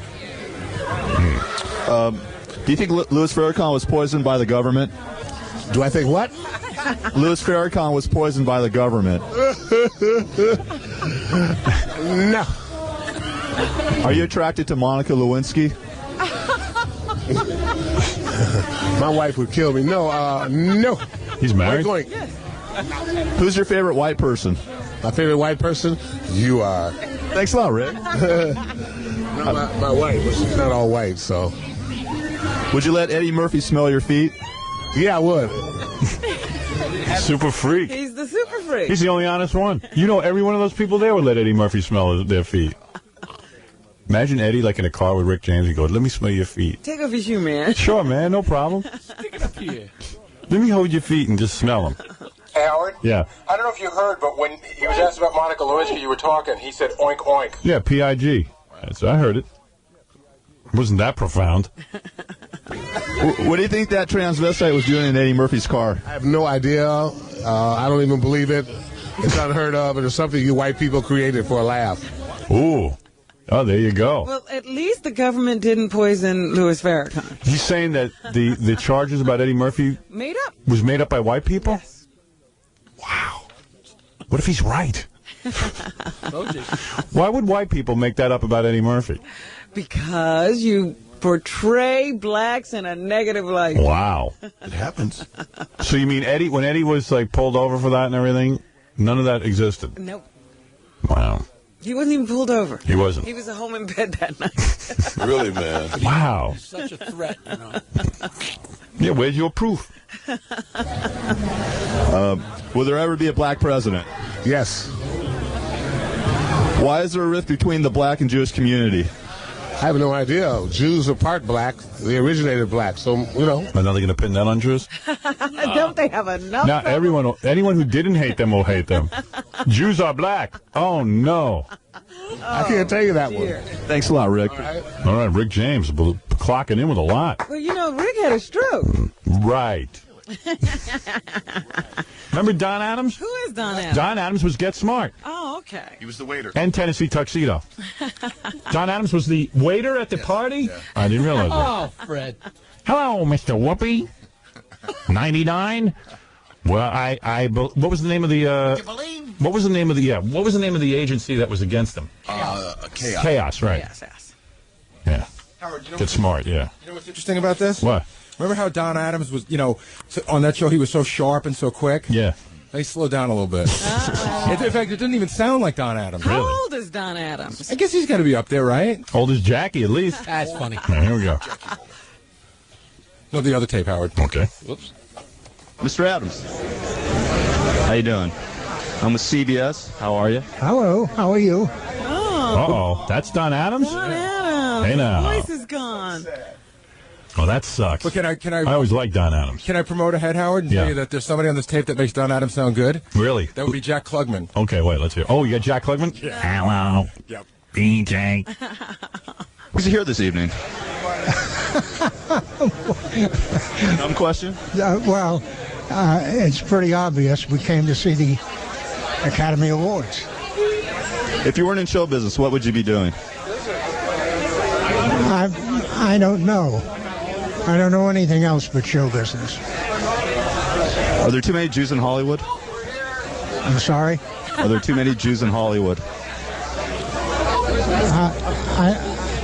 I don't understand that question. Have you ever... And what kind of a question that is? I don't think I like that question. Sorry. Thanks. Howard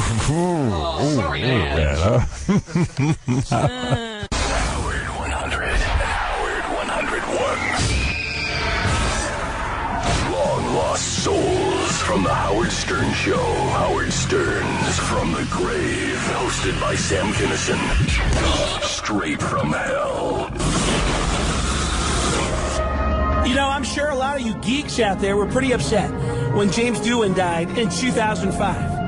And for all you non-nerds out there, in other words, for all you people that are not Jason Kaplan, John Hine, or that chronic masturbator Ralph Cirella, James Doohan played Scotty on Star Trek.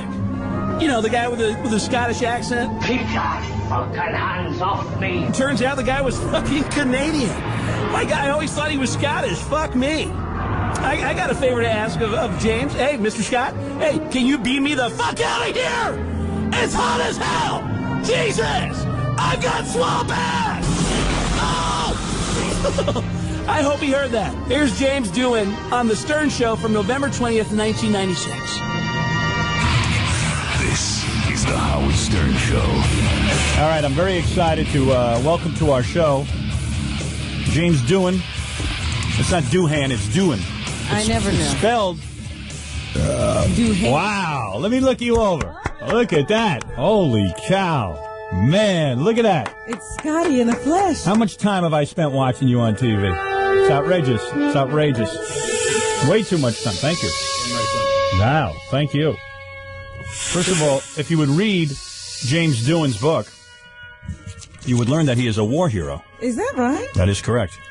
You have to respect anybody who's a war hero who took bullets during World War II. He wasn't some pussy who sat on the sidelines. He didn't just go sell bonds. Yeah, he wasn't stationed over in Kansas during World War II. This man is a genuine war hero. Am I right? I guess so. I landed on D-Day and... D-Day, goddammit. I only wish I could have been with you, but I'm a big coward. And you weren't born. And I wasn't born. I was not lucky enough to fight in World War II. Oh, I was number one off on my beach and had to run 75 yards across to the sand dunes. And we had tracers in front of us and behind us. When I say behind us is that I was in charge of my LCA. And what the hell's an LCA? Landing Craft Assault. God, you're a real man. With you know what? 33 guys aboard. You are a real man. I'm not kidding you when I say that. What did William Shatner do in World War II? Where was William Shatner during World War II? He was in high school. Yeah, exactly. Or grade school. Hiding out in grade school. Big baby. Yeah. Now, they tell me the original title of this book was Shatner Blows. And I think you should have gone with that title. More than likely, I should have put his name in there somewhere. The Truth About Shatner. Yeah. Or something. I like the honesty. I like honesty. I really do. I admire Wait honesty. a minute. Let me ask you something. Is it, would you say that the entire cast hated William Shatner? I think so. Oh, yeah. my God. Yeah. You know what? I've interviewed, I've had Sulu on. And he had him on many times. Mm-hmm. He's a great guest. Very honest guy. He comes in and he goes, Jim Kirk, as you call him, William Shatner, is a piece of garbage. I mean, oh, my. Did we have them on together? Shatner and Sulu or something? I don't think we ever managed to do that. It was like World War II. You would have thought you were back at D-Day. No, Bill's not he's not that brave. He's not into confrontation. Well, every time William Shatner's been on the show many times, and he has come in here. He's very gentlemanly. He's a very good guest. A very good guest. Comes in, nice guy. And he always comes in, he goes, I don't know what anyone's talking about. We all got along great. We all got along great. And he always claims that he just saw whoever it is saying bad things about him, and nothing bad was said. Yeah, we'll tell him, hey, you know, we had Scotty James Doohan on the show, and he'll say, yes, how is Scotty? And then we'll say, well, he really ragged on you. He'll go, that's all BS. Really? Yeah. Yes. Really? He's full of it, huh? Sure is. How could you hate one guy? And you only worked with him really 2 years on the Star Trek show. No, 3. 3, okay. And then, of course, there were the times you got back together for the movies. And you call him an ass in today's paper. I was reading it in the Post. They're obviously giving the book a lot of press. Scotty Zapp's Captain Kirk is the headline. And it says Shatner's just an ass. He's really a lousy actor. I did a couple of shows with him in Canada. He just doesn't know how to act. That's right. That was terrible. You know, he was supposed to be the drunken son of a famous Canadian writer named Stephen Foster, and I was his lawyer, and I was supposed to protect him. Right. You know? And he doesn't know how to play a drunk even. So, oh my God! One of the easiest things to do. Something as dramatic as that, you'd think he'd be able to do a job on it. Because you can be over the top with a drunk. You can do it a million different ways. Sure. Yeah. Absolutely. You can even drink and get loaded and go do it. I can play a fantastic kind of drunk. Right, there you are. You're instantly drunk. Yeah. Well, you're actually a trained actor. I mean, you're a guy who... What is William Shatner, actually? I was trained at the neighborhood playhouse with Sanford Meisner, who's still alive, I'm quite sure. Yes. Because he's about 94 now, and I tell you what, I owe my whole life to that man. And you were actually such a good actor that you became his assistant, is that true? That's right. Yes. Yeah. This is all in the book. Oh, yeah. And in your life, you became such a good actor and everything. And then, of course, getting this job as Scotty is a blessing and a nightmare because people begin to know you as Scotty so much. So, quite frankly, I'm shocked that he doesn't have an accent. Yeah, I am kind of shocked. I don't know what you're talking about, Lassie. Yeah. Hey, you really are a good actor. I always thought you had the accent. and that's why they hired you. But you put that on. No. As a matter of fact, after 450 live television shows, as a matter of fact, I was on television the first Tuesday of television. Right. Here in this city. Mm-hmm. Martin Caine, Private Eye, with William Gargan as the lead. Wow, you must be older than Jackie the Joke Man. Caine, yeah, right. Yes.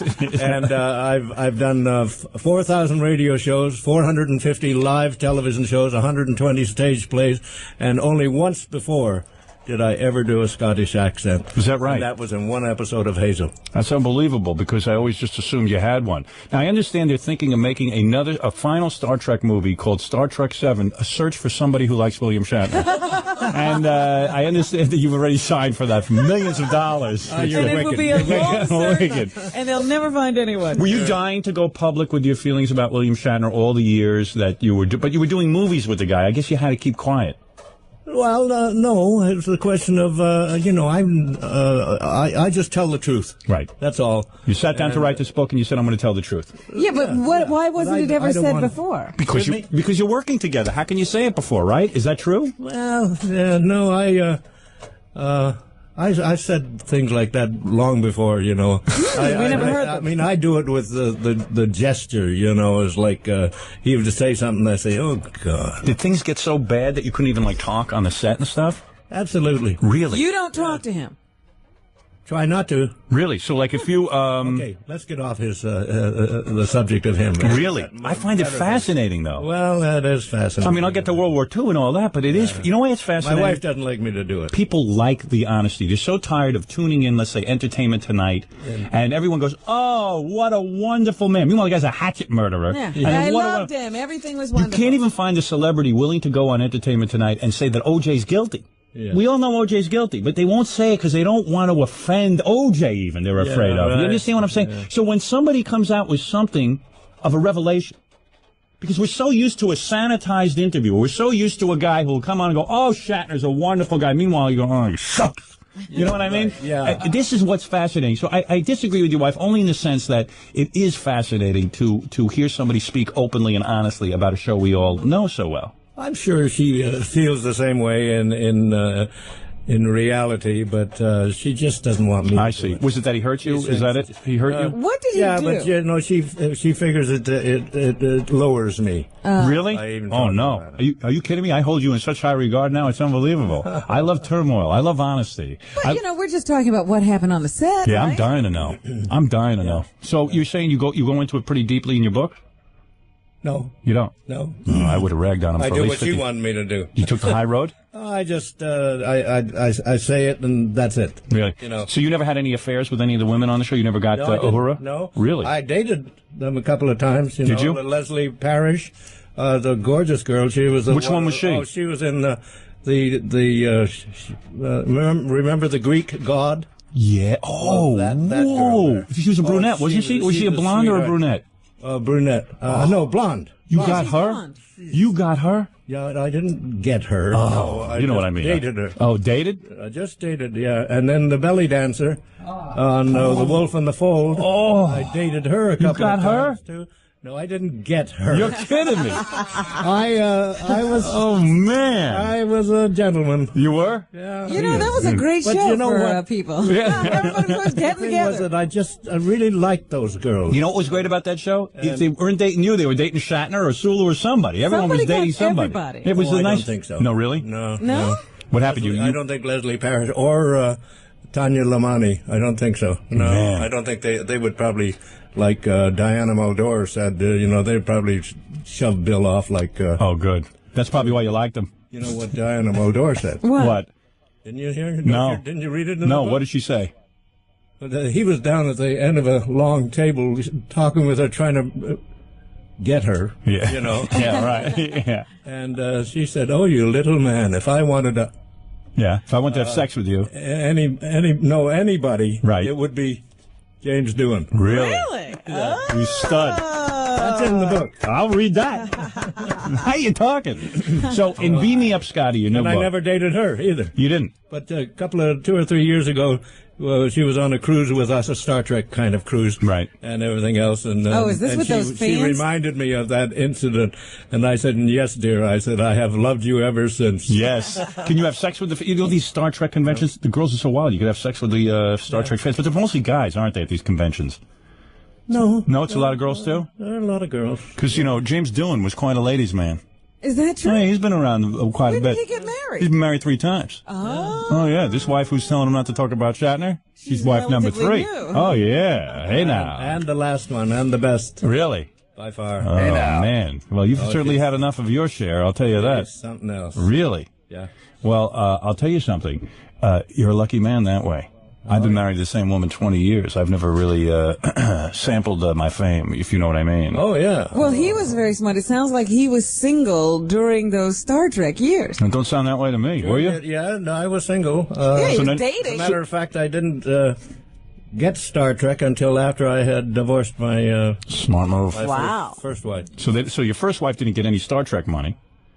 No, but the second wife. No, because I didn't even get paid. Right. The first couple of seasons. I got paid minimum plus 10% for the agent. So you were probably out on your ass after Star Trek because here you were so well known as Scotty. There's no money. There was no money. No. So what did you do?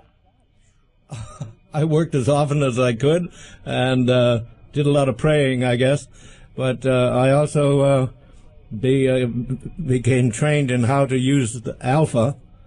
Alpha? Alpha. It's a shade below, except that it's really above. Alpha waves, you mean you're talking? Yeah, alpha waves. Brain waves? Yeah. No kidding. And, the thing was that when I first did it, within 10 days, I had a play. Yeah. Ran for 11 months in San Francisco. You learned how to use your Alpha? I met my wife there. Really? Yeah. You learned how to use I Alpha? got rave reviews. You learned how to use Alpha waves and that changed your life? Oh, yes. Robin, why haven't we learned this? Nobody's given us the alpha waves. I got news for you. I've been diagnosed. I don't have alpha waves. You should find someone that can teach you how to do it. Now, I've forgotten. It takes me about 10 times longer to get into alpha waves. Really? No. Really?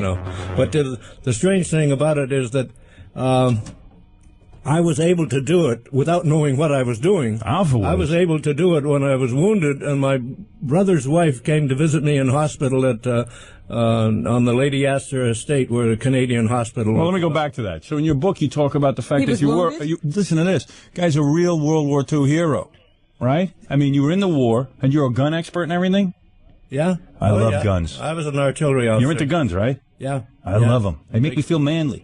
Yeah, the big 25-pounders. Yeah, I bet you still own guns, right? I have one. You love to fire your guns and clean them? I have a 45. You do? Yeah. Do you love to fire your guns and clean them? No, I clean them. You had enough of that. And you've killed guys, right? Well, in the war. I killed. I killed either that or badly wounded. Yeah. 2 guys who were Germans who were in Krauts. a church tower. No kidding. And I said to my assistant, a French Canadian named Chevalier, I said, "Hey, get those guys in the tower, bastards. because they were with a machine gun." Yeah. And mostly firing across the river where the Regina rifles were. Right. And I said to him, I said, "What's the matter? You can't get that thing, And he said, "No." I said, I'm not hitting anything and everything else. And I said, "Well, it was only about 150 yards away." Yeah. So I said, "Here, give me the rifle and you take the glasses." Go ahead. Right. And I looked at it, darned if I hadn't fired that rifle about 5 days before. Right. Right. And I got one shot. You aimed at the friggin' Krauts. One shot. 2 more shots. 2 more shots. 2 more shots. 2 more. No, it's 3 shots altogether. 3 shots. And I got them both. Shut up. And you got them both. I got them You both. nailed both those friggin' Krauts. God bless you. You are a hero. I'm trying to figure out what he's saying, and you're counting. I'm bonding. We're talking man stuff. This is guns and killing guys. 1 shot, 2 shots, shut up. Too bad you didn't. When it got right down to it, those were the only shots I fired in anger. I was hit by 8 machine gun bullets at 11:30 that night. You know what?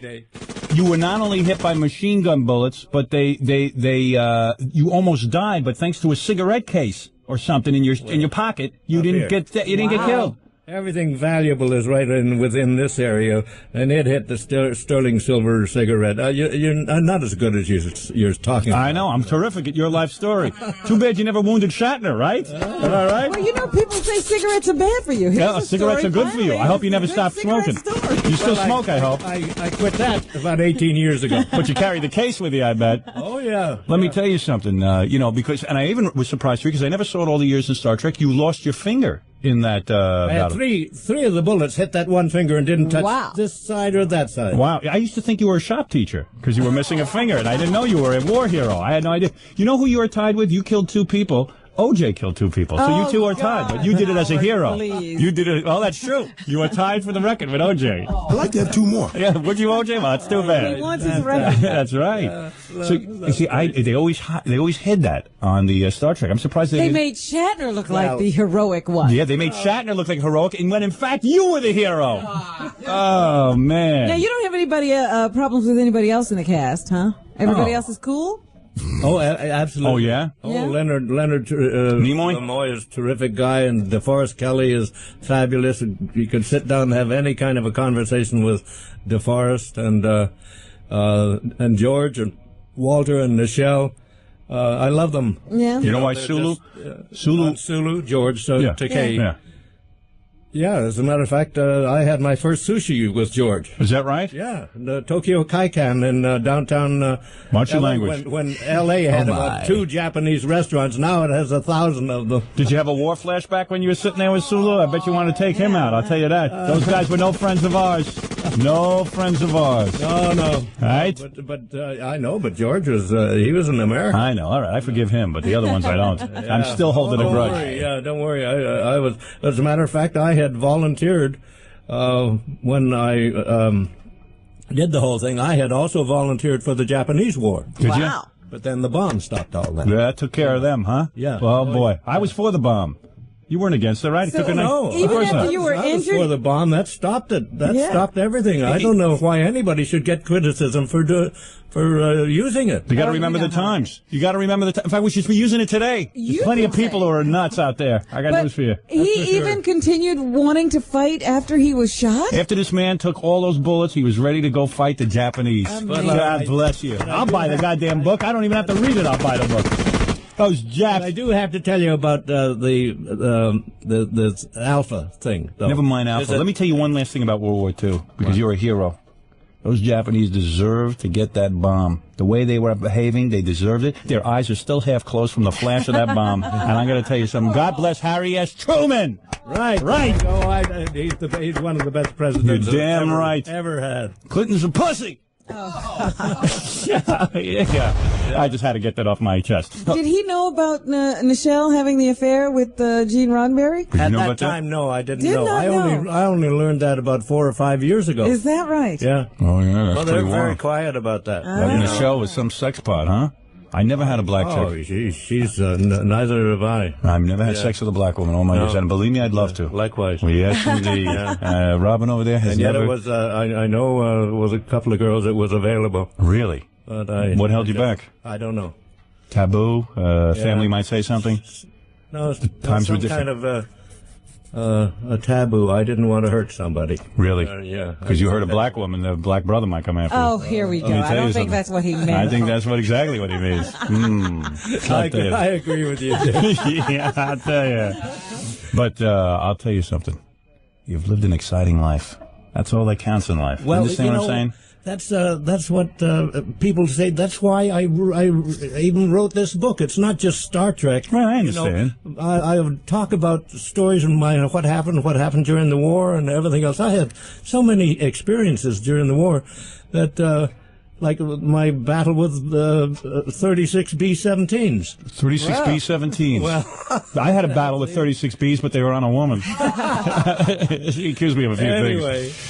You still have groupies, though, right? These girls who come to the Star Trek conventions, they all they want to still get in your pants, I bet. That's true. Not when I'm this old. Really? Yeah, I'm 76 now. You don't look it. You don't look it. God bless you. I'll tell you right now, you're in pretty damn good shape. You don't look 76, me. I always look too young. You should. A fan not too long ago who knew one of my brothers.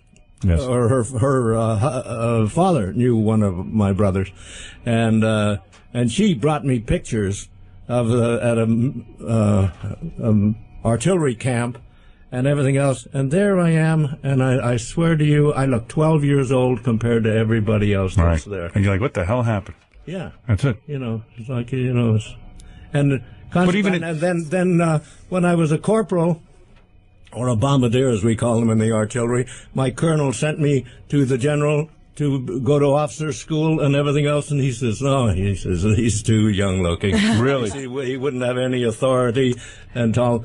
But even 2 months later, I'm in a room with doing a psychological test. Yes. You know, with a whole bunch of 700 or 800 other guys trying to be officers, and tell me you flunked. And I won it. Oh, you did win. No, I was in the top. Right. Right. According to the anyway, I went back to see the same General Odlum from Vancouver, and he looked at me. He says, he said, I turned you down once, but he says you're at the top of the class. Oh, you earned the merit. So there you go. That's right. Now you say you're 76, huh?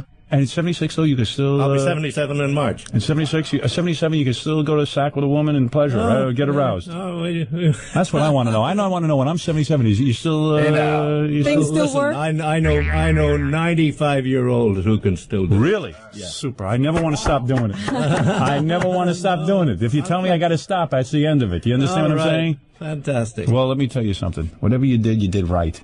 Here's a guy who took bullets during the war. Yeah. He not only went on to be a successful actor, he's successful as a human being, that's all. There you go. And he still can get aroused at 76. Right. That's the greatest goddamn thing I've heard all day. So it are made there my no life. more Star Trek adventures for the old, the original crew?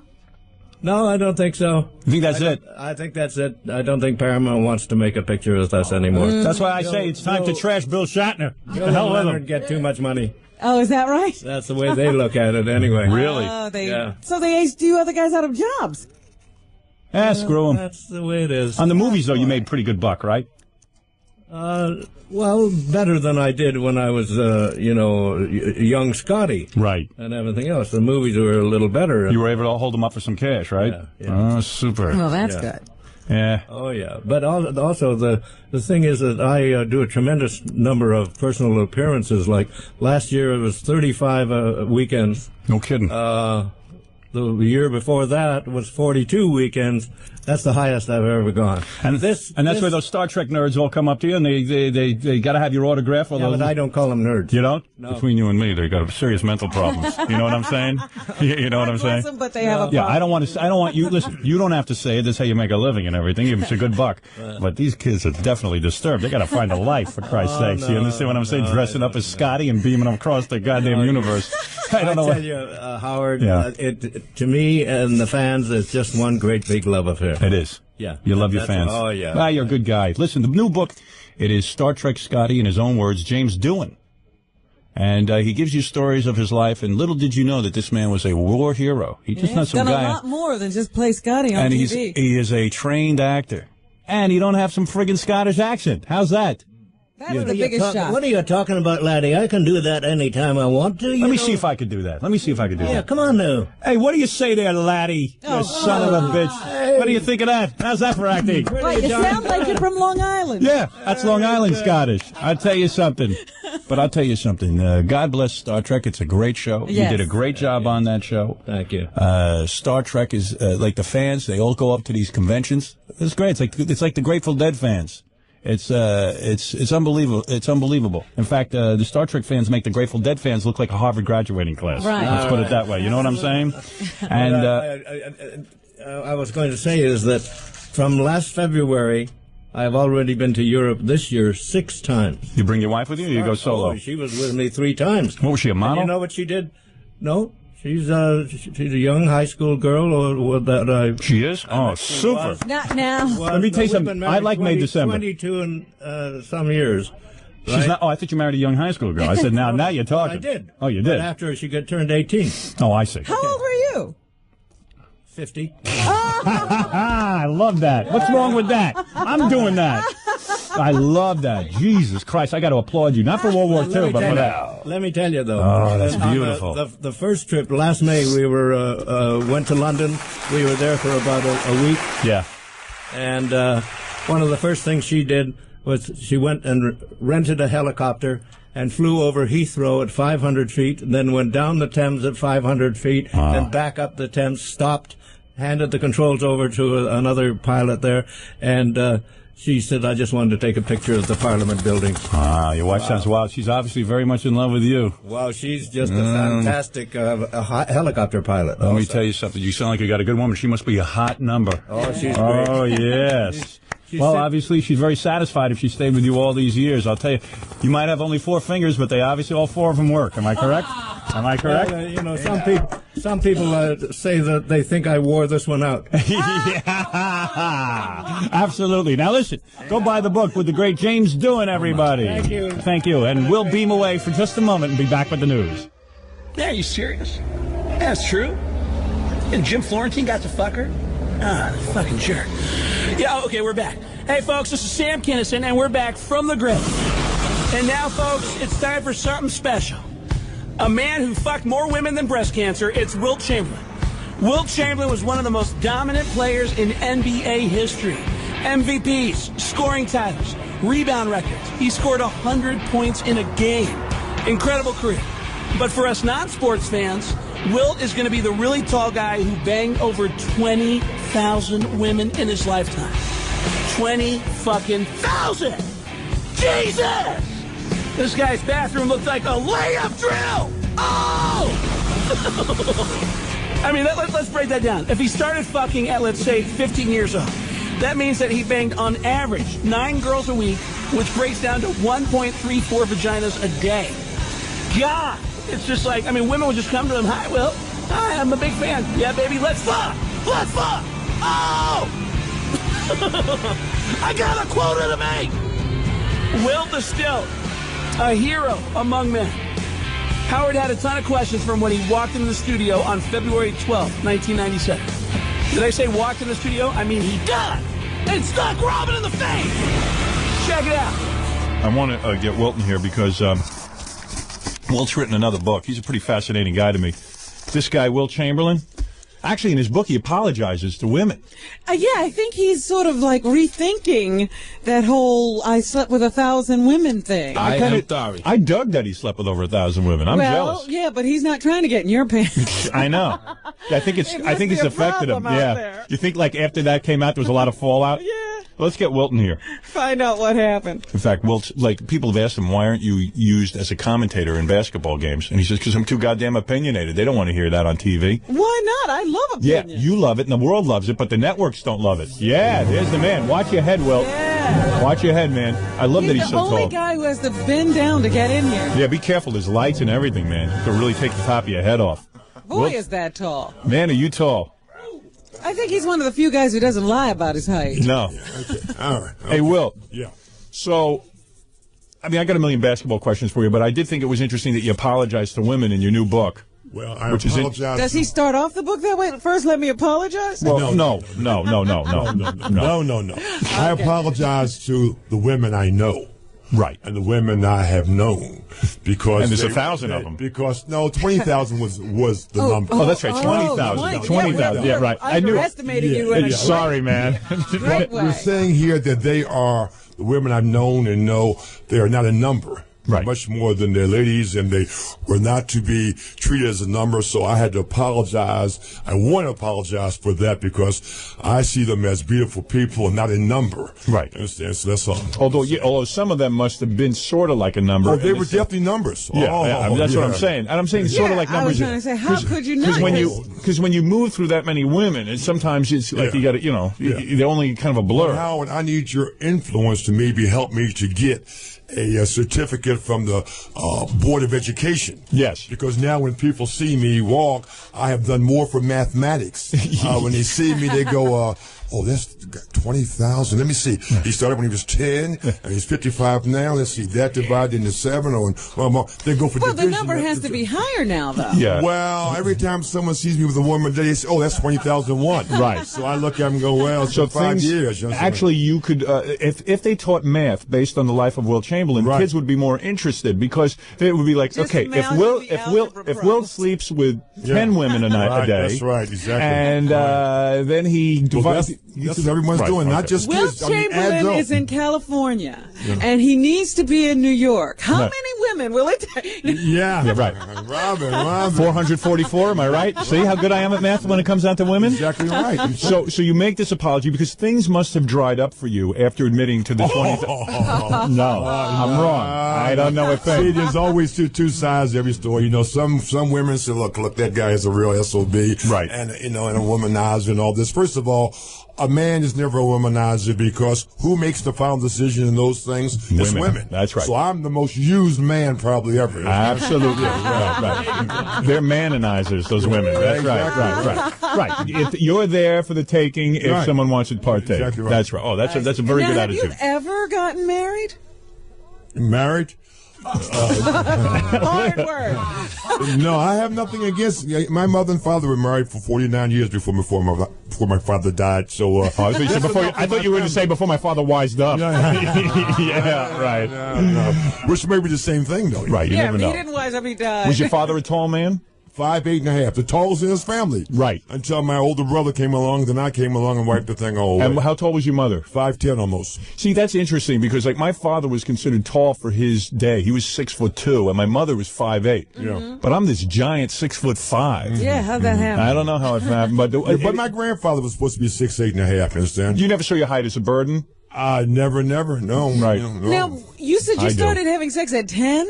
No, honestly, I said those people who are adding up. They said they started at 5 or 10 or 15. What age did you start? I think I was almost 5. Really? Really? Yeah, 5? Yeah, almost 5. I was big for my age. Really? 5? Honest to God, you got laid at 5. Well, I don't even think I found my pecker at 5. Well, some people have that problem. Really? You don't kid. I wasn't going to get into the whole sexual thing because I want to move along. But yeah, I want you to move along. I will. But give you a chance to do. But give me my chance. But at 5. Yeah, it's a wonderful number. It's at 5. Yeah. Right. Who was it at 5? Like, I'm not going to tell you because she's still around. I don't mean. Don't give me a name. But like, was it a friend or was it an aunt? Let's hope it was a friend. Yeah. It was. I mean, you know what I mean. Friend, you know. It must have been an older woman. You were never back in the clothing room, and you were in grade school. And actually, we were on rugs in kindergarten. Right. And they used to give us those 15-minute sleeping periods. You know, lights would go out. Yes. Then things would happen. Really? Yes. Under 5-year-olds. All we did was sleep. I know. This wasn't the kindergarten teacher. Sleep is overrated. This was not the kindergarten teacher. This was another kid, right? I'm not sure anymore. It was really? It was dark. Wait a second. It could have been the teacher. Wow. Wow. I swear to you, I remember at 5 years old, I was attracted to women. Like, I would see a girl in my class and say, oh, I wish she was my girlfriend. Yeah. But not even knowing what that meant. Right. Well, you see, being the tallest in the class, right. I represented something special. Understand? I'm not really sure, but tall enough that I had an attraction, there was something different. So they thought maybe I was something different in all places. You physically matured earlier. Yeah, right. Yeah. I figured you got a huge Johnson. All right. Anyway, I mean, unbelievable. You're a large man all over, right? You would split Robin in half like firewood, wouldn't you? Yeah, Robin. You would split her in half. Robin went out with Troy Roberts. Rodman. Yeah, she went out with Rodman. What do you think of Rodman? I have a lot to say about Rodman in my now the book addresses basketball. Yes, you're down. Let's get into that. You're down on basketball, aren't you? I'm down on sports today and basketball in particular because they've diluted the game so much. The book is Who's Running the Asylum, and it's being run by various forces that we don't even know about. And you say in your new book that the asylum basketball sports has been diluted because they raid high schools now. There's no quality control. There's too many expansion teams, right? Well, I basically say that they have too many expansion teams raiding high schools because they're getting talent. People ask me all the time, well, what do you think about them getting people from high school? Mm-hmm. I said, what you should be concerned about is the fact that the NBA is lowering their standards down the high school because that is their fit right now, maybe. So it's ruining the game. When we see all these games now, the reason the scores are so low is why? Because we're getting lesser players? Less talent. They can't put the ball in the basket. Very, very, very simple. They are having longer games in ways of minutes. Average game is now about 220, 210. Used to be 140, but they're scoring 70 points and 60 points and 59 points or what have you. Now, you are so articulate about this game. Why have you never coached? That's not my bag, and it's too much like being in a box and not being able to go anywhere because the players today are so powerful. They sign these contracts for 7, 8, 9, 10 years, and you have to put with them because they're there. So it's almost impossible to so coach. So you can't really coach. Absolutely. And if someone must get fired, no matter how good you are, it's going to be the coach that's gone. And I don't. And isn't the real reason there are just too many women out there that you have a great life and you're busy with you're getting busy? You got the new women's basketball league coming up, so right. You would coach women's basketball. Well, you would. I sure would. You're damn right I would. You would. Yes, and was it true what I said about you being perhaps like a color commentator on the sports broadcast? They're afraid of someone like you actually commenting. Well, they've asked me a lot of times to do a great, but I wouldn't want to because if I'm sure they would blurt me out, and so those kind of things. Because you say negative things about some of the players. I would say the truth, not negative things. They may be negative in the way that's the way they're performing. I don't see them as negative. I'm going to tell the truth about what's happening. So that's why your new book is so powerful. You'll actually talk to me about Dennis Rodman. Do you badmouth the guy in the book? I say some things about him, but here's what I really say. Yeah. Is how do the CEOs of these major companies hire him?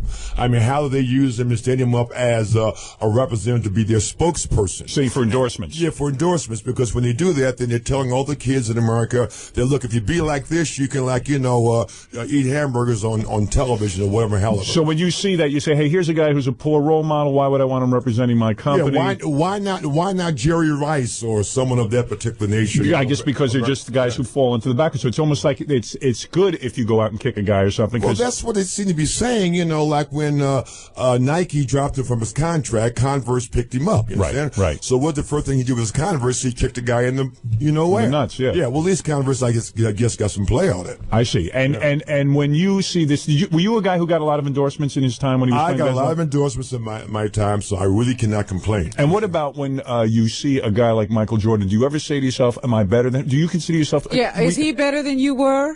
It's different eras. I see Michael Jordan as this. I see all the money being paid to these guys out there, Right. And I think that Michael Jordan should get about 10% of every guy's contract. Mm-hmm. Right, because he's made basketball exciting. He's made basketball exciting and made it what it is. And so when young guys like this boy Iverson, who comes out for Philadelphia and says that he has no respect for anybody, whatever, he should be taking his hat off to Michael Jordan and saying, here, whatever you want. Don't you think you these were guys... the same kind of guy, though. Well, that's years ago. No one remembers that far back. Back then, basketball was not as popular a sport. Well, no, back then basketball was trying to compete and just get noticed. Right. So you couldn't get that kind of money. Yeah, so I helped basketball get But noticed. Wilt brought that kind of recognition to basketball. Well, thank you, Robin. Robin, you might get a date. But you never got your monetary due. Oh, of course not. But I was lucky.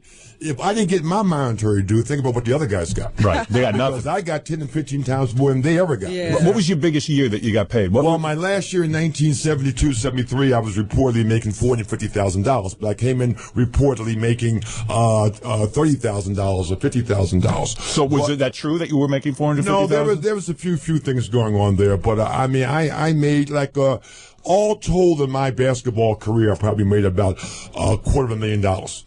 Really? 13 years that I No played. kidding. Yeah, now You're saying, but that's not including your endorsements. No, endorsements didn't get paid no money either. It's not very much more. So think of it, $250,000, and we got guys out there now who make in 10 games or 6 games $250,000. Does it make you insane in some way? Does it make you nuts? I used to say, oh no, I did all right, but now I actually go crazy. And the point is that some guys get fined what he made in his entire career. I know. It's mind-blowing. And even then, like $250,000 $200,000 was more money No, I'm than sorry, it I is. said 250. That's a lot. No. I meant 2.5 million. Oh, sorry. Okay, that makes a little more sense. I was going to say. Oh, well, 2.5. I was going to hire you to be an intern here. Yeah.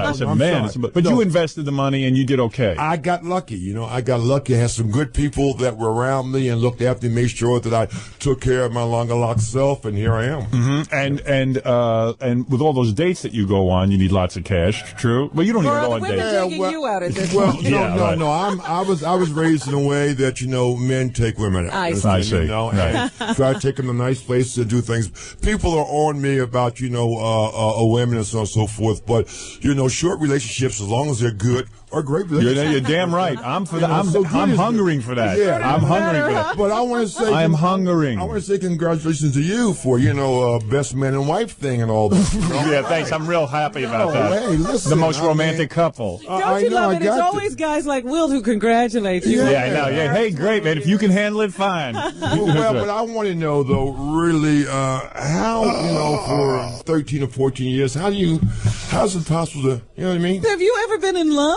Oh, yeah. Yeah, for about 5 minutes. Yeah, well. Right before you finish. Love is a fleeting thing, but you're right. Sure. I got to tell you something. When I was 19, I met my wife. I got married at 24. I was a different man. I've grown since then. Yeah. What that interpreted, that means I got famous. Yeah. And there are women who find me attractive suddenly. I know. It's hard to believe it. No kidding. I understand. All right. No, I understand. Yeah, okay. Give me a quick rundown on some of these guys who are playing today. Shaquille O'Neal. Strange-looking guy, right? Yeah, he's a big, strong, powerful guy who runs up on top of people. Right. Yeah. And but do you like him? Oh, I like him, and I think that because he is a celebrity, he brings something to the table. And what about as a player? As a player, for his size, he's extremely agile, and I think that he could be taught to play a whole lot better. You're saying he could be a great player, he's just okay because he doesn't put out? Well, he puts out. I think that now that he's getting himself back in shape a little bit, he can play a little better. But he seems to have problems in the last quarter. I see. When the Lakers lose, so it must be, if it's always the last quarter, it's about shape a little. Charles Barkley, you like? Love him. Love Charles Barkley. I think that not only is he outspoken, and I like that about him a little bit, but he's a great basketball player. Patrick Ewing, a great jump shooter. I like to see him play with his back to the basket a little bit more as a center. And David Robinson. David Robinson seems to lose his heart when it comes to the big ones. Right. Yeah. No heart. Yeah, when it comes to big. But there's basketball players in total are really some great athletes, maybe the greatest in the world. Yeah. All right. But now they're forgetting a little bit whether they're basketball players or football players. I mean, Wilt is really into sports. This guy's got, how many satellite dishes do you have? I have 3 dishes at my home, so I'll watch 4 and 5 games, college and the pros. You love the sport, so you watch 5 games a day? Yeah, at least. Wow. At least what? I heard a report the other day. I was watching the All-Star game, I guess, and somebody was talking about the fact that there aren't any. They aren't cultivating centers anymore. Yeah, well, it is a cultivation. They've gotten away from it somewhat, playing the center position as it should be played. But here's something else, Robin, they've gotten away from.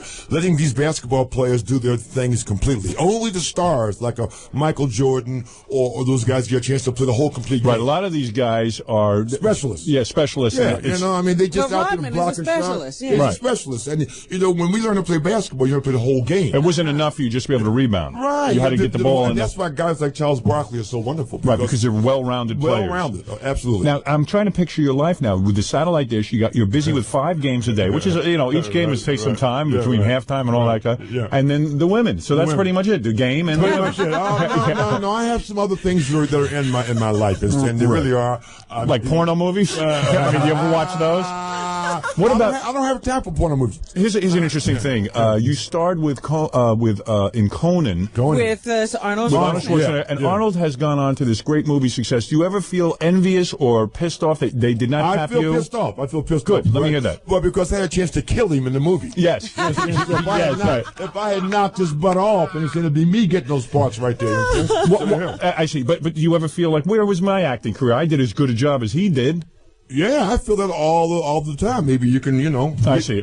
Get me an agent. And talk to me about race for 1 second. Larry Bird is considered a great player, but don't they sort of elevate him because he's a white guy?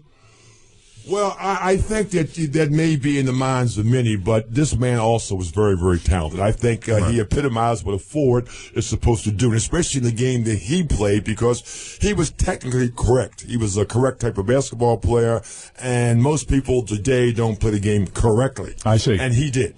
Here is a man, Wilt Chamberlain, who... To me, his greatest accomplishment was getting laid at 5 years old. Yeah. I don't care what anyone says. You could talk about highest scoring games. You could talk about this, that, and the other thing. He was just named one of the top 50 players of all time. I understand Shaquille O'Neal did not show up for the award ceremony. No, he did. He did not. Yeah, Made you upset? Very, very much so, because he should have been there just to allow himself to take a picture with all those great guys on the floor. It's part of the spirit of the game. It's part of the history of the game, which you very much appreciate. I sure do. And here's a man who could be better. He didn't get the big money like these guys get, and yet he is there to participate in this. And as far as awards go, this man deserves an award for getting laid at 5 years old. I don't care. Yeah. That's the award. But how are we going to sell my book now, you know? Well, I'll tell you how you sell your book. I'll tell you how you sell your book. You just did a very interesting interview. That's right. You are an opinionated man. You're not sitting there fluffing off the answers. You're not dodging the questions. And let's face it, that's the spirit in which the book is written. Right. You know, but I'm going to Hawaii. I'm going to Florida. For the weekend to. Who are you bringing? Nice young lady? Well, no, there's a volleyball tournament, and models are playing in the volleyball tournament. Oh, there you go. Yeah, right. So you're just going to hang around. Ocean Drive magazine, which they said they did some things with you, and wanted to say hello, you know, and so they're having this wonderful weekend for charity, and they promised me a lot of ladies to be there. Really, there'll be ladies there, and if they're interested, they can pick up on that as well. We can play some volleyball. Interesting. What an attitude toward life. What an attitude toward life. He just follows the women. You're really having fun, aren't you? Life is meant to happen. And look at you. I mean, Magic Johnson, of course, a sad story, but you have always avoided. I think I'm trying to do things the right way. Condoms? There is a right way and there is a wrong way. And unfortunately, I'm not here to promote sex promiscuity. I'm here to sing that if you're going to get involved in promiscuity, right? You are the master of promiscuity. So you should really be careful about what's all about. I was reading some of the basketball players are hung very well, like yourself. Does he write about that? I mean, do you read that? I mean, yes, I've read that. I've read that. A locker room talk. A locker room talk. A special condom for you, an extra large size, or is XXL and those kind of things? Yeah, is there such a thing as one that will fit you? Well, I've been making my own for a long while. Is that true? Yes, How do you I don't know. What is it, a garbage bag? Or I have no idea. He is a hefty bag. I have no idea. No, seriously, what do you actually have a custom-made condom? I'm serious. I've been making my own. In fact, it's a business I'm thinking about getting involved in. It makes sense. What do you mean? You got a lab in your house and you just whip up some condoms? No, he has a custom-made condom. I have a rubber tree that I've been, No, but really explain this to me. How did you get involved in it? In other words, for a large man, you had to make a special size condom. You couldn't wear the ones they sell in the drugstore. Well, they got some pretty big. They do. In the drugstore. What is the one that you use? I'm telling you, I use my own. But how do you get your own? How do you get that? How do you get a suit made for yourself? You go to the condom company and say, I want to make one? Well, you certainly get some enough business. You go to a tailor or a private concern. Are you serious? You can go to a special company that will make your own custom-sized condom? Are you kidding me? Well, I'm thinking about putting that company together. I mean, that was just. But I'm saying, for the years that you've been with all these women, and you've played it safe. I mean, you haven't gotten ill or anything, so you obviously know what you're doing in this area. Right, you haven't gotten any diseases. Let's hope so. Right. So the thing is, you would go to a company and say, "Look, these are my measurements." Yeah. All right. You would let them measure you? Well, no. You have an approximation. You draw a picture? Different ladies bring out different things in a man. Right. So you would draw them a picture of an approximate size? Right. Yeah. Seriously? Yeah. Are you kidding me? Draw them a triangle. I mean, no, I'm really trying to understand this. Yeah, right. I mean, this is more fascinating than anything. Yeah.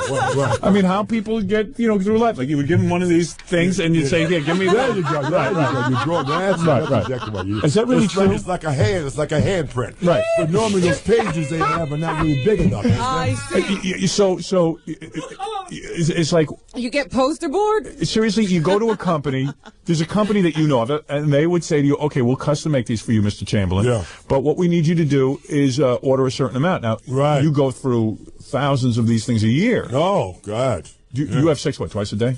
Well, it really kind of depends on the day. Wednesdays and Fridays are my better really? days. So if you order, what do you order by the year? like a year's supply from this condom company? No, how does it work? I don't have a garage big enough for a year, so we just go by a month. A month. And you'll order how many a month? How many condoms will you order a month? Well, that kind of depends on what they're selling for, because they have these sales. You know what I mean? Would it be over like? Sometimes, would it be 200 a month? Yeah, it could very well be. Maybe. Really? It could be. I'm not coming up with another number because I don't. Oh, man. Maybe only 100 of them. All right, look.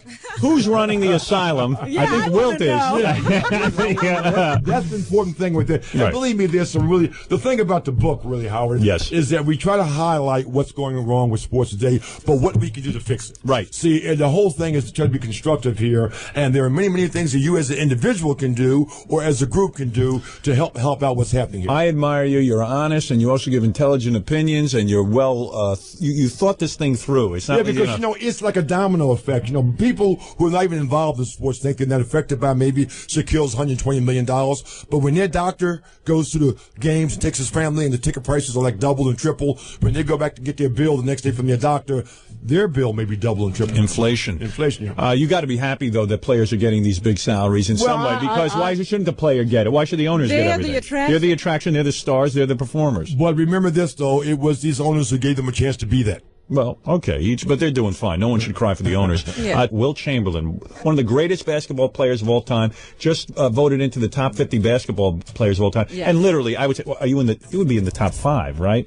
Well, I was voted number one by in Sassoul. Exactly, I would think so. Yeah, yeah. No wonder Shaquille can't do it. But I understand that I should be challenging you to a 1-on-1 because you played against a girl named Gretchen who I happen to know. Yes, and they tell me she just whipped your butt. I lost to a guy who was 5'2". Yeah, I'm the worst. I got the whole story. See, Wilt's lucky. Wilt is a great. You need to coach him. Yeah. You can do something with him. You know what happens? I play the basketball. I get winded. You get winded. Yeah, even on half court. He's got Shaq's problem. Yeah.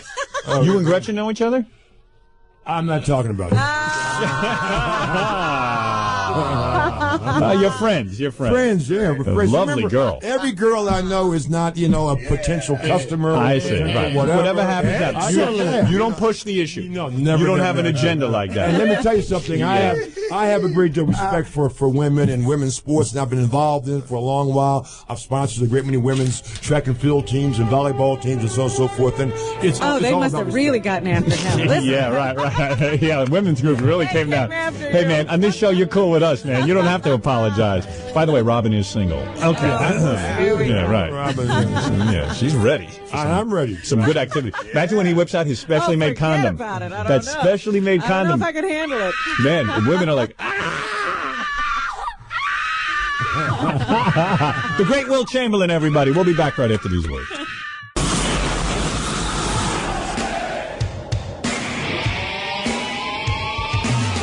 Well, there you go, folks. It's Howard Stern's From the Grave. Thanks for listening. I hope you enjoyed it. My name's Sam Kinison, and I've actually been the voice of Sam Kinison done by comedian Craig Gass. Until next time, you know where to find me. I'll be in hell! I'm in hell! Oh! This has been a Howard Stern production. The Tapes.